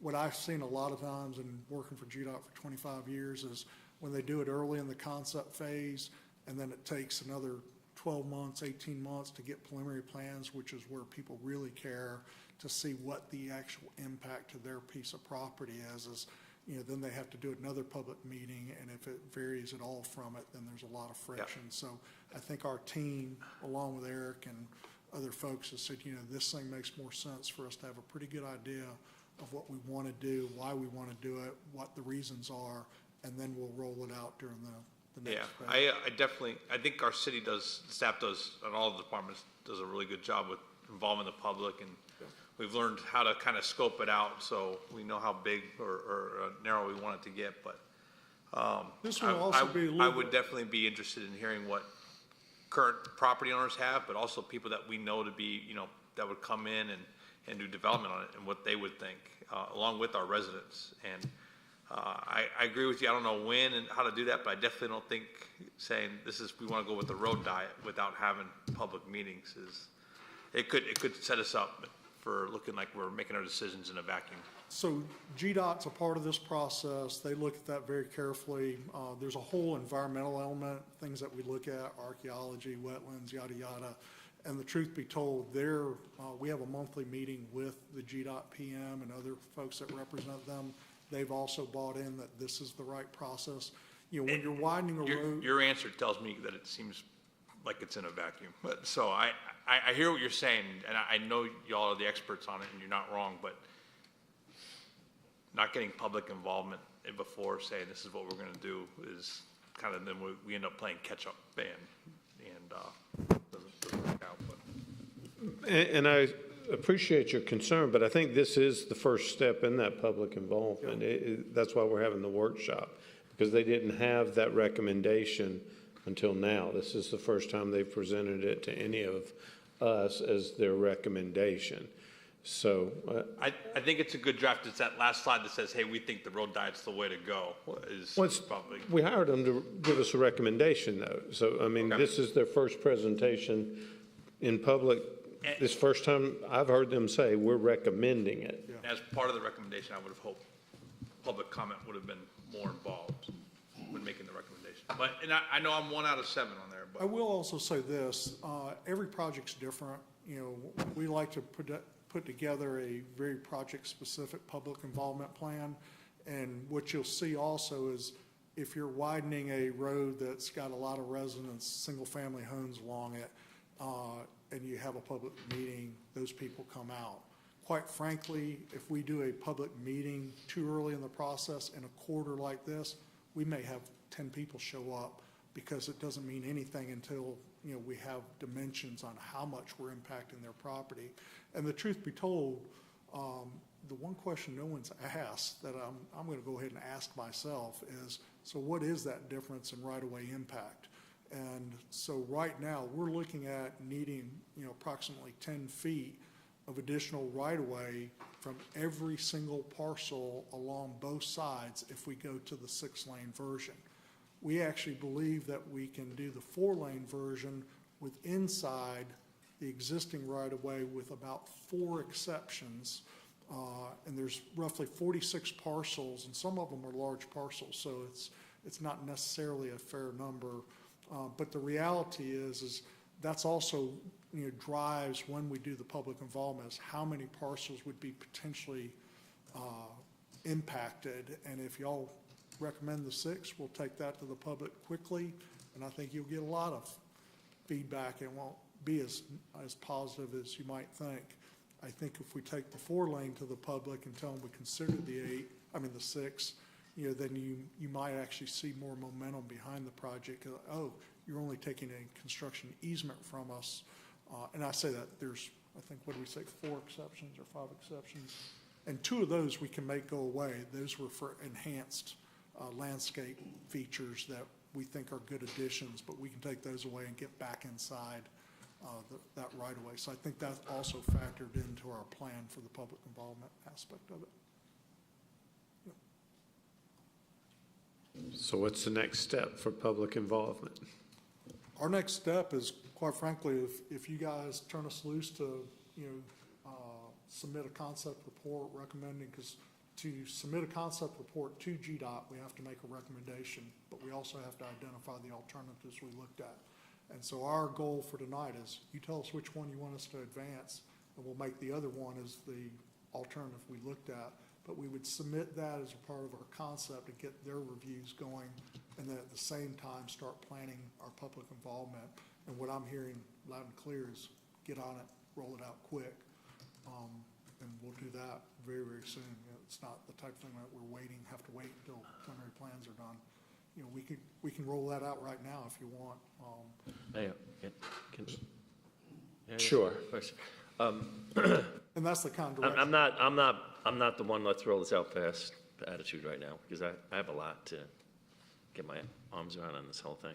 I'm new to the council, just like Councilman Will, so I'm probably playing some catch-up here.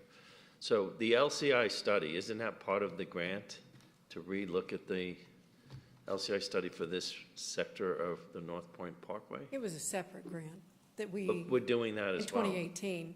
And as a part of the grant. Are we updating it, or no? No. Okay. We did that in Did update. 2018. So is there, in your concept, was the proposed future of this corridor section taken into consideration as far as the impact on the road system there? No, that wasn't part of that LCI study. It was not? No, it was land use, it was Yeah, but general ideas is to make. that study the 2018, I guess it was? Eric, I think you said that. It was 2018, and it was in general to Was make it suggesting increased density in that area of the city? Absolutely. Okay, so where I'm going with this is, did you take into consideration the potential increased density from the LCI study in your, okay. That's what they had to use. Because future councils, because this thing's, it looks like it's a 20-year project potentially. What I'd hate to see happen, and I agree with Councilman Will, I mean, if we're even spending, even though it's a grant, it's still spending taxpayer money. If we come out with a plan and we have people tearing up the road, because I do believe that if this one project coming before us soon gets approved, as they're requesting, that's going to generate new investment in that whole corridor there. I think it's going to attract more investment and more density, probably exceeding what the LCI study of 2018 might suggest we have there. And so I'm just trying to reconcile, how do we make sure we accommodate that when we're taking a 6-lane roadway today and going down to basically 4 lanes, where the concept, as you outlined, will definitely slow down the flow there as well, because it's intended to slow the traffic down there.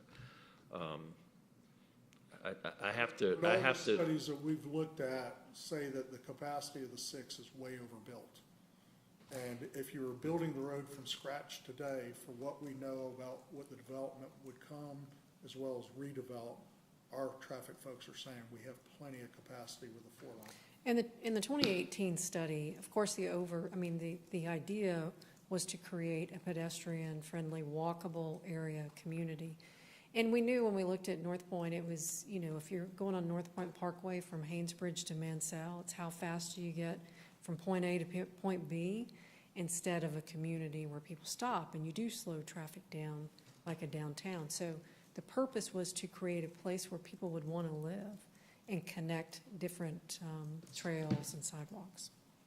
I'm just saying, I know I'm not in a position to tell you which alternative to go down the path today, because I actually feel like I need to do some more homework myself to really get my hands around this. This is a significant investment of money just to come up with the design, let alone what the projected costs are for actually then designing it. So I just think it's something that we,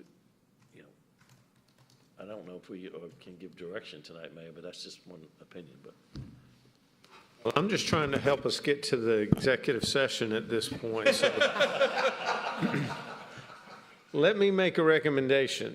I think it might be really good and productive if your team and Kathy and her team can bring up to speed the individuals that have just joined us and haven't really been part of this process. Help y'all get more informed and more comfortable, and then maybe we do another workshop as quickly as possible once y'all are comfortable, you understand, because it is complex, it's expensive, and it's critical. So does that sound like something we can all agree on tonight? And then hopefully once we reconvene, we'll be able to give you an overall recommendation. Fair enough? Good for us. Thank you very much. I'm glad to know it is a valid option, at least based on the data. Thank you. appreciate all your work on this. Thank you. All right, so that'll wrap up the workshop. If there's anyone here from the public, you're welcome to come forward and comment, but I don't see anybody that's not on our payroll at this point. So we'll go ahead and close out public comment. Reports. Do we have any reports? I see no reports, so we'll close out reports, and I am so excited to tell you that we finally will have an opportunity to Executive session. Second. We have a motion by Councilman Heights, a second by Councilman Binder. All those in favor of adjourning into executive session, vote yes. And it does pass unanimously. Thank you, everyone. See you next time.